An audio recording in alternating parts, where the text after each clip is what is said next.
17? 317 is opened up, and there's a screen on so you can view if there's not enough seating in the gallery here. Thank you.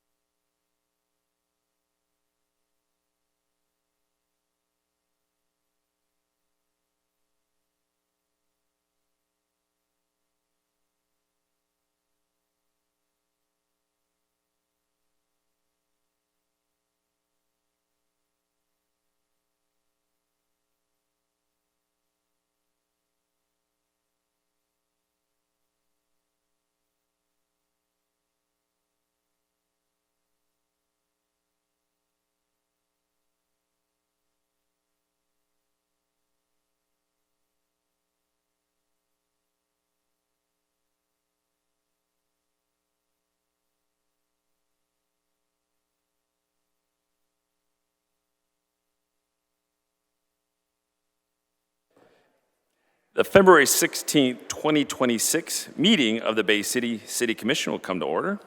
The clerk will give the invocation, which will be followed by the Pledge of Allegiance. Please rise.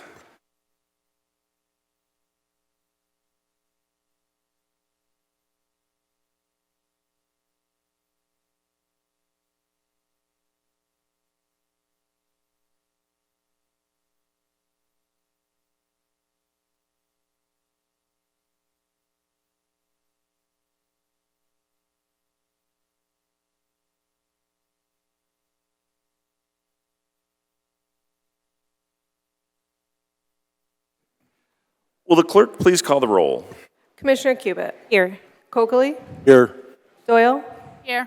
Tenney. Here. Zanotti. Here. DeWitt. Here. Rumberg. Here. Charlebois. Here. Morris. Mr. Mayor. Present. Is there a motion to excuse Commissioner Morris? Commissioner Coakley. Motion to excuse Commissioner Morris. Is there a second? Commissioner Runberg. Second. Is there any objection? All right, seeing none, Commissioner Morris is excused, and we do have a quorum. First order of business is presentations, and we have a couple tonight. Probably the largest crowd ever that came here to hear the Affordable Housing Property Tax Reduction Program. I know they're excited, and everybody's in the audience excited to hear about that. So I'm going to turn it over to the city assessor and introduce his team and talk about this exciting stuff. That's what I was thinking too, Mayor. My name's Wade Slivick. I'm the city assessor here. I've been the city assessor for a little over 10 years now. I'm here with my staff. We're here with Rob Crispian. He's a deputy assessor, and Selena Christopher. She's a city appraiser. She compiled a lot of this data for us tonight. I figured it's been a few years since we talked last. And while we're talking about affordable housing, this housing update market also kind of correlates with what we're going to be talking about today. So I thought to take an opportunity just to talk about what's really going on with the city. And I was just absolutely astonished. A few months ago, I export the entire database, compile all the sales, go through all the transfer, non-transfers, eliminates all the dollar sales. And what I showed was the largest growth that I've ever seen in the past 10 years. What I did further from there is I reached out to my colleagues in the city of Saginaw, Midland, the rural counties to get their exports of the same exact government databases that we have so I can kind of compare what's kind of going on. I still don't make sense of it too much, but it's good for Bay City without a doubt. We're seeing a 14% growth from 2024 to 2025. One of the most interesting things that I saw this year was the market of the $150,000 market is just going crazy. Historic district properties over 250,000. You're still seeing a very nice increase, but you're not seeing a 14% increase. More like I'd say around 7 or so. But with that, I want to talk about the Affordable Housing Initiative. This is nothing new. This first started with the city of Saginaw, and what we're proposing tonight is the first tiered hardship exemption for people that are in poverty, but also own those homes. We're not talking about renting. So with that, I'm going to pass it over to Selena Christopher. Thank you. So this is the Affordable Housing Initiative that we're trying to pass in the assessing office. And just a little introduction, I'm going to briefly go over the poverty exemption program, Bay City demographics, and what we're able to do to impact affordable housing for the City of Bay City residents. So essentially, the poverty exemption is a reduction in the property's taxable value. It's available to owner-occupied property owners below the federal poverty level, and they have to submit an application and an income and asset verification annually. And we approve this at the March, July, and December Board of Reviews. And just a breakdown of the demographics in Bay City, there are approximately 14,500 single-family homes, of which almost 10,000 are owner-occupied. And the City of Bay City has 21.5% impoverished residents. And we had to, I searched through the census data, I went through our data, and we came up with about 300 homeowners who are in poverty based off of our previous numbers and the data that I was able to find. And this is a breakdown of the City of Bay City's income level, up to $75,000. I stopped looking there. Anybody under $20,000 was assumed to be impoverished, and all of these numbers are owner-occupied, like primary residence. This is the number of applications that we've been receiving since 2005, which we had a peak. There's a little bump after 2020, and it's been gradually declining since. Just showing the taxable values over time for residential properties. And these are the dollar amounts that the city has contributed to the affordable housing through the poverty exemption. And back to Wade. So to try to keep this presentation as fast as possible, because I know time is necessary tonight, just a real brief breakdown of what our hardship exemption is as it stands right now. It's simply this. If people under the federal poverty level receive a 25% discount on their taxes every year. What we're proposing is people that are at that or below poverty level will receive an increased 50% reduction of their taxes. Those people that the household earn 50% above the federal poverty level will now receive the 25% reduction of taxes. With that, we're seeing our office works very close with the county treasurer's office, which is responsible for tax foreclosures, delinquencies like that. We're noticing a larger uptick in tax foreclosures, and this is our recommendation tonight to help those folks. All right, Commissioner Cubitt. Yes, thank you so much for this and for trying to increase our current policies and trying to get more Bay City residents to take advantage of this program. So I just wanted to make sure that I'm understanding the presentation correctly. So currently for 2025, we had closer to like about 11 applications. Does that sound about right from your chart? More or less. Which equated to a little less than about $5,000 worth of tax dollars. Is that correct? That's right. Okay, and then I actually, in my day job as a civil attorney, have helped numerous people apply for these in a variety of municipalities, and I know that municipalities have quite a wide range of discretion about what policies they adopt. And so I appreciate that we're trying to allow higher income earners to have an opportunity to have a little bit of a reduction, which I think is great, and hopefully overall that will benefit more citizens. But I know that people that I have worked for truly needed more than a 50% reduction. And I know the City of Saginaw has a more flexible policy where there's some more discretion that based on the discretion of the board, they can do 100% in circumstances, the 50% or the 25%. So my question is, did you consider a more flexible policy for those that truly are needed to potentially have higher than 50% reduction? We have. We've also considered the Michigan Homestead Credit as well. And we can always increase the exemption going forward.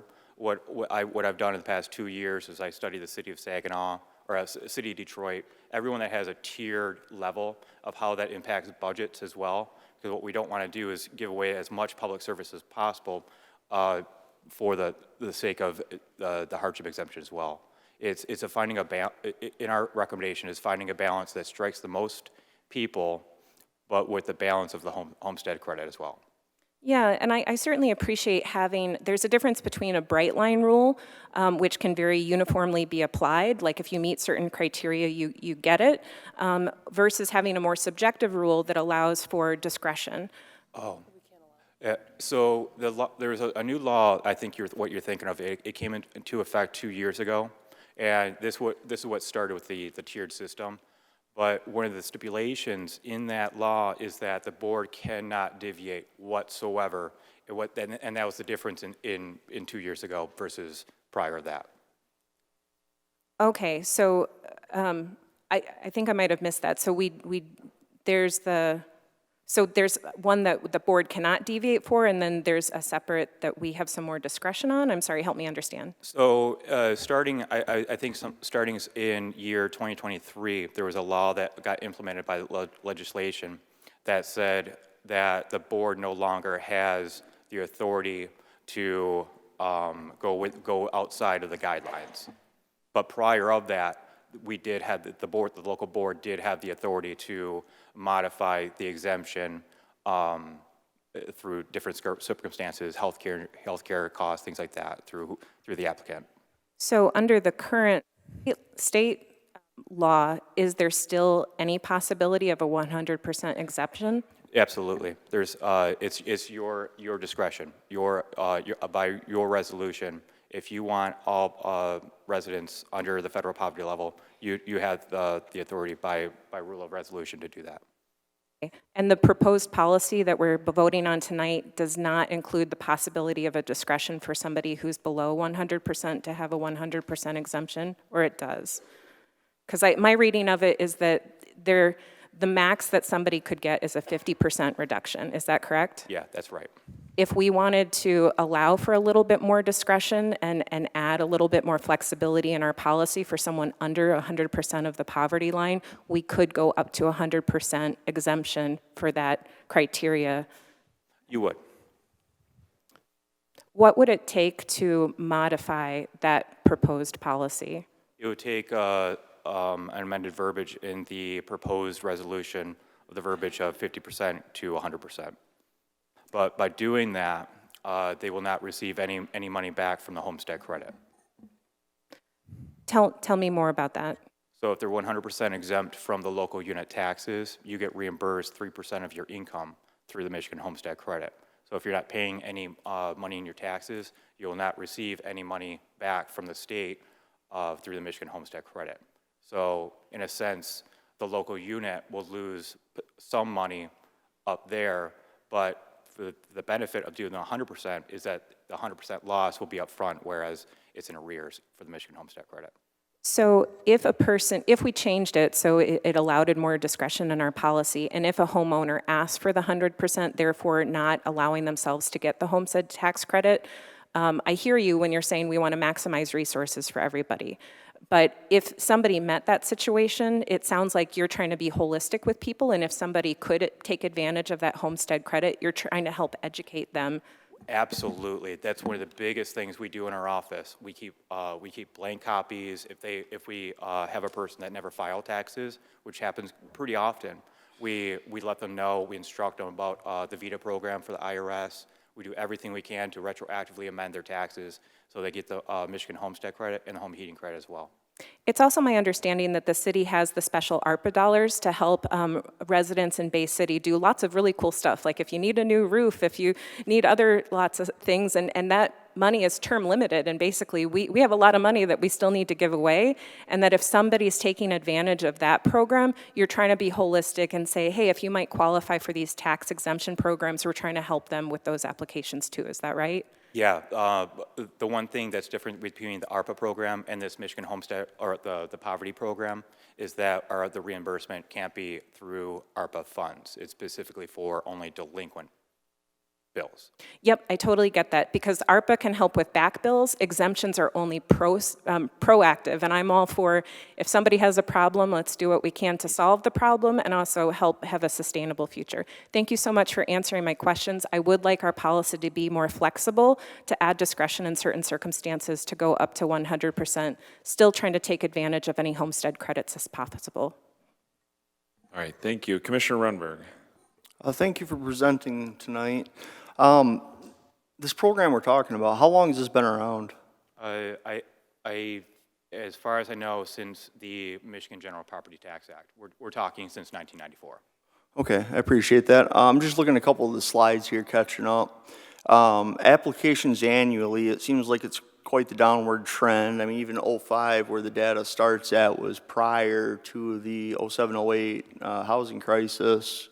Do we have any idea why there's been downward pressure on the applications? We don't know. We do our best to kind of get the word out, but I really, we talk about it almost kind of weekly, why people aren't really applying for this kind of more often. I mean, you see the height of 70 applications. That the chart only goes to when we were digitized, so that's the reason for that.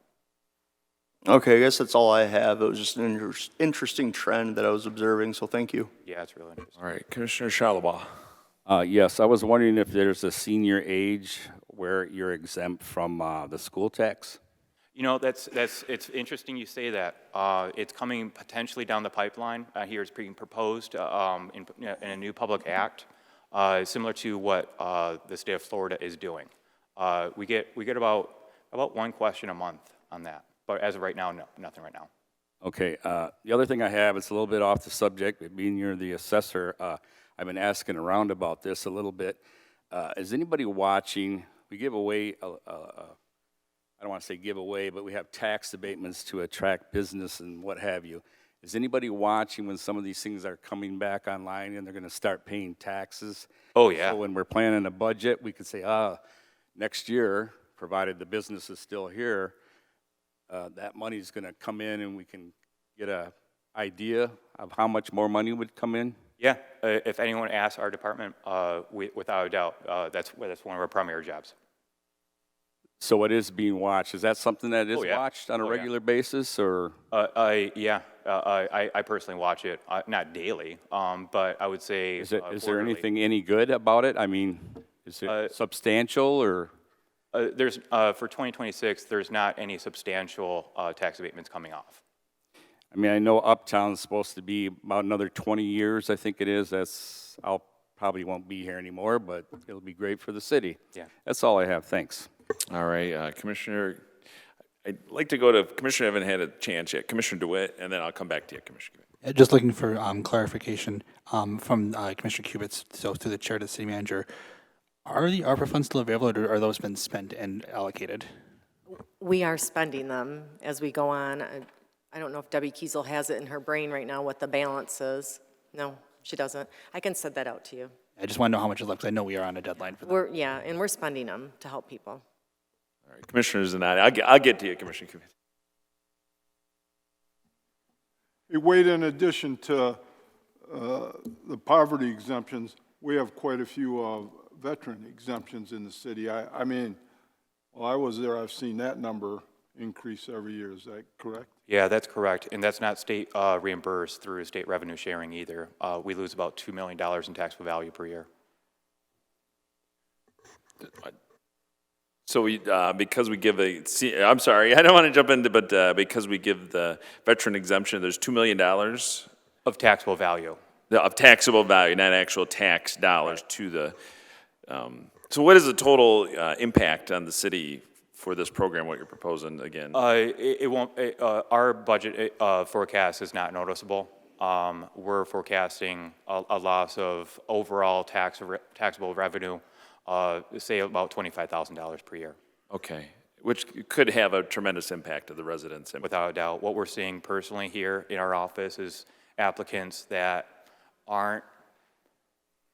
they make too much money, just barely. And we notice that quite a bit.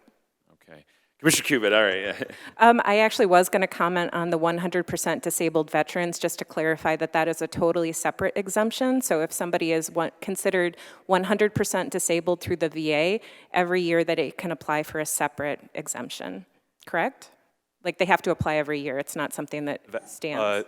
Actually, there was a new law that was a little frustrating that they had to come in every single year and apply. Now in 2025, it's a one and done. We do have to implement a 3-year audit, but what we're going to be doing is just the 3-year audit is just every 3 years just apply again. And we're going to reach out to those veterans and knock on their door if needed. Thank you so much. All right, any other questions? All right, thank you. Everybody in the audience is pretty revved up about this, I'm sure. All right, thank you so much. I appreciate it. All right, I know we have some folks in the back. There is an upstairs, room 317, if there's not enough. Go up the stairs, and it's on that side, left side. So room 317, there's a video display of us. And then when it's time for public comment, we'll make sure people are aware if they want to come down to speak. Okay, the next item on our agenda, and what did I flipped it upside down. Okay, law enforcement operations. So, Public Safety Director Coe.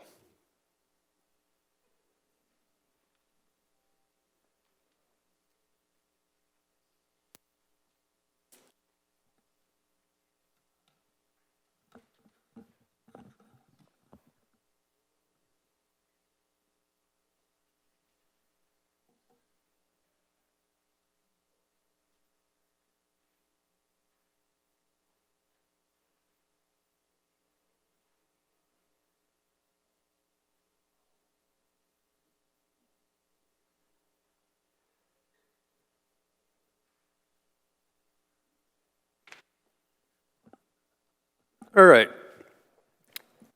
This is a kind of a twofold presentation.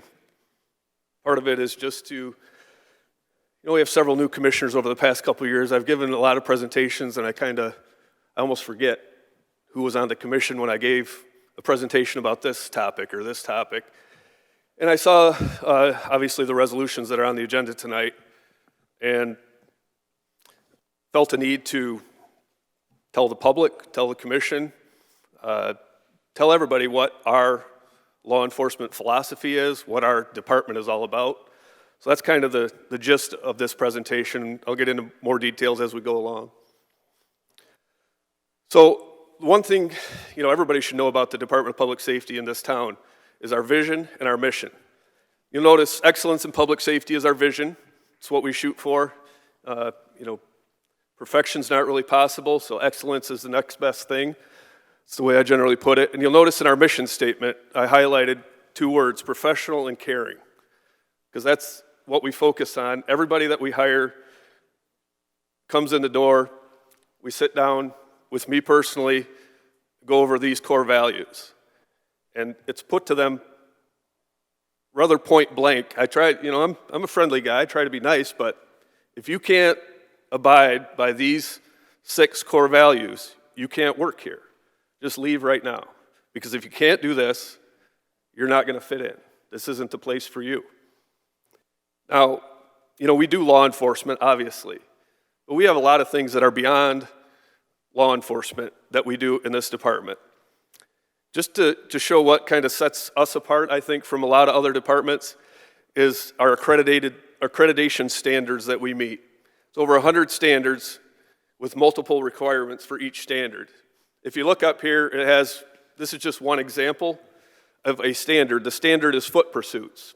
And it's got, A through M or N of bullet points that you have to cover in that policy for foot pursuits, as an example. That is one standard. So there's over 100 similar standards like that we have to meet. As of May 2024, there are 573 different law enforcement agencies in Michigan. Less than 100 are accredited. Just to give you an idea, something we're pretty proud of, when we first got accredited, it was less than 50. One of the things that shows what we're about is our quick response team. We got tired of going to overdose after overdose after overdose You know, we give Narcan to people, we bring them back, take them to the hospital, and then we never hear anything about it again. We teamed up with Face Addiction Now, used to be Families Against Narcotics, to join with them in doing a quick response team, which involves an officer in plain clothes going out with a family counselor and an addiction counselor to try to get the people that have overdosed previously into treatment. That's the goal. To be honest with you, our first couple of years of doing this, we were questioning whether it was working. You know, we did see our stats that we keep, overdoses were going down, fatalities were going way down, but when we tracked how many people actually went to treatment when we went to visit them, it was like maybe 1, maybe 2 per year. We actually had a meeting with FAN, who came to our department, a couple representatives, because I said, you know, I don't know if the juice is worth the squeeze here. Are we getting anything out of this? And they came there and basically revived my belief in the program, because they said, you know, a lot of times we go there, we give people the information, and they're just not ready. They don't go right then. You're springing a lot on them. But our success rate was higher than most of the other programs in the state because people were calling them back and getting into treatment. And that, to me, you know, so we'll never, but because of HIPAA, they can't exactly tell you, hey, this person called or this person called, but they can tell us it's being successful. And they're great people to work with. And, you know, I believe what they're telling me. And last I checked, we are one of 17 departments in the state that are participating with this type of program. Another thing we do through the same organization is Hope Not Handcuffs. What that involves is people can come into the police department, say, I need help with addiction, I got problems. Minor arrest warrants are ignored if they are willing to have a coach come out and get them into treatment right now. They don't have to wait. As soon as we can get a coach there to help them, they will get them to treatment. Just another program that we do. And when we first started doing this, I'll be honest with you, like, ignoring arrest warrants was foreign to us. We don't do that. You know, we actually spoke with judges because generally an arrest warrant is an order from a judge. You have to arrest this person. You have to take them into custody. But the judges in this county were very supportive of the program, and we were able to go forward with it. So just another example of one of the things that we do. Mental health partnerships. We have workers from Bay Area and Act Behavioral Health ride with officers. Whenever they get a new social worker that's an expert in this, they come and ride with officers. A goal for at least the last 3 years is to try to get a crisis team that could respond 24 hours a day. It's very difficult to find the staff for that, as we've learned. You know, it requires a good amount of schooling to be able to counsel somebody effectively, to have the qualifications to do it, which is kind of a stark reminder to me. We've always responded to these as law enforcement because we're the only one that answers, not because we're eminently qualified to deal with people that are having a mental health crisis. We're not. We're trying to get there. We do crisis intervention training through behavioral health. They've been exceptional to work with, and they're trying just as hard as we are to help with the solution to the problem. Mental health is broken. I'll tell you that up and down, and it's always been thrust upon us, and we're not the answer. We try to do our best and try to get people help, but a lot of times there's no place to take them. And I say up here, to divert people to the emergency room or jail, those have always been our two options at 2 in the morning. If somebody's in crisis, you take them to the emergency room, and I'll be honest, that's not the place for them either. You go there, they look at you like, why'd you bring them in here? Can't you just take them to jail? Not to say the nurses aren't empathetic, but they got, 15 patients to deal with, and this person going off the rails isn't really in their job description either. There's no real good solution. Sorry to be a downer on the subject, but I'm just telling you, we're doing our part. This isn't law enforcement. This is community policing at its finest. Now, to address some of the things that are in these resolutions tonight, I just want to point out, I put a few of our policies on your desk tonight, covering a couple of the topics that are mentioned throughout these resolutions. This one kind of addresses the face masking. We don't wear face masks. The only time, when you write a policy, you have to think of every situation. It's difficult, trust me, because I've written policies and, 6 months down the road, I didn't think of that. But just a couple weeks ago, we had, we did a search warrant, somebody barricaded themselves in a garage. So we had officers outside when it's, negative wind chills in a perimeter around a house for over an hour. Yeah, put some turtle fur on your face. Don't get frostbite. There's exceptions like that we allow supervisors to improvise when they need to. But as a general rule, the only people that have ever worn face masks at this department since I've been here are, say, at the most, we usually have maybe 2 officers that have working in an undercover capacity. If they assist a team of uniformed officers with a search warrant, they will have a mask on to protect their identity. But you can read the policy there. And when we write the uniform policy, it's very specific. This is what you can wear. We don't go through and say, and you can't wear this, and you can't wear that, and you can't wear that. That would be an endless list because you can't really think of everything you can't wear. What we can do is think of, this is what you can wear. This is it.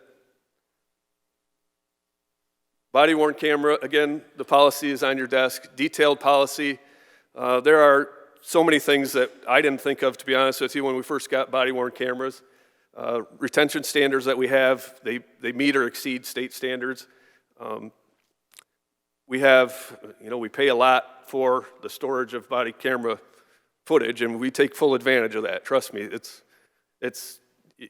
you couldn't watch all the video we have from 1 year if you would have to sleep at some point. Like, you couldn't watch it. It's not possible. When you go to 25,000 calls, give or take, and you have, sometimes 2, 3 officers at a call, it's a lot of video, trust me. Translation services, detailed policy, it's on your desk. We use the phone system is probably the most reliable. There are a couple other solutions that we don't run across it very often. It was very nice when we had a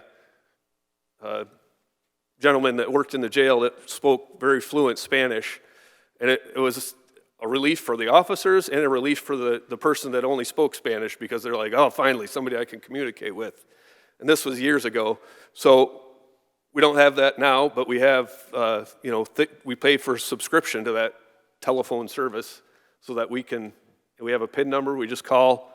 That's how it works. It's very detailed in there. Immigration detainers. If I could put a flashing sign on my car, I would. We don't detain people on immigration detainers. Everybody in the department knows that. There is, I'm not going to say, I don't know, I'm not a constitutional scholar, but I know enough that I don't want to get sued. And immigration detainers, at the very least, I would say is unsettled law. There are a lot of different decisions on it. I don't see any reason for us to get involved. I don't like exposing us to liability for nothing. I'm trying not to be political at all during this, because to quote the Grand Rapids chief that's outgoing, when you politicize policing, that's a recipe for failure. I don't want to do that. However, that being said, our immigration system, I'll be the first one to tell you, is broken. We have, as a law enforcement agency, though, I have to follow what the law is. Immigration detainers are not part of the law that we enforce. That's why we don't do them. We don't have a holding facility. We have no say in what the jail does when we take somebody there. There's times where we've arrested somebody, they say, we're not taking them. We're full. We don't have room. We don't want to deal with them. Take them out. Okay, they have the final say in that. Obviously, depending on the severity of the crime, they're not going to turn us away if it's, something very serious. But once we put them in there, we have no say whether they hold them, don't hold them, whether they want to abide by an immigration detainer, although I know of no instance where they've done that. here in Bay City, as I've told many people, I've been here, well, 27 years now. That makes me old, but it also, I've seen a lot, and I have never met somebody from ICE in 27 years. Never. I've met FBI, ATF, DEA, you name it, every other three-letter agency, but I've never met anybody from ICE. Never talked to them. This is probably the section of the resolution that gives me the most, I guess, heartburn. When you look at MCL 764.9, the resolution pulls paragraph 4 out of that resolution. It doesn't show paragraph 5 after that. It doesn't show paragraph 3 before that. Paragraph 3 says you must arrest somebody if they violate a personal protection order, which is a 93-day misdemeanor. The resolution says don't arrest people for anything you can cite them for. Well, you can't really cite because the law says I have to arrest them. It's a 93-day misdemeanor. So OWI, operating while intoxicated, drunk driving, whatever you want to call it, that's a 93-day misdemeanor. Depending on which definition you look at, it can be considered a serious misdemeanor. The reason all these exceptions exist in paragraph 5 of that law is because when this was going through the state level, the state representatives, the senators, met with people from the Michigan Association of Chiefs of Police and came up with a good law that made sense. We cite people whenever we can. It's the law. Like, whenever you can cite somebody for a 93-day misdemeanor, you have to. That's what the law already says. But it has exceptions underneath it.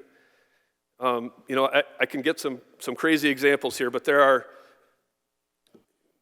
say, there's somebody standing in the middle of the road impeding traffic, and I go and I write them a ticket. Hey, you're impeding traffic. Okay, thank you for the ticket. And they still stand in the middle of the road. What am I supposed to do in that situation? If somebody calls up somebody they don't like, says, I'm coming to your house to have a discussion with you. That person's scared of them. You stop them. They have a suspended license. Well, I got to cite you. Please don't go over there and beat them up. There's so many different situations. I can tell you in the particular bar district, I've arrested people for disorderly conduct for their own good, to keep them from getting beat up because they're intoxicated, walking around picking fights with people, and I've seen how that ends many times. So there are reasons to arrest people for 93-day misdemeanors. It's not a pattern that we do, but trespassing. Somebody's at somebody's house and they don't want them there. If we go write them a ticket, that's a 30-day misdemeanor. So it has to be in our presence already. We tell them to leave, they don't leave. What do you want the officers to do?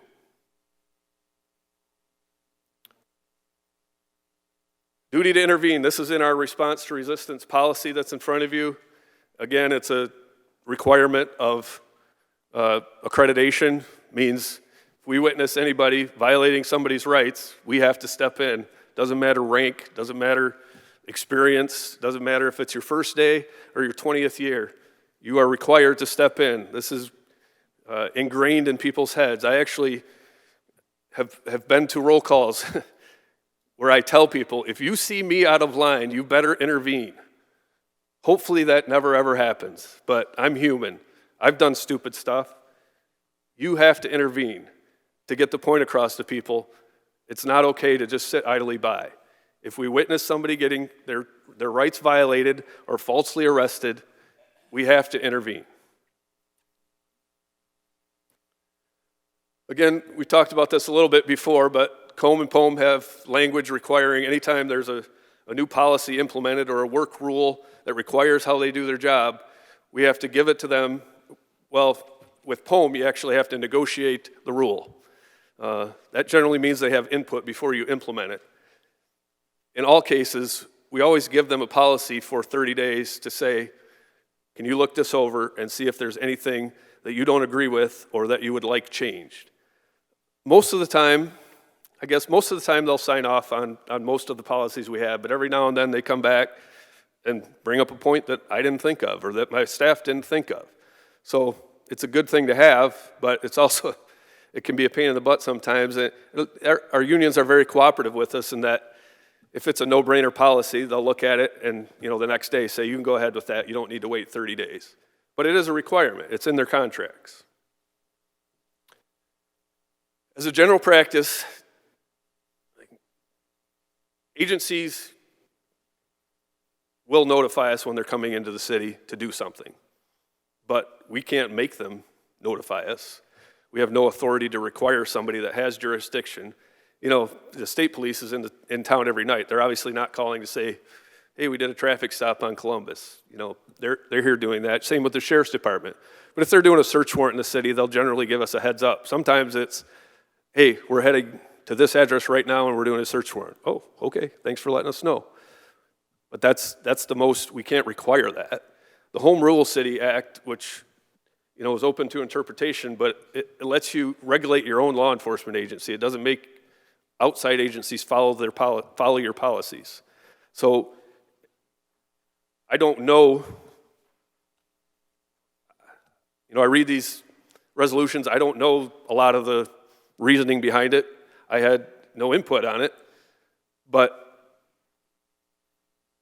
I can only assume this was meant towards my department. And I felt a need to at least come in here, explain what we do, and defend what we do, because we don't do immigration enforcement. We don't violate people's rights. And if we do, people are held accountable.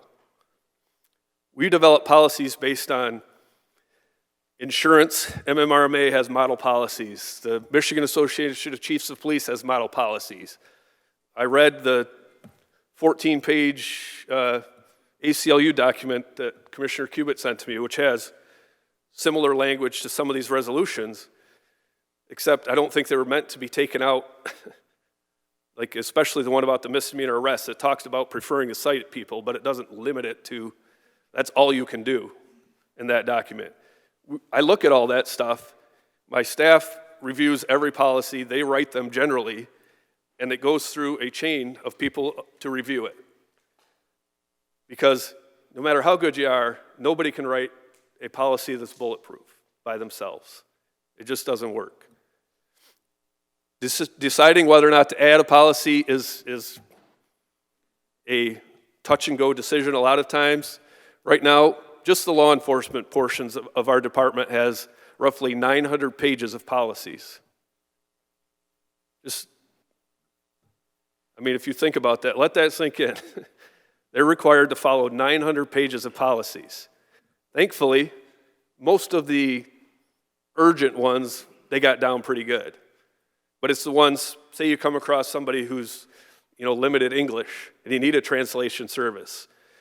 Thankfully, we have, number one, supervisors. We also have an app on their phone where they can look up any policy to review it, to find out, how am I supposed to handle this? And they can look it up. But it's a lot of policies. Like I still to this day, when I see something happen or I get a complaint about an officer, say, I'll have to look it up sometimes to see, well, I don't know if that's a violation or not. And I wrote most of them, It's tough. So I'm very picky about adding policies. I don't like adding policies on things we don't do. It's like, if somebody wanted to store a helicopter in our parking lot, I'm not going to write a policy saying you can't fly it because you're not qualified. It's kind of the same with immigration enforcement. We don't do it. It is so, to be honest, I knew very little about immigration law because I didn't really care. It wasn't anything that affected me. We never did it. But I've read a lot on it as of late, and all I've learned is that it's way too complicated for somebody to just start enforcing without a whole lot of education on it. I don't even know, I read the different type of visas there are, whether somebody's here, they came in the country illegally, but now they're overstayed their visa. I don't know. I'll be honest with you. That's why I don't even want to get involved with it. Excuse me, is somebody in the audience, please be respectful. Thank you. That being said, I will, and our department will enforce the laws that we have to enforce without question. My biggest fear is ICE does come to town to go arrest somebody or does something, and we're going to do our best to keep the community safe. That's what we're going to do, but I'm not going to babysit ICE and follow them around, and I worry that given their reputation, citizens will put themselves in a situation where they're obstructing them. If they start obstructing people enforcing federal law, that's where we have to protect ICE and we have to protect them, whether we like it or not. Obstruction is obstruction, whether it's whatever law enforcement agency you want. Obviously, we're not going to stand by, watch them violate anybody's rights, but if they're within the law and people are obstructing them, we will have to act. The reason I'm saying that is because I don't want them to. I would rather have us intervene. We know how to deal with the people of this community. We know how to talk to people. We know how to handle crowds. I don't believe they have had much training on that whatsoever. Commissioner, That being said, Commissioner Charlevoix, you had a question. Can it wait to the end of the presentation, or? Yeah, well, it just said questions up there, so. I'm all set. Oh, you're all set. Okay, so, all right. My So Commissioner question- Charlevoix. Okay, my question is there counseling available for our first responders in Bay City? yes. We actually have our own peer support group that receive counseling or training on how to help people that are dealing with issues. We've also sent people to counselors that have requested it. Well, I was referring more to the police officer or firefighter getting counseling for some of the stuff that they see on the job. Yeah, That is up and running? Yes. Does it get used? Yes, it has. It's People only come forward and use it? it's probably been in effect for maybe 18 months now, give or take, and it has Great. been used. Okay. I don't know how to put this exactly, but you said how do you know if the ICE official has a warrant to be doing what they're doing? I mean, you're out on the street. Would you stop them? Can you stop them and say, do you have a warrant for arresting this person? I mean, the person's not doing anything wrong except peacefully protesting. Can you ask the ICE official if they got a warrant to arrest this person? You can ask them anything, but they don't have to answer me. They don't have to answer. Okay. I guess that answers my question. Thank you. All right, Commissioner Kubit. Thank you. I truly appreciate the professional manner in which the Bay City Public Safety conducts itself every day, no matter what. And you've shown your caring manner and the diligence that you have in crafting good policies that, as you said, meet and exceed state expectations. I know that you were talking about accreditation. Could you clarify the agency that accredits, that does the accreditation? It's kind of under the Michigan Association of Chiefs of Police. It's the Michigan Accreditation Commission. I think I got that right, but it's partially chiefs around the state, partially prominent citizens that sit on this board, and they'll every 3 years we have to get it renewed. You have to, not only do you have to meet all those policies, you have to prove that you're following them. So it's quite an endeavor, and then somebody comes in and evaluates you every 3 years to make sure you're doing it, and then you have to meet in front of this committee to answer any questions they have to get reaccredited again. I know that you provided us with a number of policies, the print version, which I appreciate, and I wanted to clarify that these are publicly available for anyone online, correct? Yes, about 90% of our policies are available. If you go to the City of Bay City website, Department of Public Safety, General Orders, it will take you to, like I say, about 90% of our policy. We don't have a couple on there just based on like confidential informant information or things of that nature because it would hamper our investigations. So, for example, the uniform personnel policies, index number 1.6, which is 17 pages in length, and it was updated as recently as March 31st, 2025. That to me appears to be very thorough policy and one that is you review these frequently and update them frequently as needed. Yeah, Is that correct? You'll notice the oldest policy I gave you, I think, was from 2023. If you go through all our policies, they're all within, I don't think we have any that are 5 years old without being touched at least and looked at. It's a constant review process because things change all the time. I really appreciate your presentation today. I've heard from a tremendous amount of residents in this city from a whole spectrum of concerns. And I think it's safe to say that people are afraid for a variety of reasons. And I think that a lot of your comments here today help to clarify what we do in the Space City. And I appreciate your commitment to the rule of law, to enforcing the rules that you have jurisdiction over, no more, no less, and to honor the dignity and the rights of our constituents. Thank you. Thank you. All right, thank you. Commissioner DeWitt.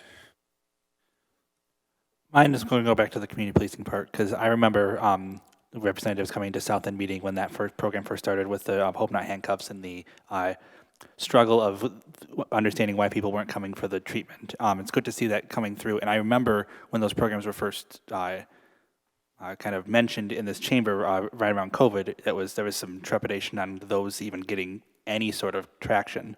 So there is definitely forward movement to be better than just a jump on and handcuff everyone you see, because that's the stereotype that a lot of police officers still have. And I know that I recognize that trying to fix that is definitely showing results. And I know like when we post the well, you post it because I don't have access to your Facebook, the crime stats for the month and how those are going, and we've seen year-over-year declines, except for the COVID years, for at least the decades when they started going up on a somewhat regular basis.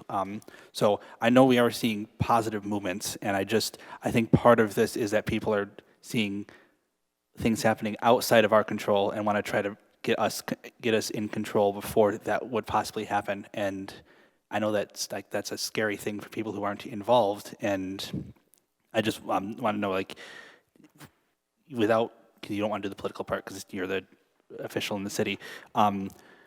Were any of the proposals that you've seen from this side or from similar cities that have not the same language, but similar language that you would like to see, or you've tried to put through to your department? To me, the biggest, we have, I'm trying to put this in plain language. I'm not trying to offend anybody. I'm not trying to spew my opinions. I'm just trying to say what I see when I read this. It's just not necessary. We don't do any of the things that are in here. We already have policies that cover almost everything that's in these resolutions. Just these go a little bit too far, in my estimation. That's kind of what I was looking for, just a general level answer on that. Thank you. All right, thank you. I have Commissioner Coakley first. Thank you for the presentation. It was very informative. Did I understand you right that the police or anybody in your office was not approached when putting this together? No. So it was pretty much done without any input. With the resources and everything else, I know we currently already have federal agencies we work with. How important is that financially, manpower-wise, and everything else for the Bay City Police Department?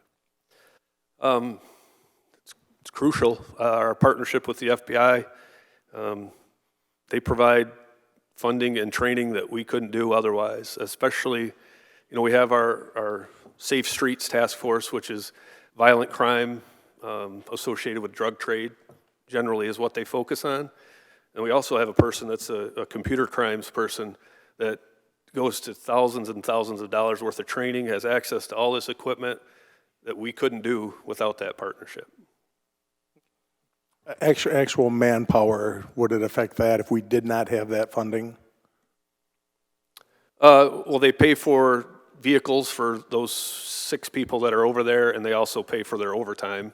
So it is a financial contribution for their pay as well. Just a few. I'm all over the place with my notes, so please bear with me. Do any of these resolutions, would they stop ICE from coming to Bay City? No. When we don't have ICE currently in Bay City right now? Not that I'm aware of. Okay, fair enough. The detainer request, if I understand that right, it's to allow an extra 48 hours if asked pertaining to that, up to?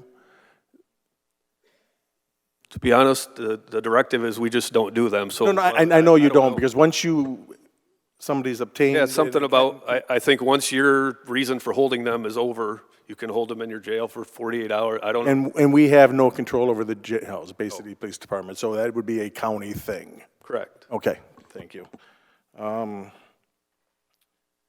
And with the Michigan law 764.9, you did say 3 and 5 were admitted. I did read those. Having that, being able to do that is crucial for you to do your job and your officers? Yes. So that's all I need. If you think it's crucial, that's good for me.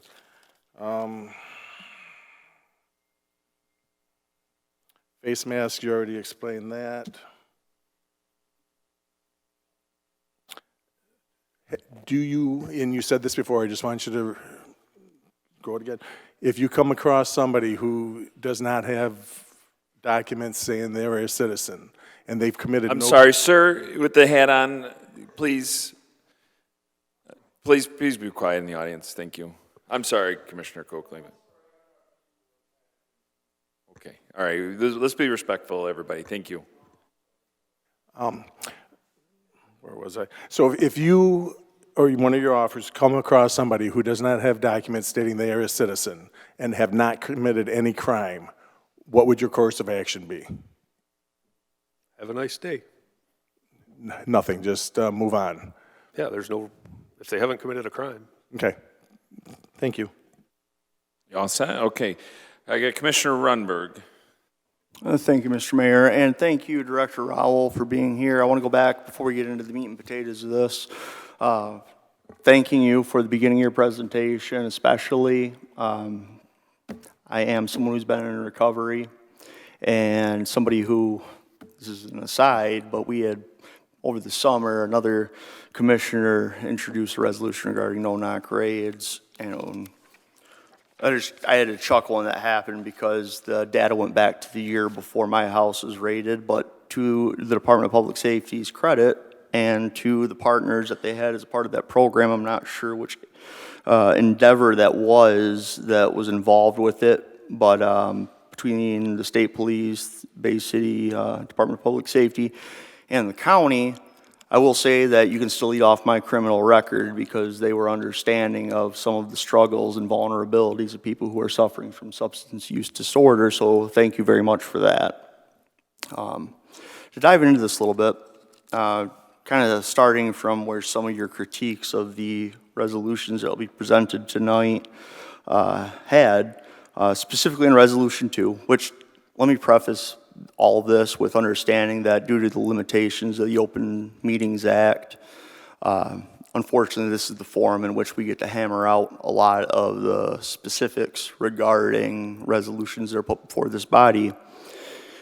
So I do expect to make some amendments and changes potentially to any of the 3 resolutions, but especially Resolution 2. But I do want to point out there is a resolved clause within that resolution that it does address operational security and health events, so that there is still an out for the need for DPS, if they are involved in one of these operations, to exercise operational security.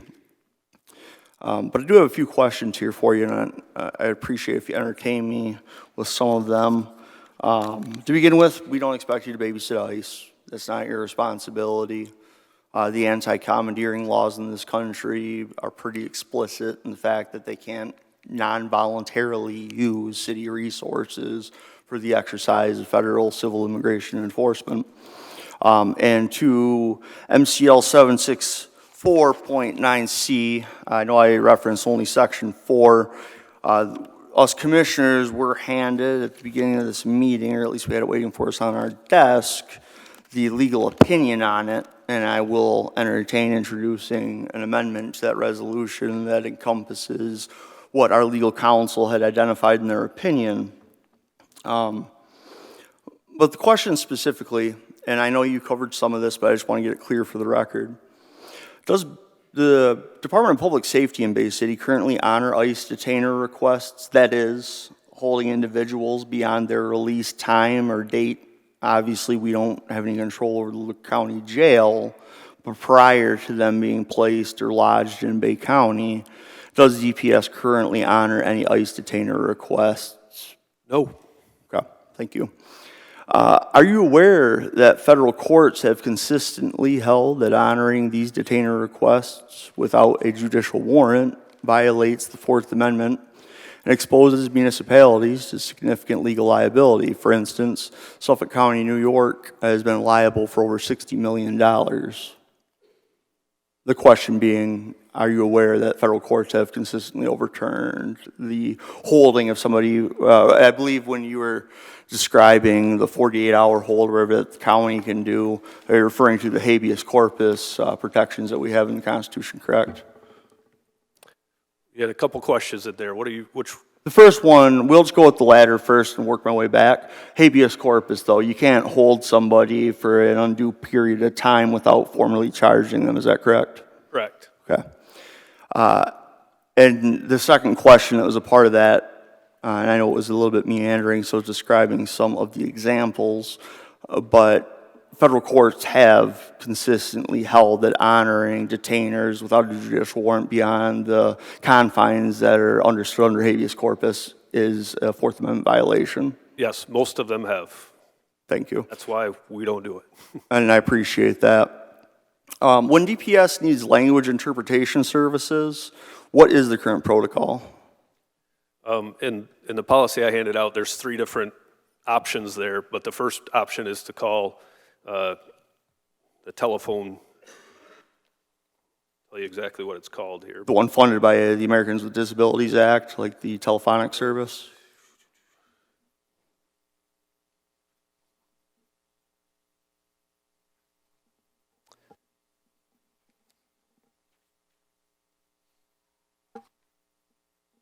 Yeah, the telephone interpreter services, language line services.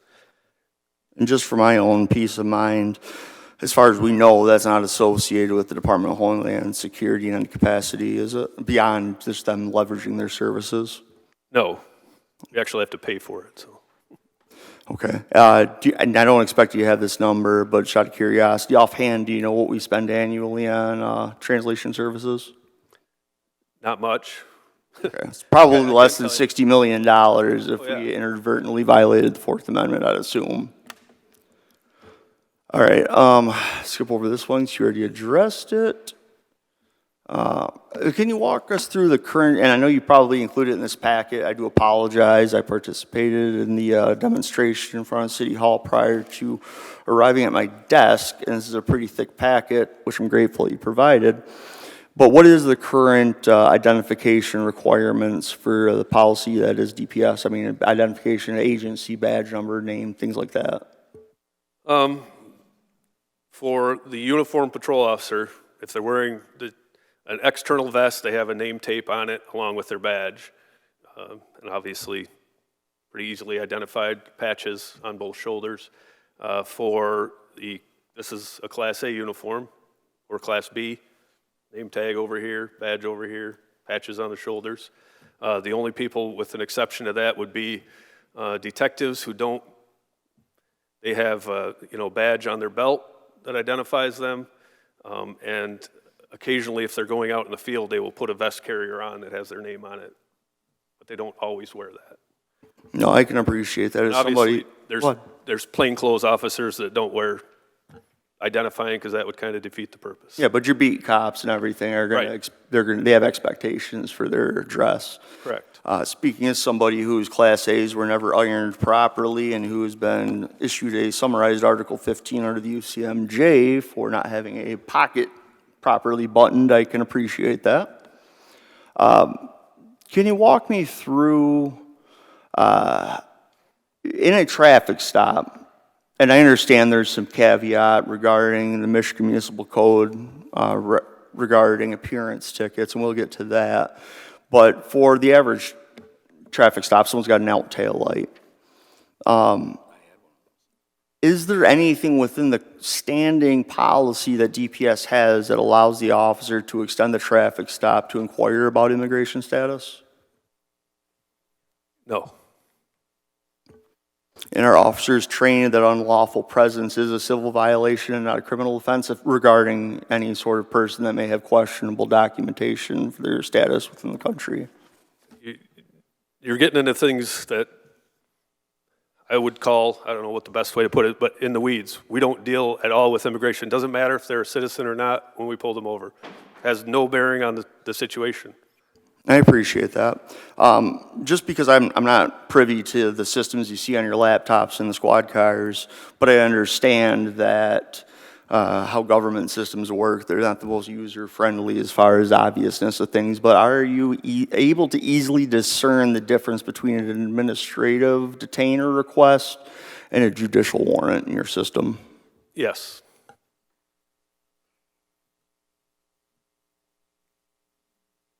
Okay, that's all I have on that one here.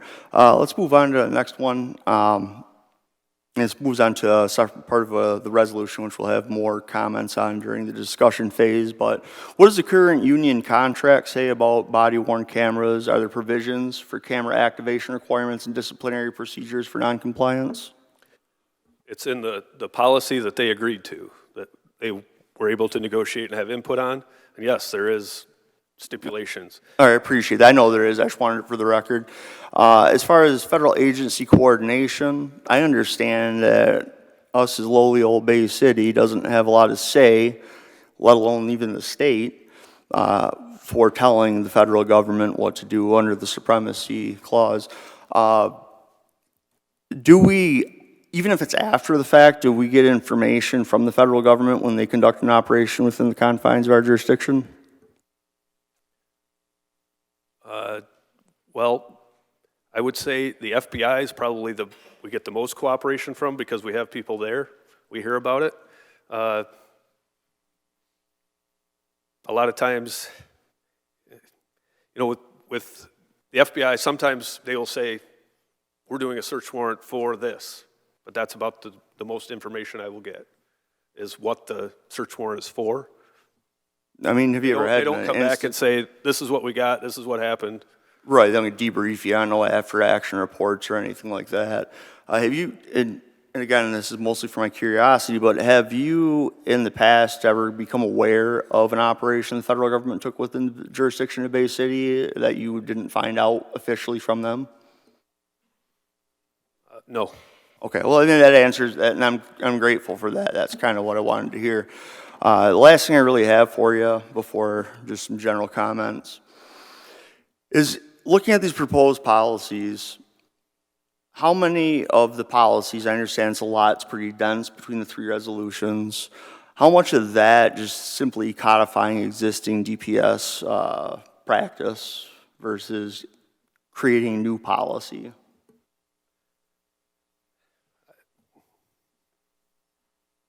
I can go line by line through it and tell you what. That's not needed. I trust your intuition on this. There's certain red flags that really stand out to you? Of the things that actually have an effect, we already do. The things that are going to try, and I don't know, because like I said, I haven't had a conversation about this, but if this is intended to tell ICE they can't wear face masks or whatever, like it's kind of a moot point. But I guess I just don't understand the need for all of this when we already do it. No, I get that. The need for it that I see protecting the residents, taxpayers of our community, is the insulation. It's not a perfect shield. There's a lot of different caveats that could be exploited to hold us accountable if somebody who felt that their constitutional rights were violated within the jurisdiction of Bay City. But could you not see the value of having some of this affirmed by the elected body of the city, saying that this is not what we stand for, where if we had some sort of difference. So the criticism I've received from both other elected officials and some in the community is that, look at Minneapolis had these protections. That didn't stop ICE. You're correct, it didn't. But how much more, or how much less effective, and again, well, you're not an attorney, so this is just speaking off the cuff, but how much less effective would that argument be if they didn't have standing precedent policy decisions that their elected officials made to counter some of the things that could have potentially been hurled at the local police department in Minneapolis? So civil rights violations, do you think that they're any more insulated, even by a little bit, by having taken an official stance as a municipality? I don't think it turned out that well. Whether it would have been worse or better, I don't know. I couldn't tell you. I agree with you. There was multiple unfortunate deaths at the hands of an untrained 8 weeks if you just wanted the $50,000 signing bonus with ICE, 4 weeks if you had any sort of predilection to being an officer in your resume, be it a compliance officer, or if you even put in your header saying that I someday aspire to be an officer, it moved you into the expedited track because they assumed you had law enforcement experience under the 4-week policy. Further, for some that are a fan of psychology experiments that are maybe only I find enjoyment of, there was a Stanford prison experiment that happened in the 70s. A professor from Stanford University had he put out, back when we had classifieds in the newspaper, a request for 24 college-age volunteers to participate in what he referred to as the Stanford prison experiment. I'm sorry, Commissioner. It's related. Is it? It is. It's germane. All right, please connect it, yes. We're getting there. This is the weave for some in the audience who appreciate the weave. But during the Stanford prison experiment, 12 of the 24 volunteers were, they had their name taken away from them, but they were given badge numbers and mirrored sunglasses, which the other 12 of the 24 participants were instead issued an orange jumpsuit and a prisoner identification number. This was supposed to be a 2-week experiment, ended in 6 days, because the professor observed the horrors that can come from unaccountability. In fact, this same professor, back when before I arrived in Iraq when I fought there, was called in front of Congress to give testimony regarding his Stanford prison experiment and how it related to officer handling of people who were dehumanized by giving a prisoner ID number instead of a name, while they wore mirrored sunglasses that masked not only their names, obviously, but also masked their own eyes. So what they found was it rapidly deteriorated, and that's the same thing that happened in Abu Ghraib in Iraq.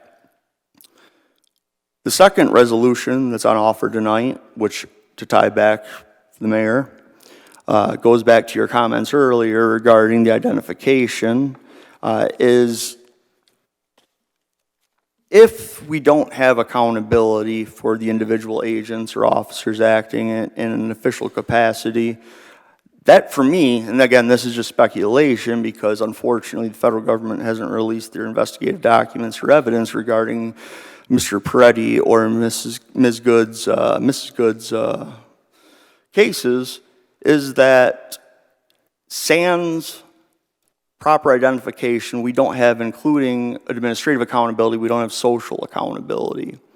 And this isn't really a question, more of an affirmation, saying I'm glad that the Department of Public Safety follows strict identification guidelines so we don't wind up with a situation like what happened in Minneapolis. So yes, Minneapolis had these measures in place, and I'm grateful that neither Mayor Fry nor Governor Walz are going to have to deal with the situation of a civil lawsuit, which if they're not like Suffolk County, which is $60 million, New York City, which I think was $94.5 million, or the $16 million that Los Angeles County had to pay out, they are completely shielded from those types of civil lawsuits, which if you're not a big city can still easily wind up in the 6-figure range of damages for a municipality for a civil rights violation. So I want to thank you for having provided the Department of Public Safety's policies. I also want to push back a little bit on the notion that this was never discussed. You're right, it wasn't discussed this go-around, but I do vividly recall having conversations through the city manager with yourself and your deputies, whatever rank they were and what position they were in I think it was room 306 or the one right off the city manager's office. But we did have a discussion about this, and I did take our city attorney's opinion into account when I drafted these 3 resolutions. So I'll just end with that, saying thank you for providing your policies. I'm sorry I didn't come back around and have a second conversation. Unfortunately, I did feel it was prescient considering what had happened in January in Minneapolis. And they had 96 court orders the administration is currently in violation of. But I guess I'll just end with that. I do know, for the record, I know you haven't seen ICE in Bay City. I have. I'm in signal chats that are involved with tracking DHS activity, whether it be ICE or CBP within our community.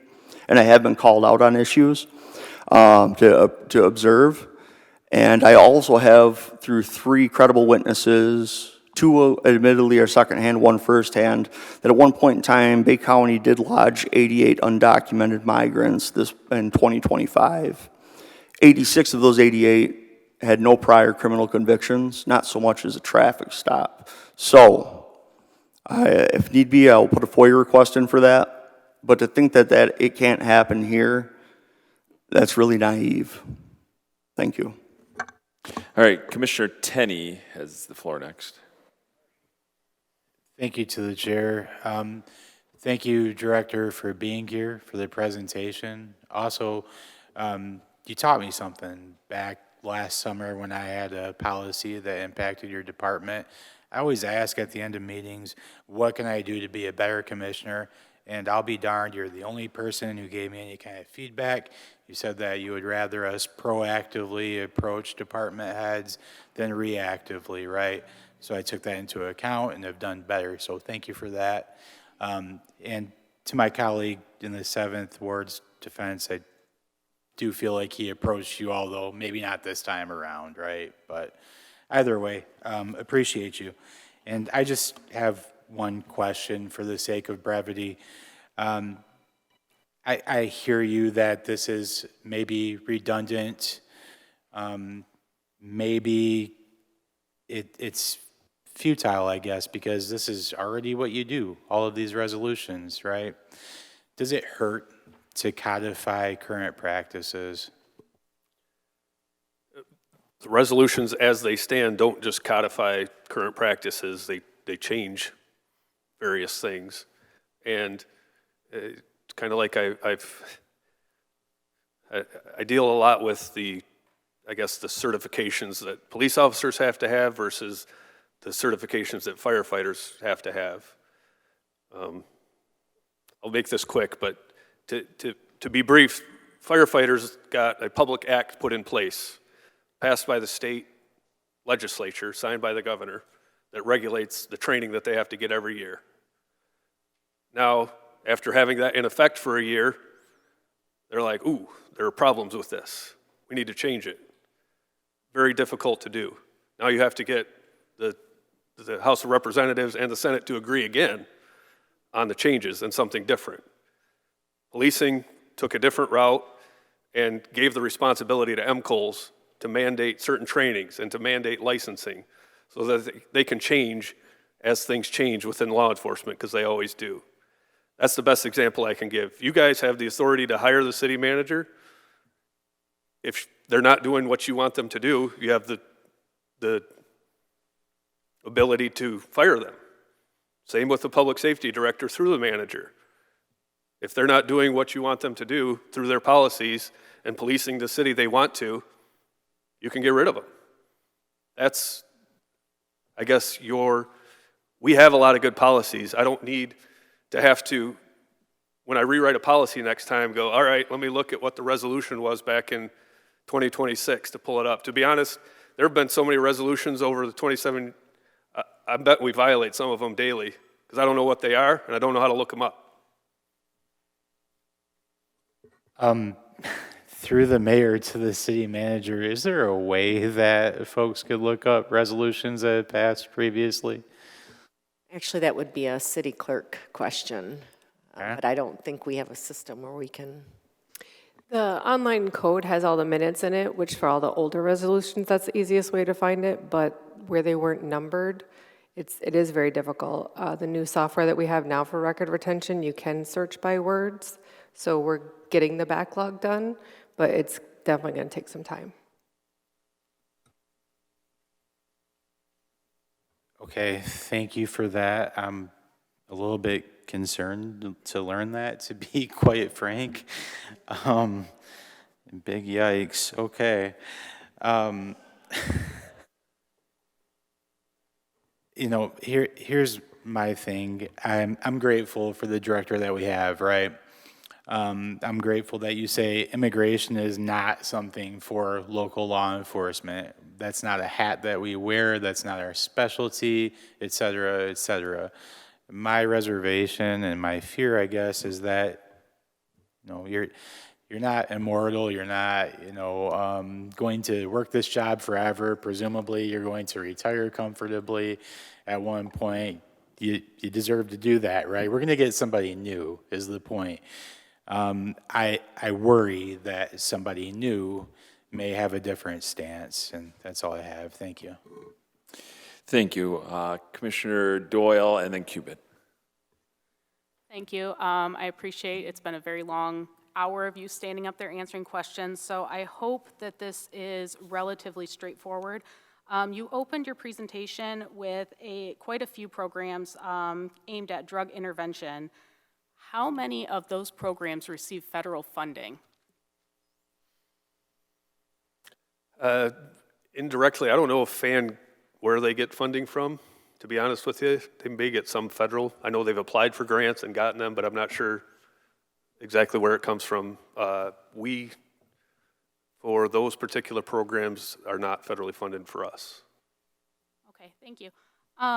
Something that I wanted, that hasn't been addressed yet, I printed off the House Fiscal Agency Legislative Analysis. This is something that was cited in the original legal opinion on the original resolution that was put forth last February. And it's something that I think has been a reoccurring concern with a lot of communication from my constituents, emails, people in the community, is a concern about loss of funding, having funding pulled if we implement these types of regulations. And I'm just going to read this off so I'm not misquoted or misrepresenting anything. So this passed the House on 2/11/25. It has not passed Congress yet. It is a Resolution 19 to amend Rule 52, and as it reads, of the standing rules of the House to provide that an appropriate bill or conference report cannot be brought for a vote if it contains a legislative directed spending item whose intended recipient is a municipality, including official department or board of municipalities, that does either of the following: actively maintains a rule, policy, or ordinance that would subvert immigration enforcement in any way. Number 2, refuses to comply with federal immigration enforcement measures. So having read that, and again, this has passed the House, but I think that it reflects the attitude that we're seeing at a state level.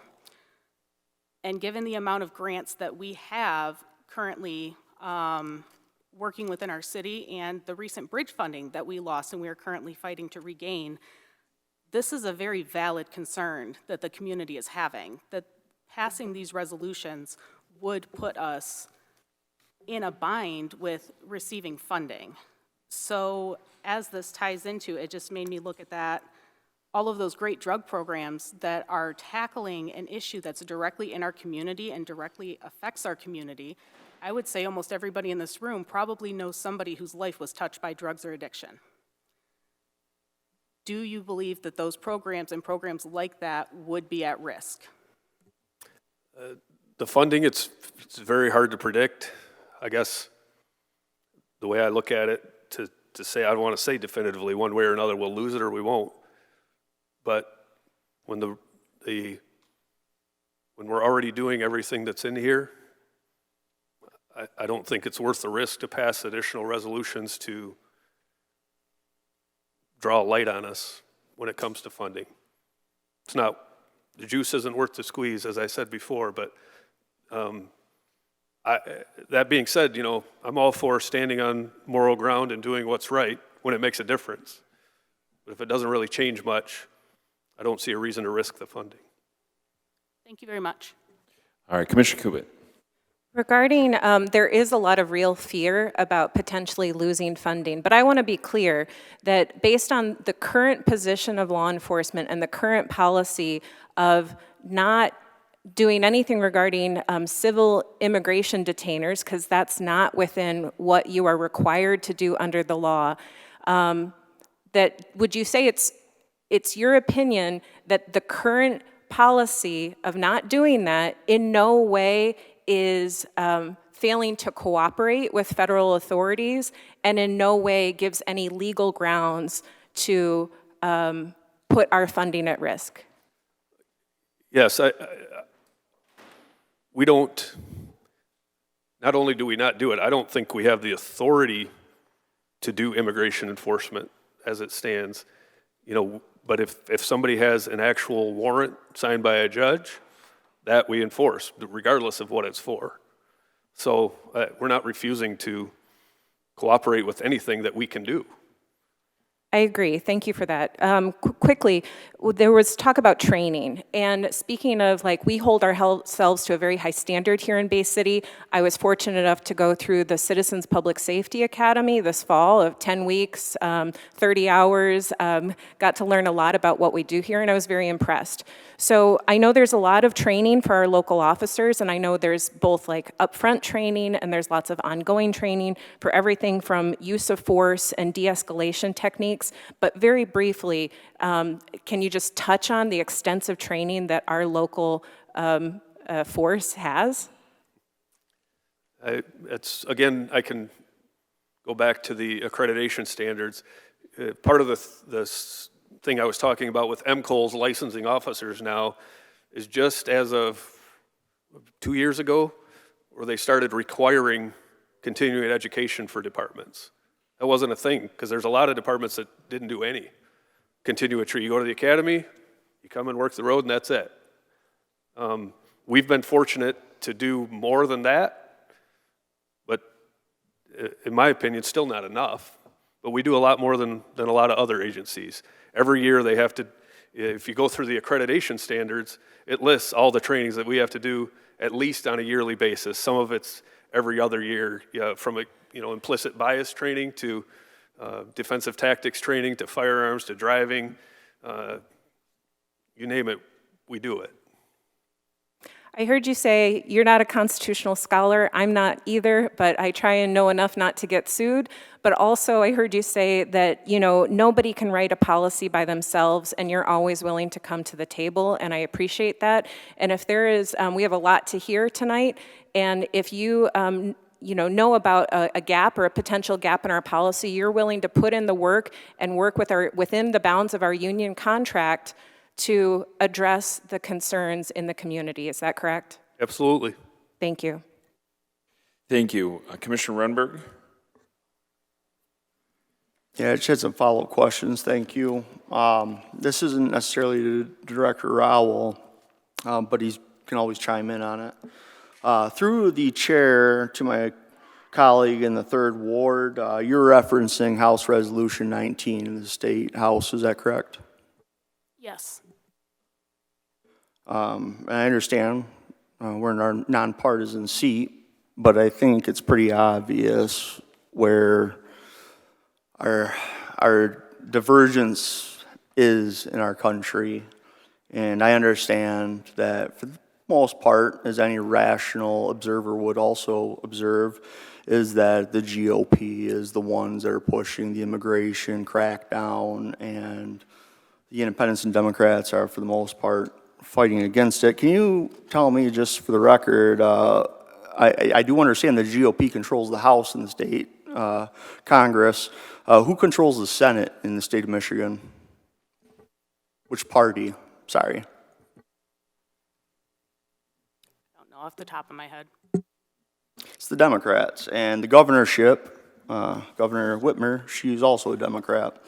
So for us to worry about potential funding implications based on one house that's in the minority within the state concerns me.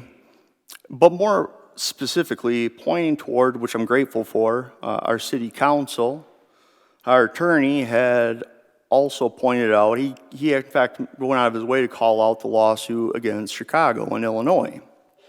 For those of you who are not abreast of the news, the DOJ lost that fight and Chicago won that fight. It is unconstitutional, both at the state level as well as the national level, to impound funds that have already been appropriated by Congress. It is the job of the executive to carry out the laws that are passed through the legislative process, through their Article 1 at the federal level, Article 2 federal level responsibility for the executive to carry out that which is passed in the Article 1 confines of the Constitution. So H.R. 19 is a threat that won't be realized because the party pushing it doesn't have control of the state senate nor the governorship, the executive branch. And it's also repeatedly been in violation, according to both district and appellate court judges, that there's any merit to those cases. So we've already lost $1.6 million because our wonderful state representative, Timmy Beeson, had decided there was some sort of conflict of interest, which could have easily been addressed. At least that's the excuse he's giving for cutting our funding. So I think that the point being raised by my colleague across the room here regarding our funding being cut, it's already being cut. They're already pulling things. And if we've watched anything this past year, we can see those who acquiesce to this, those who decide that this is a right versus left issue instead of a right versus wrong issue, those law firms, Weiss and others that caved, those educational institutions who caved, they just kept coming back at them for more, telling them how to run their institution, violating all of the checks and balances and eroding any sort of protections we otherwise have. So I don't want to see H.R. 19 be the reason why any of these three resolutions fail, because we're getting funding pulled already. It doesn't matter how this resolution turns out. The only thing that we know is there's a colloquially tossed around term called TACO, for those who understand what that acronym stands for. But the only people who have made any progress this past year, whether other nations, whether local municipalities or other states, are those who have stood up and made that discerning difference between what's right and what's wrong. What I have in these resolutions tonight does not do anything but codify current practices, create a buffer against that which may otherwise threaten our fiscal viability as a community, and ultimately does the right thing in our constitutional republic. So that's all I have. Thank you. All right, thank you. Commissioner Zanotti. Just a couple things. I do think there's, when you talk about federal funding, I think that the police department, you know, we get it from, like the school system gets a federal grant for the police in school, and then I think we reimburse your department, so you know, we have to be concerned about that. And the only other thing, real quick, I've only been here 3 months. A while back, I picked up a habit that I usually carry an index card and try to write positive things in this mixed up world we are with these big divides everywhere. You just need that to keep your sanity. And I was looking at my, just since December, public safety, you know, I had 3 notes on there where I saw something that was done by the police department or your troopers. We never talked about them. I mean, one, I'm reading the bulletin in church, You know, I didn't know the week before somebody had a gun in the back of church, and here the priest is thanking the Bay City Police Department, how discreetly they handled it. And like I said, I was there. I didn't even know anything was going on.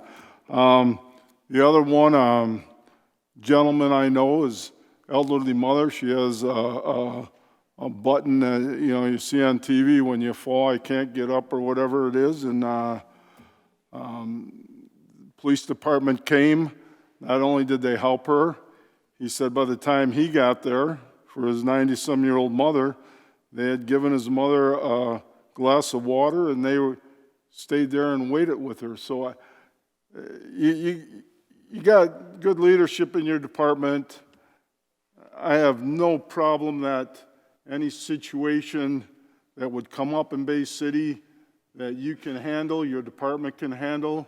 And I guess if you would need our help, you would probably come here and seek it out.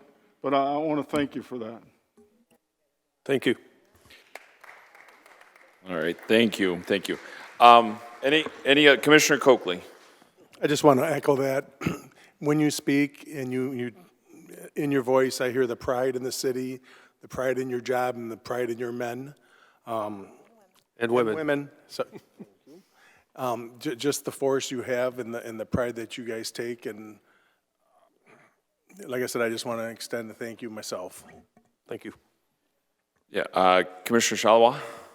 Yeah, I just wanted to say a few things. The public safety director being here tonight and talking about all the rules and regulations that they have that governs them, and his uniform, he has insignias on his shoulders, his badge, he has a badge number, and if someone's rights are violated, they have recourse. They have due process here in Bay City. The problem is with ICE, they're breaking laws left and right. They're arresting people without warrants. They're smashing car windows just like willy-nilly. I'm sure everybody saw the woman in Minnesota get shot in the face for no good reason whatsoever. I saw the video. She wasn't trying to run him over. And it's stark because we have all these rules and regulations here. The problem is you have a rogue federal agency that's gone nuts. And that's where all the problem is. That is the problem. They're breaking the law willy-nilly. It's got to stop. And you can't back down from this. You don't back down. And by the way, you have under the Constitution, you have the right to peacefully protest anything in this damn country. I don't care what it is. And that's in the Constitution. I've been watching my whole adult life. People get the crap beat out of them for doing their constitutional thing. And it's getting old. That's all I have. All right. All right, everybody. All right. Not the time. Thank you. Commissioner Coakley. I'm going to ask the same question I asked earlier. Do any of these resolutions stop anything ICE can do and can stop them from coming here? No. Thank you. All right. I do have a couple things to the city manager. On any regular basis, how much, I know we talked about funding that's already been awarded, but what about future funding and how that is determined, right? Going forward, it's easy to kind of defend, and there's been court cases settled, but what about future funding and how much on a regular basis are we asking state and federal governments for funding for the city? I can give you one example that just happened a couple of weeks ago when we were considering using the BUILD grant from the federal government.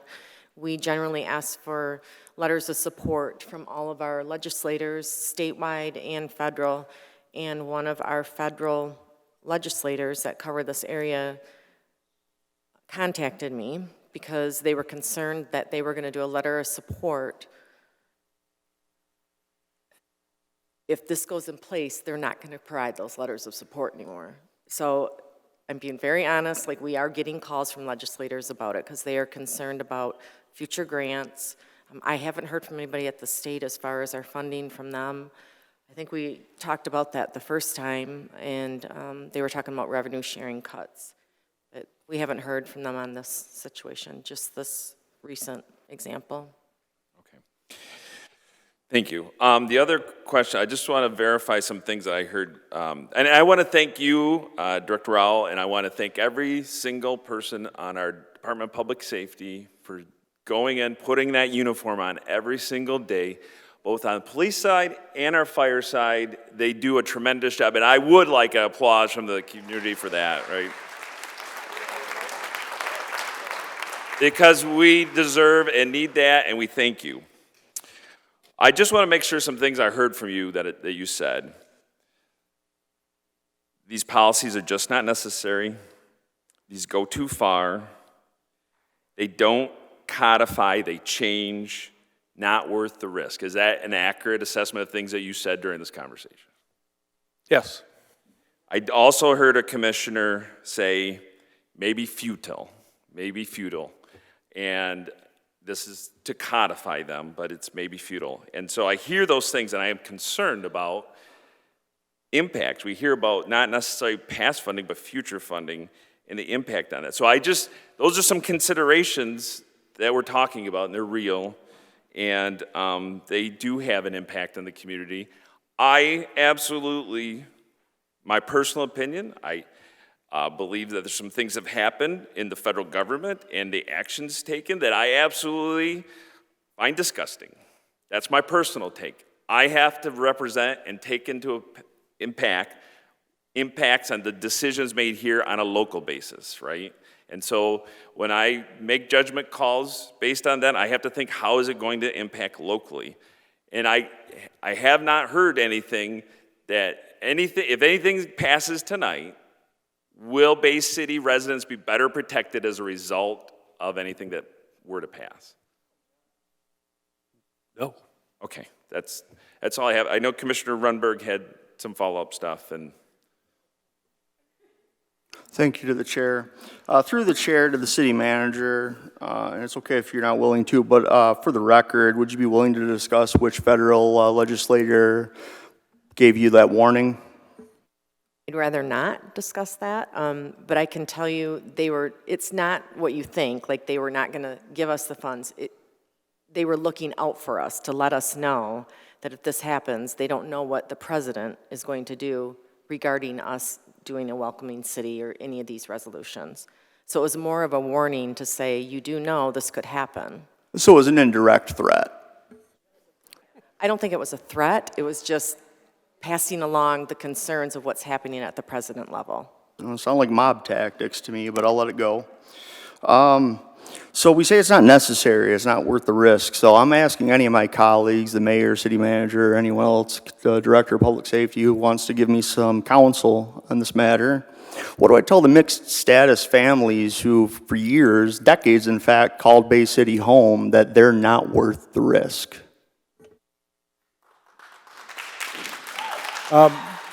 Quorum, please. yep.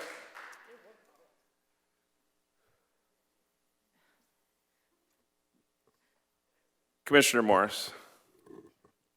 I don't think that's the case. I don't think it's about saying that they're not worth the risk. I think we're blowing this up more than what it needs to be. I think that regardless of what we do here, ICE can do whatever they want here, and that's the point of this. What we're doing here, from what I see here, is that if this gets passed, only thing that happens to us is we could possibly lose funding, and that's more negative than positive in what comes from this. That's what I'm seeing here. I don't want ICE here. I don't, personally, I don't. Am I going to put something on paper saying, hey, we don't want ICE here, keep them out? I'm not going to put anything on paper that's going to affect us losing money. We don't have enough money as it is. So I don't think that's the case saying that, oh, if they're not worth the risk. I don't think that's the point here. What I'm saying is that this does not achieve what we would really want to achieve. There's nothing here for us to achieve anything. All right. I'm done. Thank you. Commissioner Runberg. I wasn't finished with my comments, but I do appreciate the decorum. I never got a response for the record to my question. That said, will Bay City be better protected? Is Minneapolis facing the Department of Public Safety, their police department, and however they coordinate their particular configuration in their municipality? Are any of the local electeds or the city currently facing any sort of civil rights violations? And the answers are not. Who is? This administration has 96 in January alone, in Minnesota alone, court violations for wrongful detention, among other reasons. So, is that stopping ICE and CBP from doing what they're doing in Minneapolis? Would Renee Good or Alex probably be alive today regarding those resolutions? No, you're right, they wouldn't be.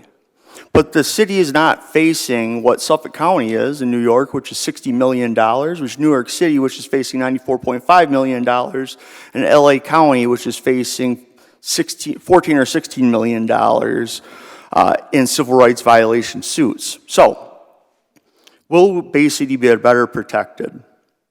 I mean, not from ICE, not from CBP, but will we be protected from people filing wrongful detention suits against us? I don't know, maybe. It's more of a protection than not. They're taking the money from us, as they have across municipalities all across this country, whether they pass these types of resolutions or not. So I go back again to my initial question that wasn't answered. What do I tell constituents and other folk across this city who think that the possibility that we might get additional money not given to us when we're already having it taken away from us? I'm sorry, but that risk was too much to justify their concerns, and I get it. It's the classic trolley experiment question for utilitarianism. Do you save 5 people on a trolley car by pulling the lever where you have someone tied to the tracks that'll die in the other one? I understand. That's the unfortunate moral dilemma we're being put into. But right now, municipalities across this state have spoken up. They've passed resolutions similar to this one. In fact, most of this wording was based on Washtenaw counties, which passed. And I hate to do it. I won't go on calling people fascists and pointing to European history in the 30s and 40s, but I will point to our own U.S. history. We're going to be done. We're going to be done. Oh, are we? I object to the stoppage. This is this is germane to the issue, and you don't want to hear the truth. Go on, please. It's germane. It's germane. Okay. In the 1800s, we had a federal law passed called the Fugitive Slave Act. States in the north in this country, including Michigan, fought and died protecting what came out of that. Would you tell somebody who is housing a runaway slave that, it's the legal thing to do, disregarding the moral thing, and return them to their slave master? Would you do that? Because that is the exact defense that municipalities are currently using under the 10th Amendment and anti-commandeering laws that we have in this country about the use of our resources, as illustrated in my third resolution, that prohibit us, if we pass this, from using that and give us legal cover should we get sued over the fact that we violated that. I understand this isn't easy. I understand this is a question of morality rather than legality. But we have to decide whether or not the line that's been crossed, however many lines ago, is one too far. And if we don't do it now and show our legislators in Lansing that we're joining the chorus of municipalities standing up against this in response to the 10th Amendment, in response to our state constitution and Home Rule City Act, then what are we doing here? We're not leaders, we're rubber stampers for the city. All right, folks. All right. Yep. If we want to clear the room, we can. Okay. We need to be respectful. Okay. So, Commissioner, we're Commissioner Coakley. Rightful detention was brought up again. I thought we went over that. So when you detain somebody, you turn them over to the county? If they're arrested for an offense, yes. So okay. All right, and then it's a county issue again? Correct. Okay, thank you. All right, Commissioner Cubitt. Thank you for telling everyone that within the bounds of Bay City, no matter who you are, whether you are a mixed status immigration, whether you are a citizen, whether you are a federal agency, we uphold the law in this city no matter what.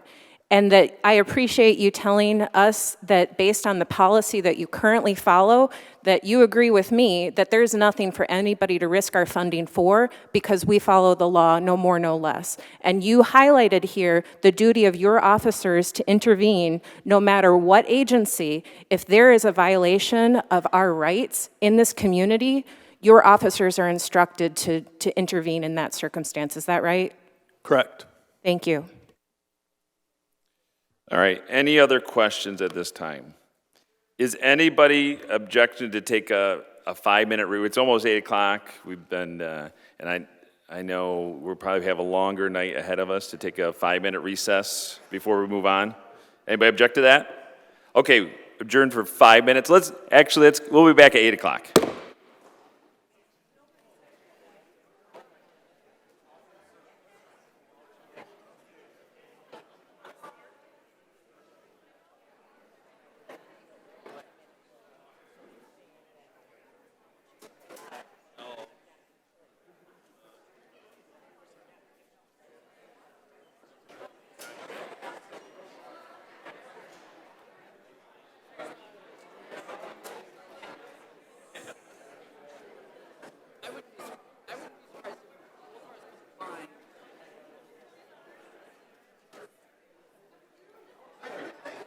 What's the next order of business? We have to go through regular agenda. That's pretty quick. Then this comes next. Okay. Yeah.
talk about the affordable housing thing, because they save a lot of people in tax money.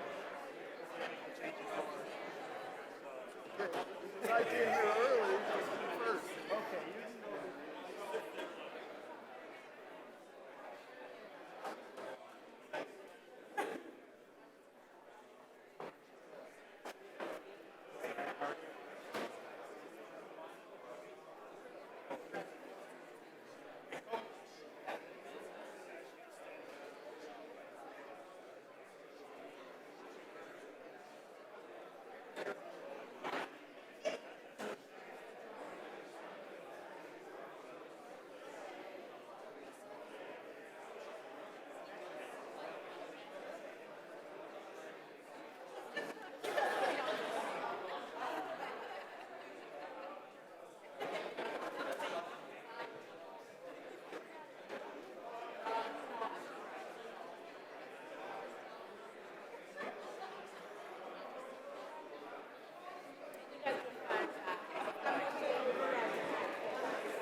I've seen a few different collections of figures around. Just haven't seen that particular one.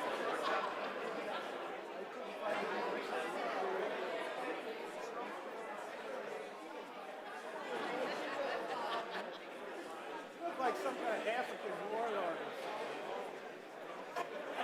This is the solution.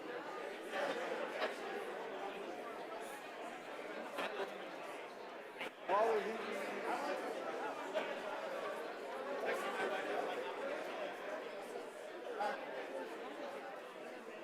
That's yellow. That's yellow. That's yellow. I was trying to do that, you know, I was trying to do that. All my hands.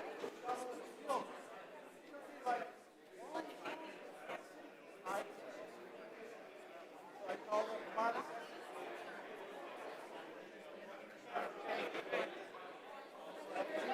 He said I can do it, but I have to do it.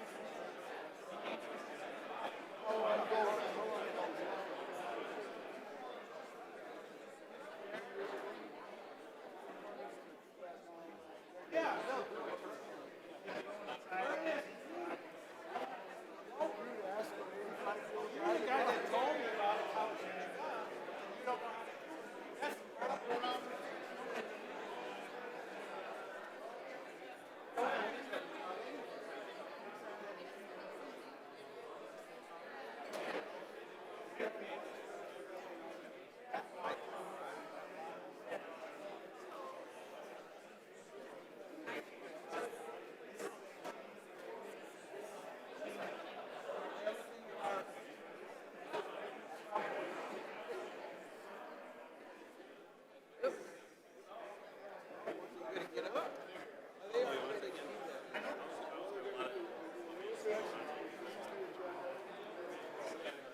All right, everybody, this is like a 30-second warning, maybe a minute warning.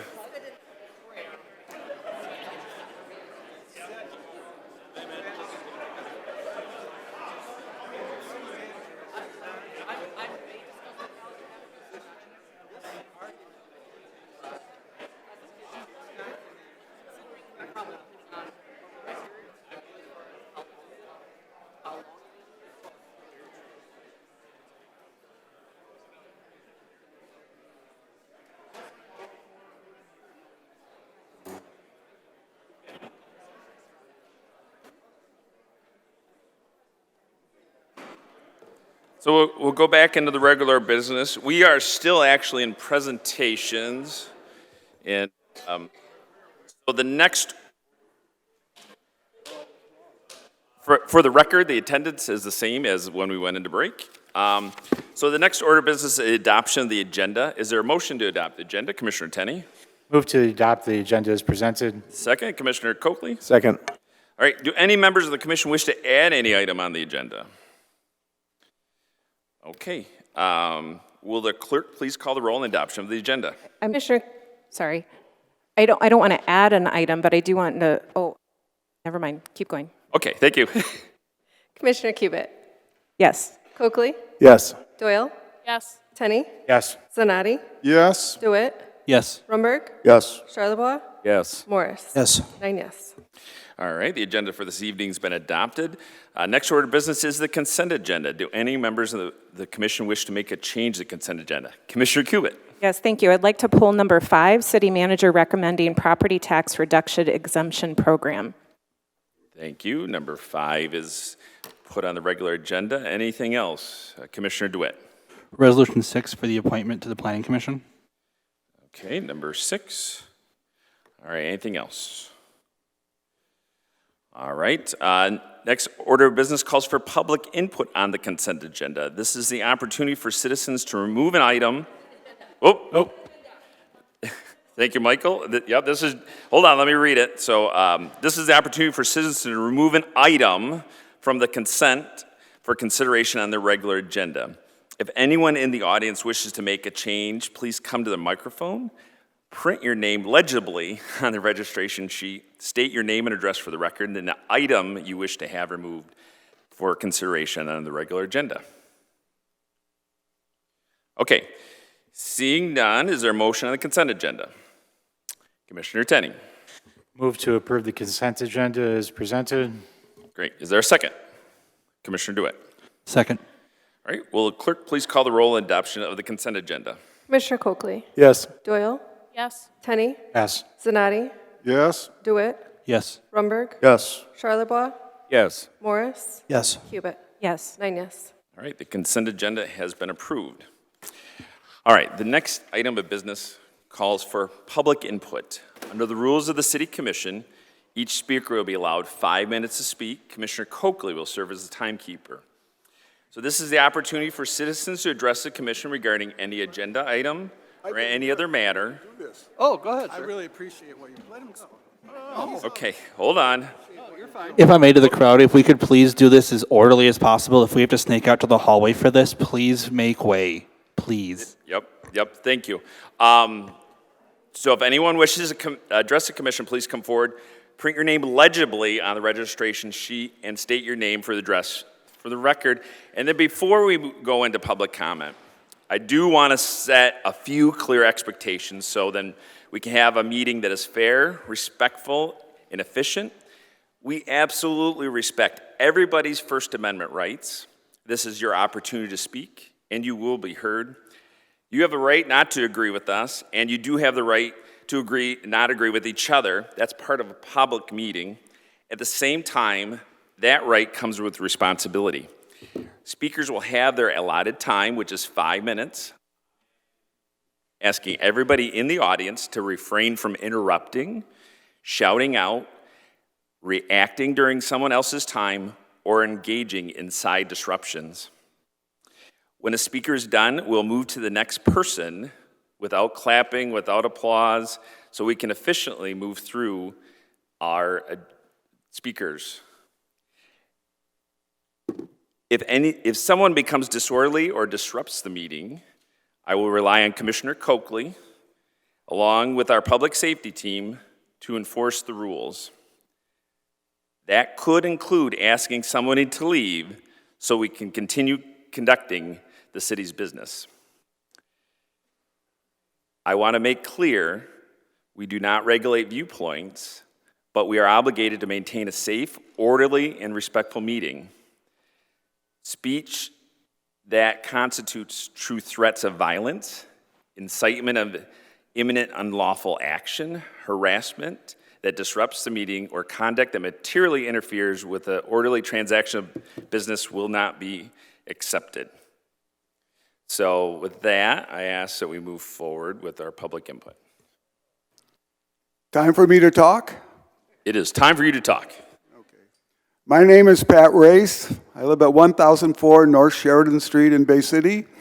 I was born in Essexville, but I've been in Bay City since 1970. I have 2 points I would like to make. The first one is for the commissioners and the mayor. Our country is in a position of great peril. And while it's not in your normal job to be concerned about what's going on with the federal government and everything else, things are so bad right now that you need to understand that part of your job is to look at what's going on. There's been much discussion about one particular issue around ICE, but there are many that your positions might change if you would understand the great peril that our country is in. I want to give you 2 numbers. 149 million people voted for the House of Representatives in 2024. If 10,516 had voted Democratic, we would have a Democratic House instead of the Republican House. Think about that. Think about your friends and neighbors who didn't vote. Think about your changing opinions about the president, and understand that the most important thing you can do between now and November 4th is organize people to vote. Vote for who you think would be the best person and support the ideas that you want. Now, I am a Democrat. I don't wish to cast dispersions on those people who still support Trump, but I would say, because of what's going on with the climate, where he's decimating the green energy activity, where his terrorists are destroying our economy, where 600,000 African American children have starved to death because what he and Elon Musk have done, which shames me and should shame us all, we ought to know what we should be doing between now and November 4th. So to those people up here, please think when you're considering all the issues like were discussed around ICE today, that there's an important way that we understand the peril that our country is in. And certainly people here are going to vote, but you have to vote and bring others with you, and you need to vote for people who want to have a reasonable life and not feed the pockets of billionaires and a criminal president. Thank you. Thank you.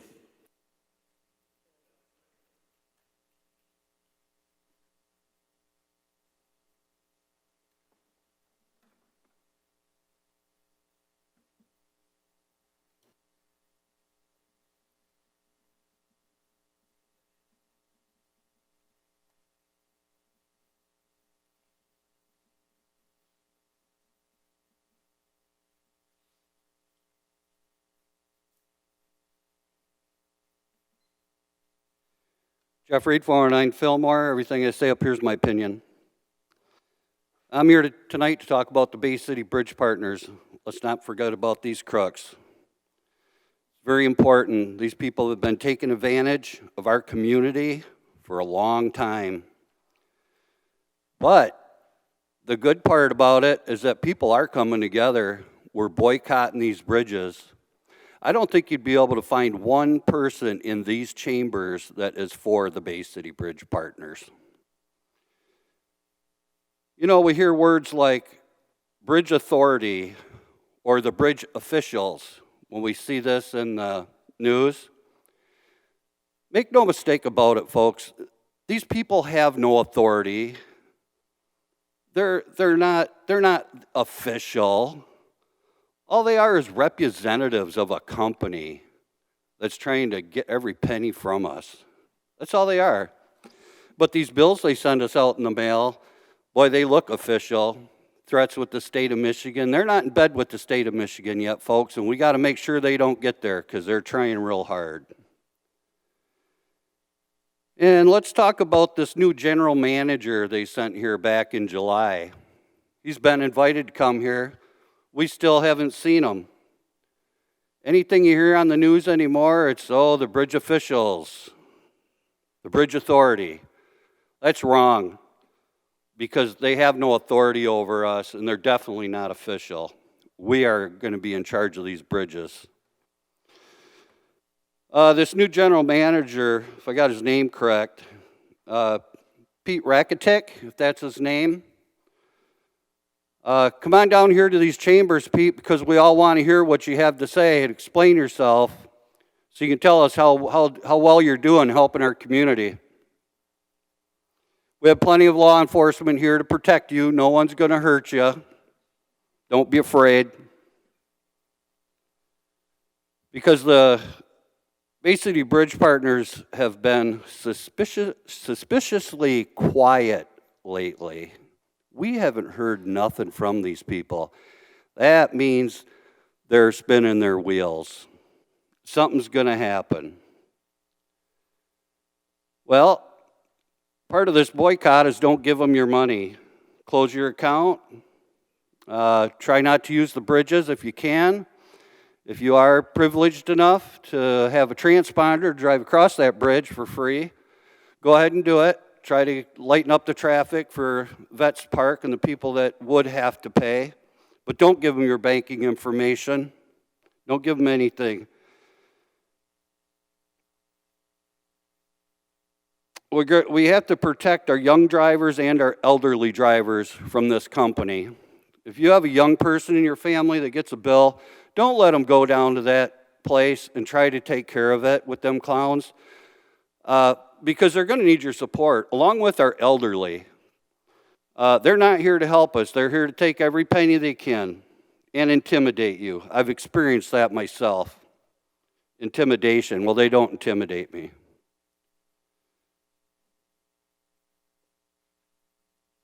Somebody mentioned a 10-year-old boy from the last meeting. I think that young man should run for mayor. He said those bridges should go. And I agree 100% with you, young man. You got my vote. And I'd like to say within closing that bridges are supposed to be built to bring people together, not price us apart. Thank you for listening. Thank you.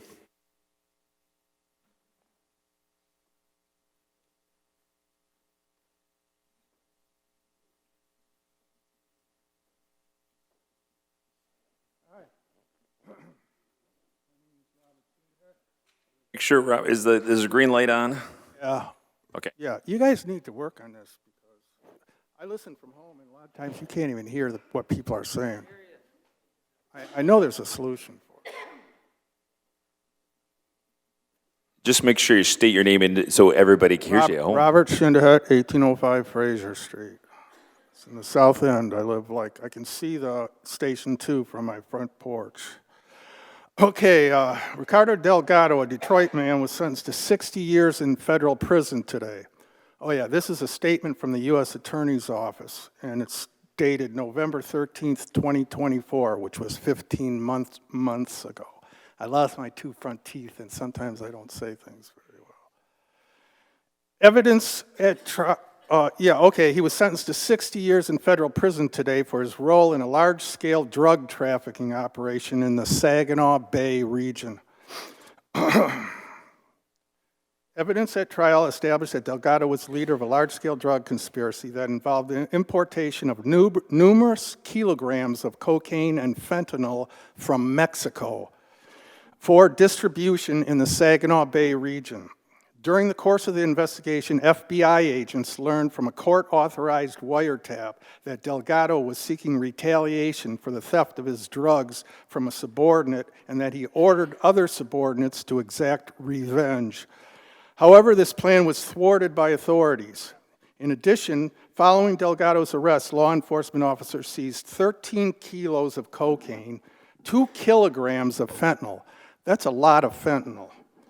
12 firearms, including 2 machine guns. And I'd like to have one of those to take care of the squirrels that keep digging up my garden. They also seized 2 silencers and over $200,000 in cash from Delgado's residence.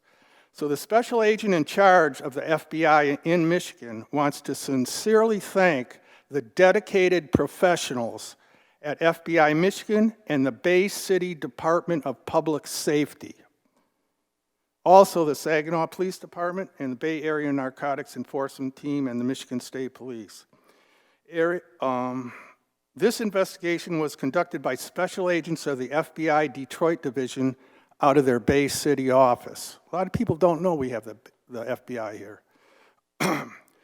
Special agents, it was conducted by the Bay City office, also special agents of the Bureau of Alcohol, Tobacco, Firearms, and Explosives, otherwise known as the ATF, and law enforcement officials from Michigan State Police, the Midland Police, the Saginaw Police, the Saginaw Township Police, the Bridgeport Police, and the Bayonet, Bay Area Narcotics and Bay Area Narcotics Enforcement Team, and the STING, which is the Strike Team Investigative Narcotics Group. The case was prosecuted by assistant U.S. attorneys. So this is how our law enforcement agencies cooperate to keep us and our children safe from dangerous and evil people. It is also a recent and sobering example of how dangerous drugs are trafficked across our borders and into our community, and most certainly involving dealing with cartels and illegal aliens. Although ICE is not mentioned specifically in this news release, it is their job to help monitor and control this type of activity. So beside the one I just mentioned, there have been 2 large-scale drug busts in Bay City recently that have received relatively minor attention in the news. One of them involved 15 people, including one woman who has a house over behind Kolb School. And she was arrested a second time after bonding out and returned home to continue with her bedroom lab converting cocaine into crack cocaine. The MLive reporting felt it appropriate to include a large photograph of a poster on her bedroom wall above her workbench, which read, "Snitches get stitches." Let me remind you that when dealing with cartel snitches, or actually anybody that they deem a problem, they get a lot more than stitches. The cartels murder entire families, they execute policemen, and they assassinate government officials. It kind of makes you wonder who is financing these protests in Minneapolis and resolutions in cities across the country like the one we are considering today. Because I think it would help the cartels continue their business. I truly care about the people who may be illegal but have been good citizens and made efforts to assimilate. There are many references in the Bible which tell us to treat foreigners living in our land with kindness and generosity. Jesus expanded on... Time. Am I done? Yeah, I wrote a lot of stuff, and I knew I wasn't going to have time. But this is 10 pages, and we got it 3 days ago, All right, and that's we have time, so... Did I get some more? We're gonna be here a long time. Commissioner Rundberg, it's... I mean, it's open to objection, but or not to second, but I move to provide the speaker 2 more minutes. All right, Commissioner Cubitt. I'll second, but I'm not going to make a habit of it. 2 more minutes. Okay. Roll call vote? No? Any objection? Commissioner Coakley? I object just because everybody knows they have 5 minutes, and it's going to be a long night tonight if we give everybody... We'll always give an extra... Okay, so we're going to do a roll call vote to give the speaker 2 more minutes. So yes means you agree to give 2 more minutes, and no means you do not. Commissioner Doyle? No. Tenney, No. Zanotti, No. DeWitt, No. Rumberg, Yes. Charlebois, Yes. Morris, No. Cubit. It's moot, the speaker sat down. I still have to finish. Still vote. Yes.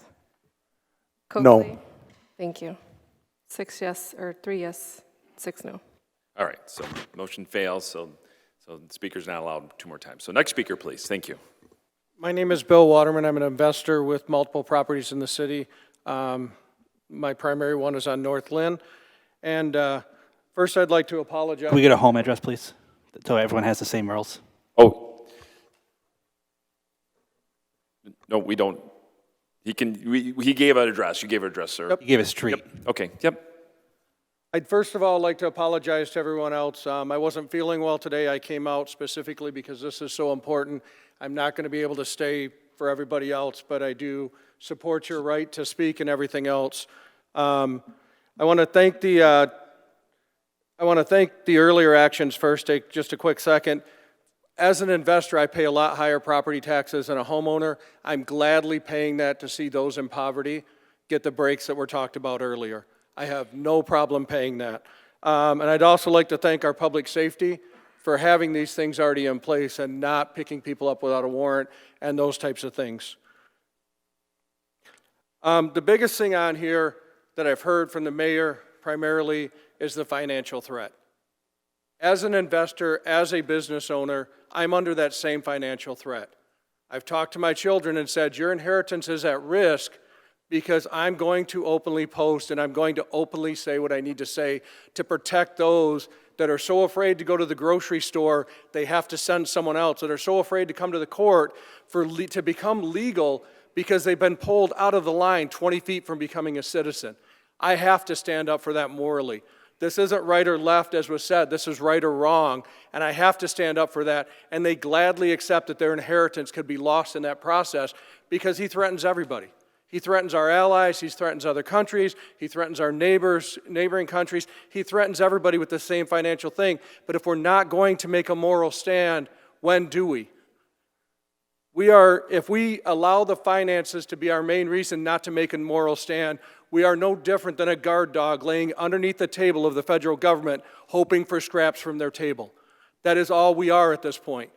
If we tell them that we will not take a stand, we are nothing more than protecting ICE, protecting their policies, protecting them being masked, protecting them assaulting and killing citizens of the United States, and being their guard dog. I don't think that's what this city wants. I don't think all these people came out tonight to say, we want to be the guard dog of the federal government, hoping they'll drop a scrap on the table, because that's all they're giving us. They're not giving us great amount of money like they are the rich. They're giving us the scraps from the table. One of my favorite quotes from an Auschwitz survivor says, it wasn't Hitler or Hinneman who caused the damage to my family, who killed my family, who destroyed my life, who imprisoned me.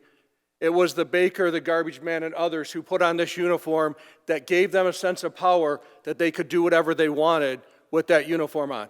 We're seeing this with ICE. They are brutally beating people pinned to the ground by 6 people. While some cities' officers stand by, Minneapolis did not. We should not either. I think these resolutions should be placed with the public safety, and we should take a stand very firmly and say we are not going to stand for this in our community. We are not going to have abandoned vehicles because somebody's window got busted out and they were dragged out and their documents were not accepted because they did not have a passport in their hand, they had a driver's license in their hand. We don't have the resources to deal with the aftermath of ICE. We don't have the resources to clean up our city. We don't have the resources to fix our city. We don't have the resources to deal with the abandoned cars. Over 250 of them in Minneapolis to date, where they've ripped people out of their car in the middle of an intersection and caused a traffic jam and left the car. Some of the cars are even smashed where they've rammed into the car and made it not able to be driving. We don't have the resources to deal with the aftermath. We should be dealing with this proactively instead of reactively. We have to stand up for what's right. These are our neighbors. They're our friends. They're people we care about. Their lives are in jeopardy. All they want is the same opportunity that everybody in this room that's not a Native American got at one point, Do we have a huge immigration problem? Yes. Do we need to find a path to legalization and citizenship? Yes. We know that. We can't solve that, but we need to stand up for our neighbors and the people in this community. They are a large part of this community. My grandfather, 25 years ago, was a school bus driver in Reese. And one of the things that I rode with him as a very young child on his bus, we picked up migrant kids and took them to school. That's what I want to see our community do. I want to see them support those people and stand up for those people. And I'm going to close this on a personal note and surrender the rest of my time. Anybody who looks at my Facebook profile sees that on my Facebook profile it says, I'm a bourbon drinker, I like my whiskey straight. Commissioner, wait a minute. Commissioner. Blank ice. Okay, I think he's done. Andrea Obershaw.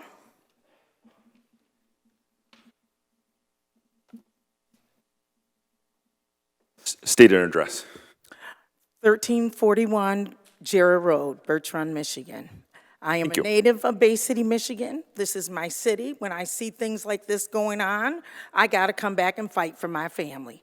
My family's been here since the late 1800s. We are one of the first African-American families to come here. I see there are more of us sitting here that we deserve to be here just like immigrants. So I'm going to start with this. I am here to support the welcoming resolution that Commissioner Rumberg brought to the floor, which now has been broken down into 3 resolutions, all boiling down to President Trump's immigration laws and supposed suspension of our government funding for the city.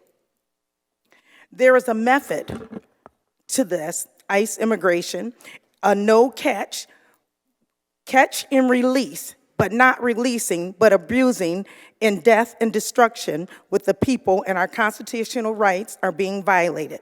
We are dealing with a distraction, right? In fact, Michigan is building more detention centers and being privatized and owned by rich, and I know a lot of people from Bay City investors. It seems the people involved with these detention prisons are becoming wealthy on the backs of immigrants and the citizens, for they are getting funding from the government. We could even say low-income, Section 8, low-income housing program funding, because they are stealing, killing, and destroying a lot of dreams of innocent immigrants. They need the money. You people, the rich up top, billionaires, they need the money. You have to cover for the lie to get richer and richer.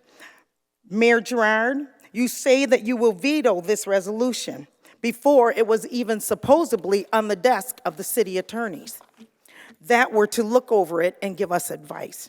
But instead, you hand over the same letter from the attorneys from last year, which only shows you have not learned transparency is what the people want, and deceitful lies is unnecessary. And you even said in the news you would veto, but you had not even looked over what the people want here. But yet, ahead of time, you say veto. Shame on you if you veto. You feel that ICE should have free reign over our city and public safety, as if they are not capable of taking care of people. Officer Roel, I commend you. Please address the. I commend him in your police public safety. I am sorry if anyone is saying you can't do your job. So they want to send the ICE in to teach you how to communicate with the people of the city of Bay City, which I know you are more than capable of doing. ICE is off the rails. Bay City has always been a welcoming city. The immigration ICE catch and not release is a distraction for the true reason. Privatized detention centers have become a big business for the rich owners and investors. With this being said, Mayor, you want to, again, veto the immigration resolution. The city can't get funding. President Trump already had stated cities in the blue states are getting nothing. But guess Who gets the funding? Exactly, private owners and investors of these detention centers. We could call them landlords getting Section 8, or the big beautiful bill for the millionaires and the billionaires, desperate to stay on top at the cost of chaos and brutality by building detention centers of hell, claiming that they are making jobs. I bet if you start searching who owns these hellholes, you would find we have people of authority right here in this city that are upholding people to build these catch and never release immigrants like they are animals. I am asking you, Mayor, to not veto.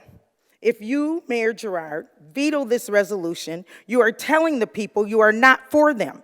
You are for the corporate corruption against humanity and the safety of the citizens of the city of Bay City, Michigan. I want to thank you, and I want to say search your hearts, because that's a great place to start. Thank you.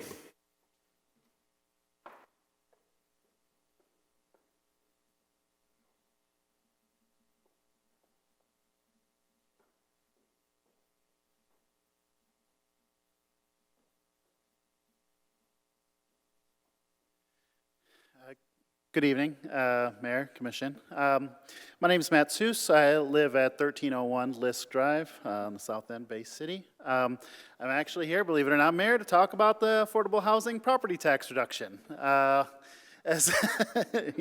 Believe it or not, just wanted to, I guess, follow up on some of Commissioner Cubitt's comments when that was up during the presentation. I am an attorney with legal services. I am a housing foreclosure prevention specialist. People come to me with tax foreclosure or mortgage foreclosure issues. I assist them with trying to get out of that hole.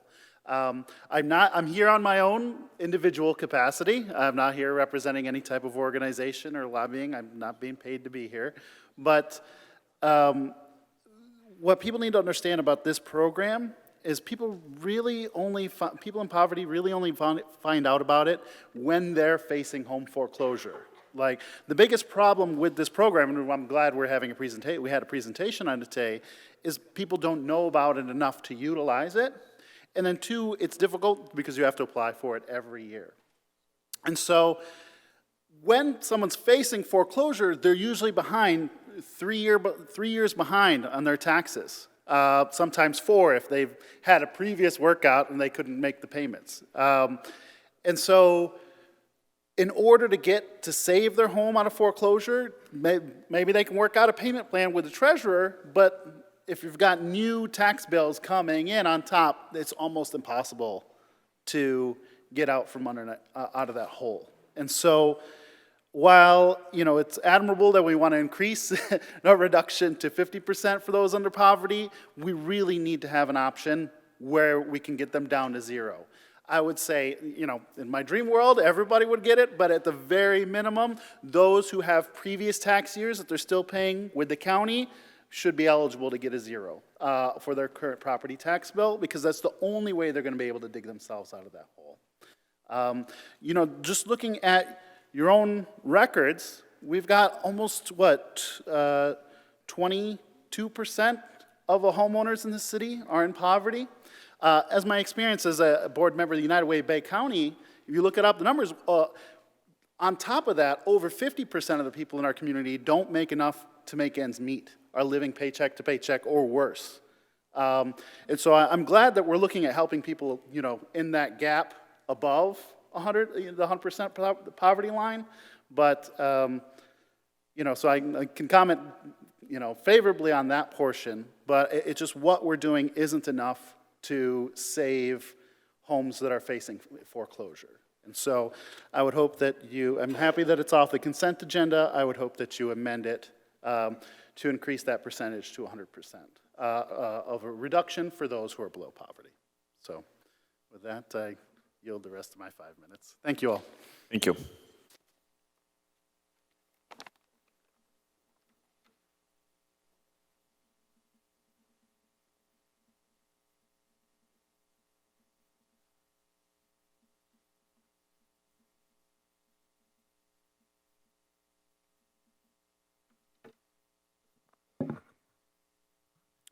My name is Andy Sosnowski. I reside at 2781 Sportsman Court, Bay City.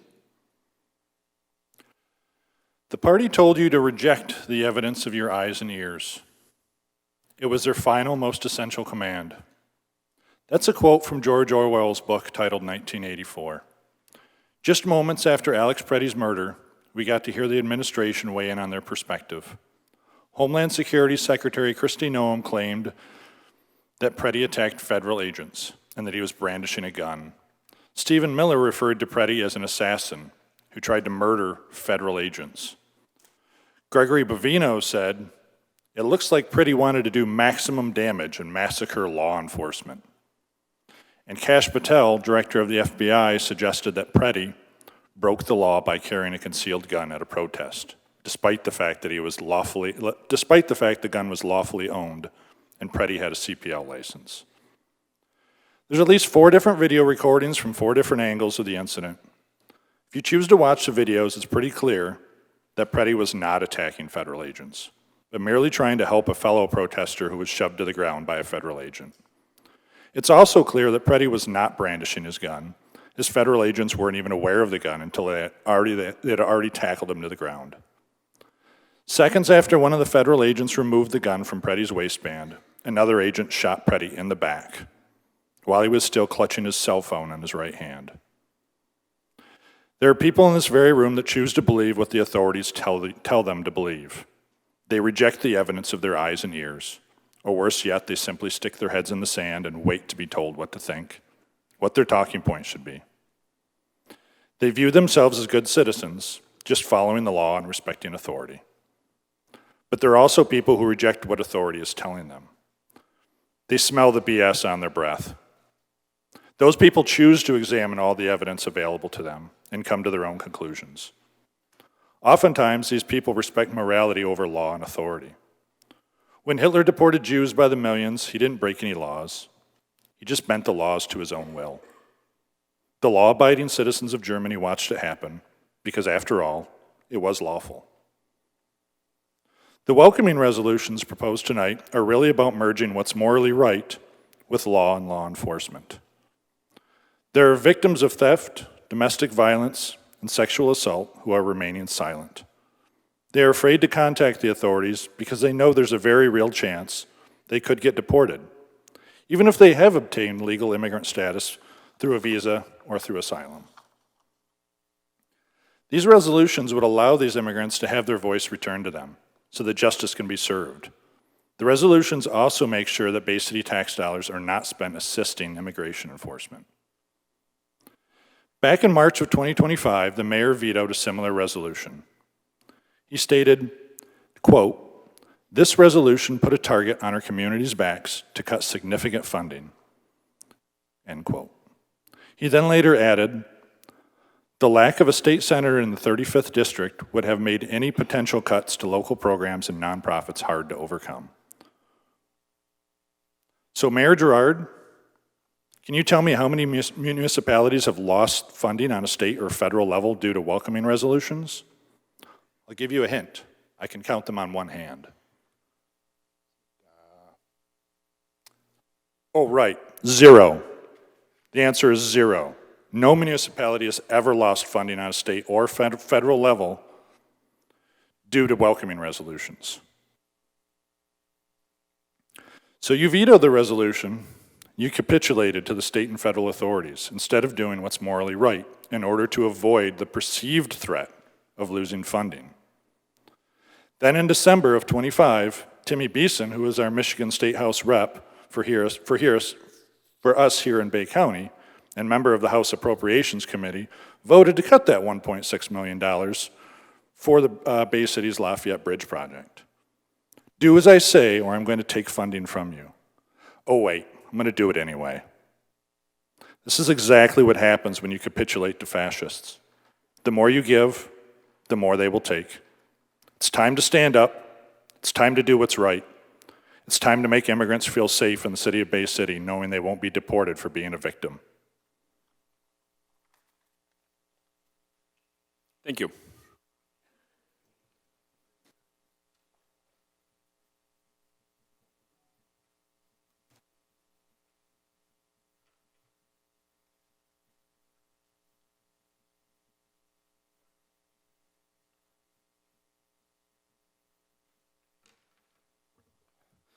Alec Beaton, Port Huron, 3501 Holland Lane. Good evening, everyone. It has come to my attention that Bay City is considering a sanctuary city adjacent policy called Welcoming Community. According to official city records and local media, this policy would limit police cooperation in immigration matters, prohibit officers from asking about immigration status, restrict assistance to federal authorities, and prioritize local crime enforcement over immigration enforcement. In my opinion, this policy is not only in threat of a lawsuit by the Department of Justice, but this policy is a spit in the face of our American ancestors who fought for this land and died for this country, so that their children would live free men to inherit the glory of their forefathers. Every day, Americans are being aborted by pro-choice policies, including more than half of my own generation. Folks, I'm Gen going to Z. ask somebody to leave if you... All right, thank you. Whilst being replaced by millions of immigrants, legal and illegal. I am told relentlessly by liberals that Trump has done too much damage to American immigration, and yet Trump's immigration policy is more liberal than even half of the work progressive presidents like Obama, Biden, and Clinton did to keep this country safe from foreign invasion. Look it up. Those American ancestors, which we as children were told were evil, racist, slave owners, etc., fought 250 years ago to liberate this land from a foreign tyranny that sought to not only control but subvert our American people and our American way of life. 250 years later, us Americans are once again under attack by a foreign enemy that serves Satan and not Jesus Christ, of which this country's values were founded based on. The true ruler of America. We are told the lie again and again that American land is stolen. Someone mentioned earlier something about Native Americans. Was it the Indians that fought Britain? Was it the Indians that built great cities like Detroit back in the day, in Chicago and New York?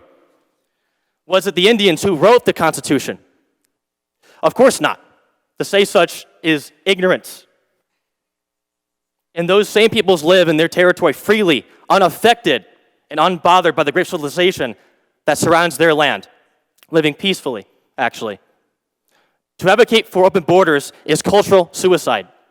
Anyone that has an IQ high enough to understand history understands the collapse of the Roman Empire. Why?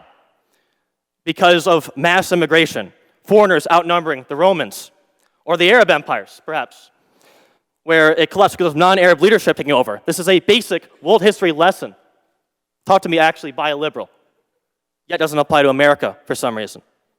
Culture subversion is a real thing that leads to the collapse of great empires, and we're seeing it live right here in America. In this moment, for the sake of our children and for the sacrifice of our fathers, we cannot let this country go to ruin simply because we feel bad that third world countries suck. Liberals say America is selfish as to not welcome these people in. And yet, if a liberal were to say that we should send these people back to their countries and train their leaders to be better as just as us, then they would be crucified for that. Bay City, you must decide. Let's put our Americans first for the sake of our country and the prosperity of our people. With that being said, America first and Christ is King. All right, thank you.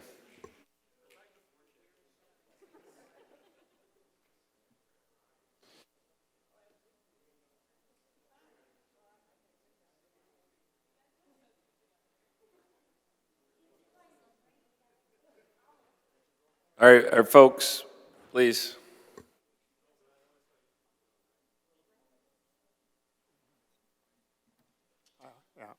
Justin, hello, can you hear me? Yep. All right, I want to tell you right now, I don't have 10 pages to read. I don't have a teleprompter. So If you could start with your name and address, that'll be a great start. All right, Bruce Lee Eckhart, 810 Germania. What would have happened if we didn't open the borders? We wouldn't have that problem today, would we, people? How many billions and billions and billions of dollars Trump has to spend to get all these undocumented people out of here that are terrorists, killers, rapists? We're lucky. This man here, what's his name? The commissioner.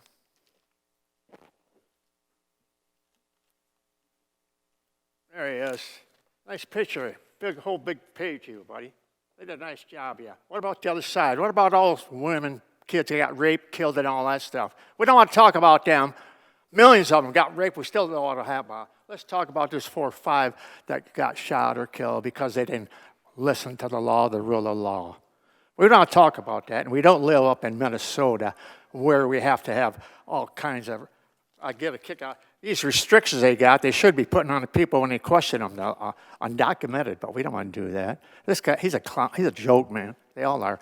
And you think these guys are Democrats. You know how you create a problem? You ask the Communist Party. You create a problem, and that's what they did when they opened up the border. Because the Democrats don't have enough people, votes, so they want undocumented illegals coming in. You look at Minnesota, oh, the Samoans, all the billions going there, New York, Chicago, they're doing that all over. They're making fools out of us. Thank you, Mr. Democrat. You guys are so worried about us. Look, all that money could stay here in this country. Now Trump's got to go and do the dirty work, which he shouldn't do, but he's doing a hell of a job. He cut the fentanyl out. He closed the border. All these thousands and thousands of people are dying. You've probably got somebody died from it. Where were you guys? Come on. Were you around here? Oh, no, we don't talk about that. No, forget about the American people. You guys don't give about American people. Just what you're doing, all the spending you've been doing. If I had a between you and me, I would not trust a Democrat as far as I can throw him. Look at the background of where these guys spend so much money. They break us down. We get back up, looking real good. The economy's looking good. The stock market. Look at what's going on. It's beautiful. The other guys gets back in, way down. Open the borders, let everybody in. So just want you to think about it, you people, especially you young ones. I don't know, but I don't think we have that many undocumented here in Bay City. I don't know where they're coming from. You might have a couple ISIS people. They're a big deal. I want ICE around me because I don't want to have a neighbor or somebody hiding illegal. He shouldn't be. It should be against the law. And if there's somebody down my block I never saw before, acting funny, and I like to have him checked out. He should better have some identification because you don't know what he's going to do afterwards. He might break in some house. So I don't think they're asking that much. Young kid, you better wake up. Otherwise, you're going to have all these people still here. And they're, like I said, they're rapists or killers. And look at what they did in Minnesota. They got, 4, 5, 6,000 rapists. They got them. ISIS had to go in there. They got them all. And your mayor and your governor should be in prison, deliberately setting these people up, tell them, don't do this, do this, do this. You follow the rule of law, the federal government. That's what's wrong. The last 4 administrations have not. They turned their back on everything. We're not going to follow law. We'll do what we want. We'll go out and take out arrests. We don't give them their rights. Just like January 6th. Those guys didn't get their rights. They threw them in jail, give them 4 years. That was the other party. But we can't do that. I wish we could throw these guys in jails right away, but they won't do it. They want to do it right. But that was disgusting what they did over there. They couldn't get a lawyer. They couldn't get nothing. And these judges lie. Oh, God, I don't want to talk about it. But that's all I got to say. I want you to think about it because we would be thankful we got ICE. We wouldn't have to have them if they didn't open the borders up. The other party let that happen. And all they want to do is they want to get a quota. They want to get more people in here so they get more votes, Congress, so they can be completely a majority. We don't want that. So thank you very much. Thank you too, Mayor. Vote what you did last time. You're on the right track. Thank you. Thank you.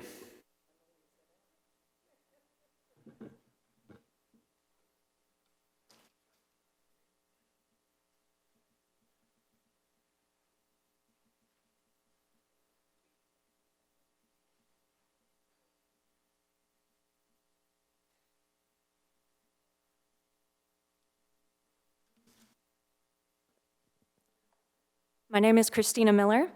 I'm at 2713 North Van Buren Street here in Bay City. And as someone who has lived in one of the longest standing sanctuary cities in America, I'd like to contribute my point of view on this resolution. To not do so would be a dereliction of my civic duty, it appears. I lived in southern Idaho for a little over 20 years, and 10 of them were in the city I mentioned, which is Boise. I moved here to be with my boyfriend, who is now my husband, in 2022. Both he and his mother are lifelong Bay City residents, which is reason enough for me to love my new home. As someone who has lived side by side with a significant immigrant population the majority of my life, let me tackle the misconception that this will somehow make our city unsafe. First, some background. If you know anything about the state of Idaho politically, you know it is consistently the reddest state in the union, with right-wing candidates in national elections winning the popular vote by larger margins than they do in both Texas and Florida. Boise is a cradle of cultural diversity in an otherwise very racially and politically homogenous state.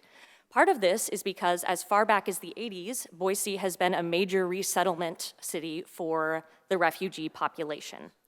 Crime rates have steadily declined there since the 90s, I'd like to point out. In 2017, during the first Trump administration, when our neighbors were initially threatened with violence, the people of Boise, the capital of, again, the most conservative of all 50 states, unanimously passed a resolution like this one, and still, crime rates have not increased.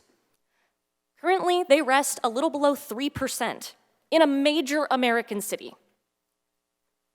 No federal charges have been brought against them for it, so to say that that would happen is completely dishonest and not based in fact. It simply codified our existing public safety protocols, as from what I've heard tonight, this would do. Thank you for your input, sir. And it celebrates and protects all of the members of its community, regardless of race or national origin. My point is, the assumption that immigrants inherently make our community unsafe doesn't hold up to the statistical evidence. Honestly, it doesn't hold up to anecdotal evidence either. Prior to college, I lived in a very small desert town 40 miles outside of Boise. Somehow, in such a small town, in such a sparsely populated state, I met a saint. I'll call her Mrs. K. She's my best friend's mother. Back in the 90s, she met and fell in love with a young airman who was stationed in her home country of the Philippines.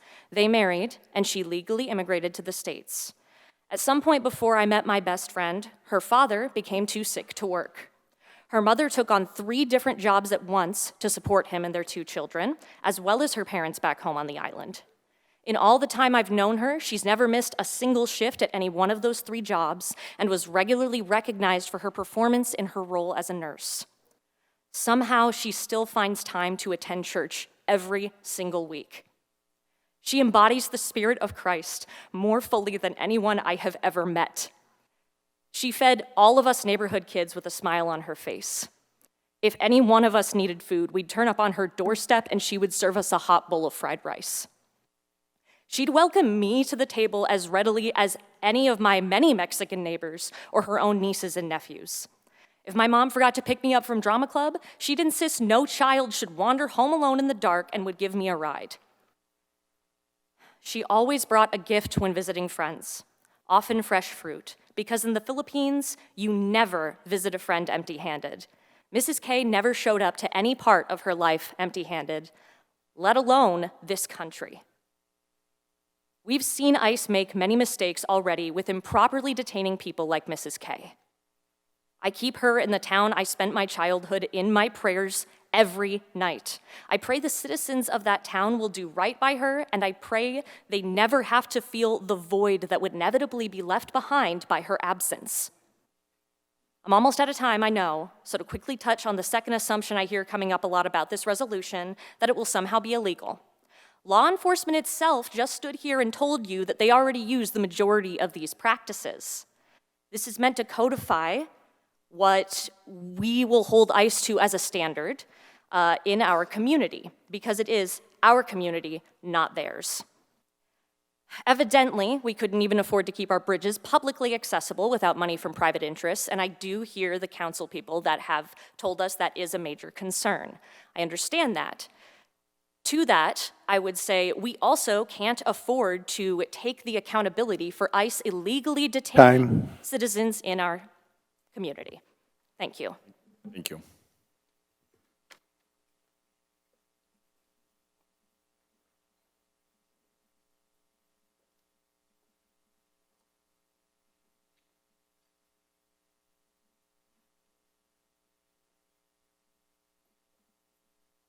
Good evening. My name is Dustin Kosick.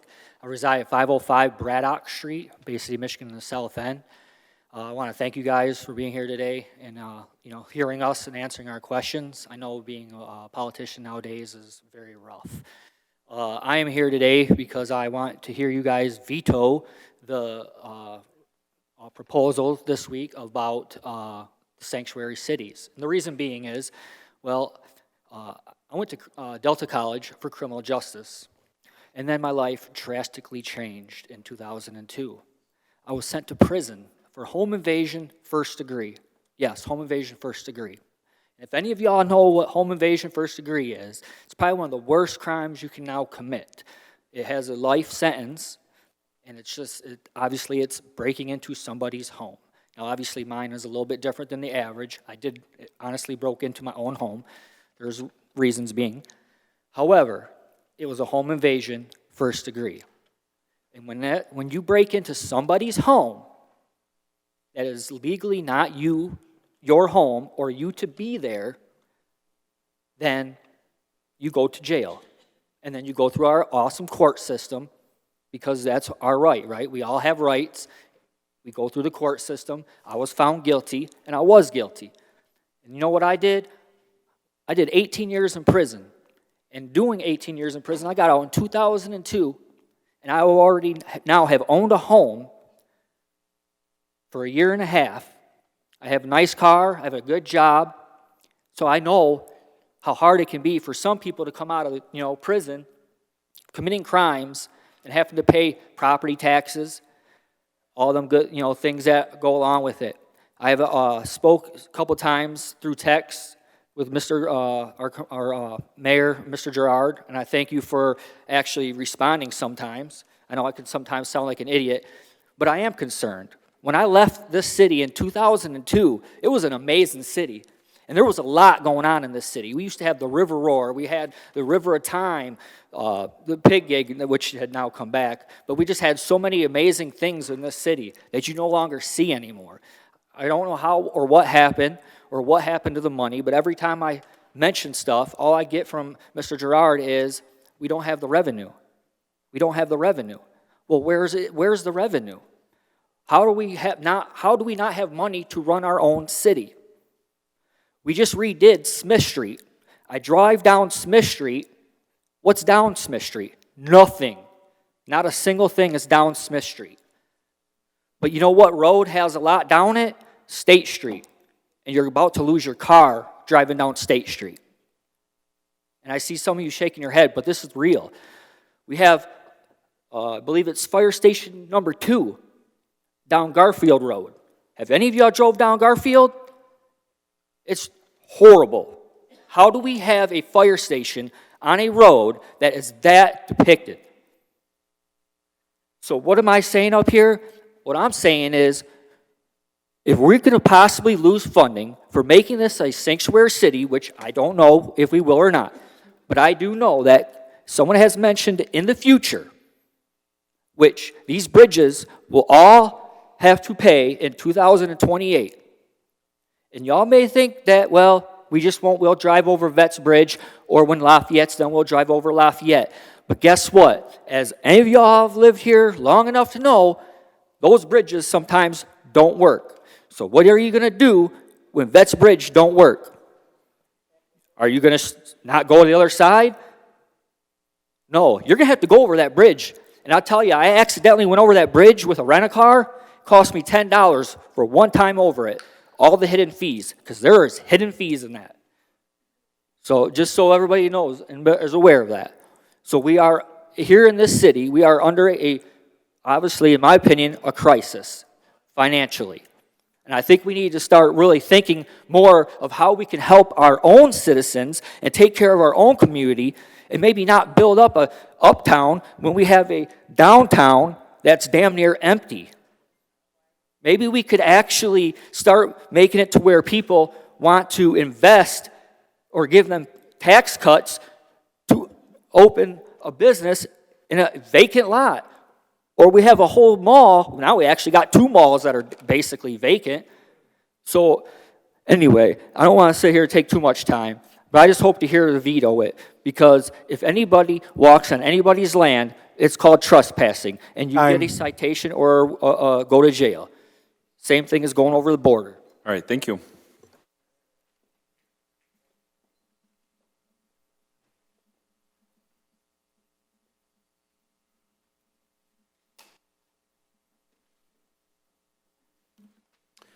Hi, my name is Kale Schaefer. I live at 300 Shady Lane in Auburn, Michigan. Though I don't live in Bay City, I do spend a lot of time here.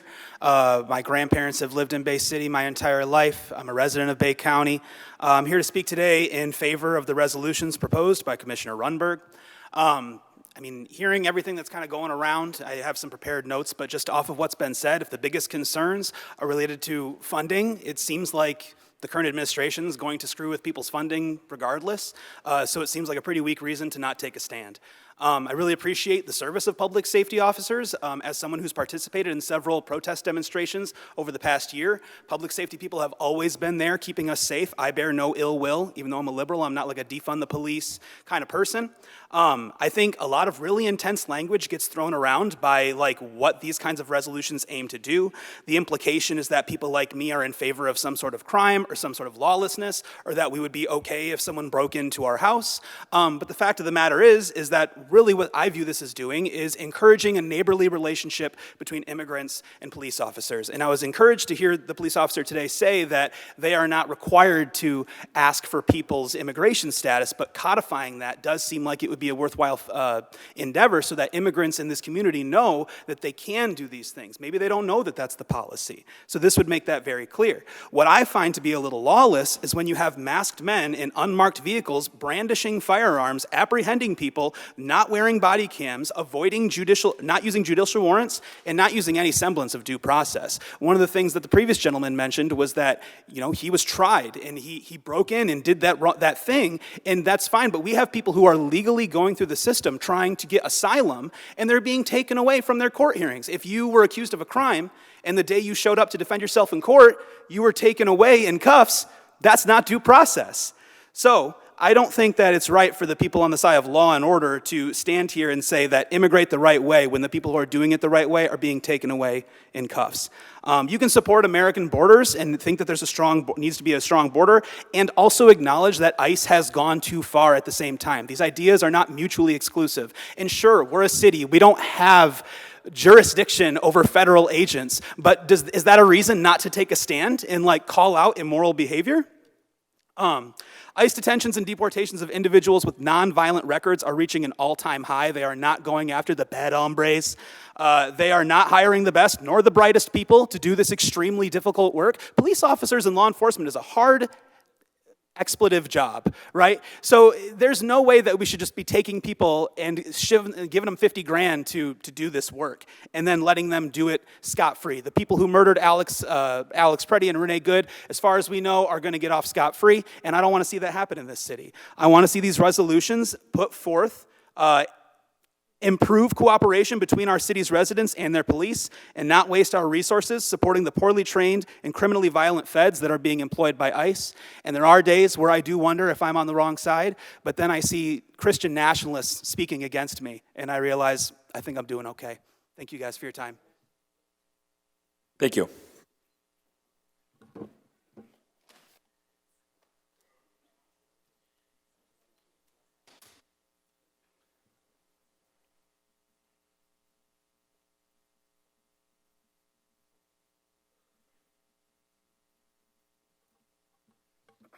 Good evening, everybody. First, I'd like to say, Director Caleb, great job holding your composure earlier. Just make sure, name and address for the record. Jordan Banaszak, 2219 26th Street.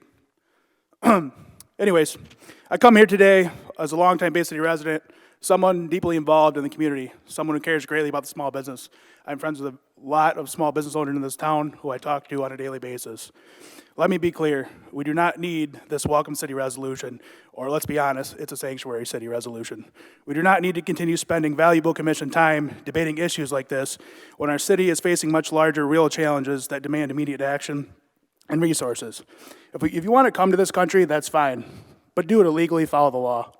Our city should not be a place to put itself in a position that brings unnecessary controversy or national attention potentially losing funds that could negatively impact our community or our city in general.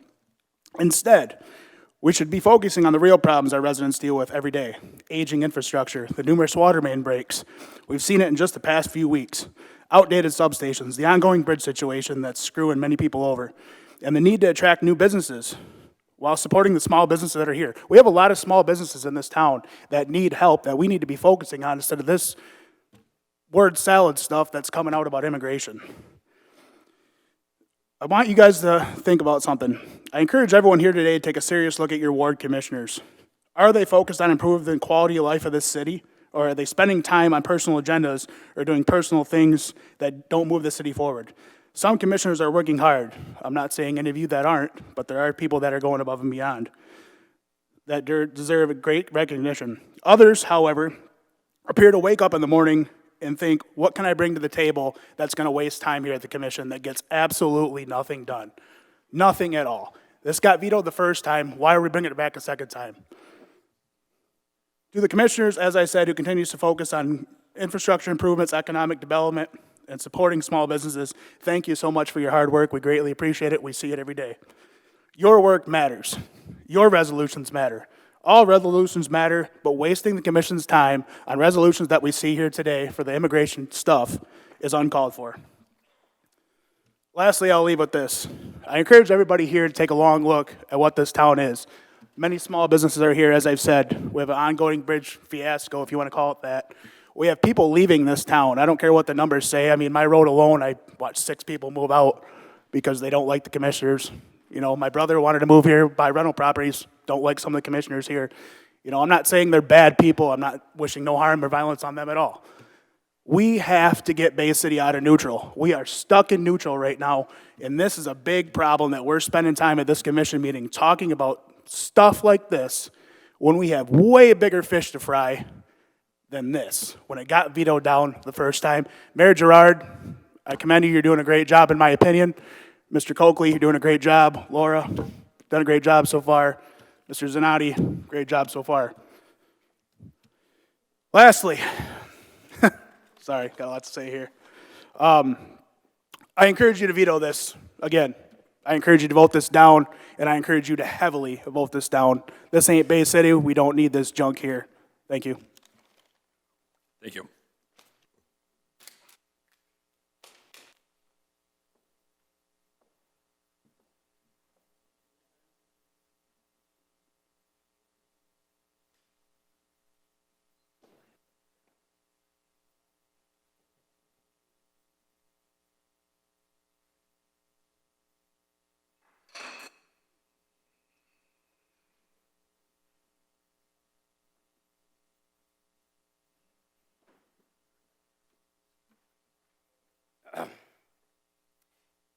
My name is Andre Williams from Detroit, Michigan, 1160 Holcomb, Detroit, Michigan.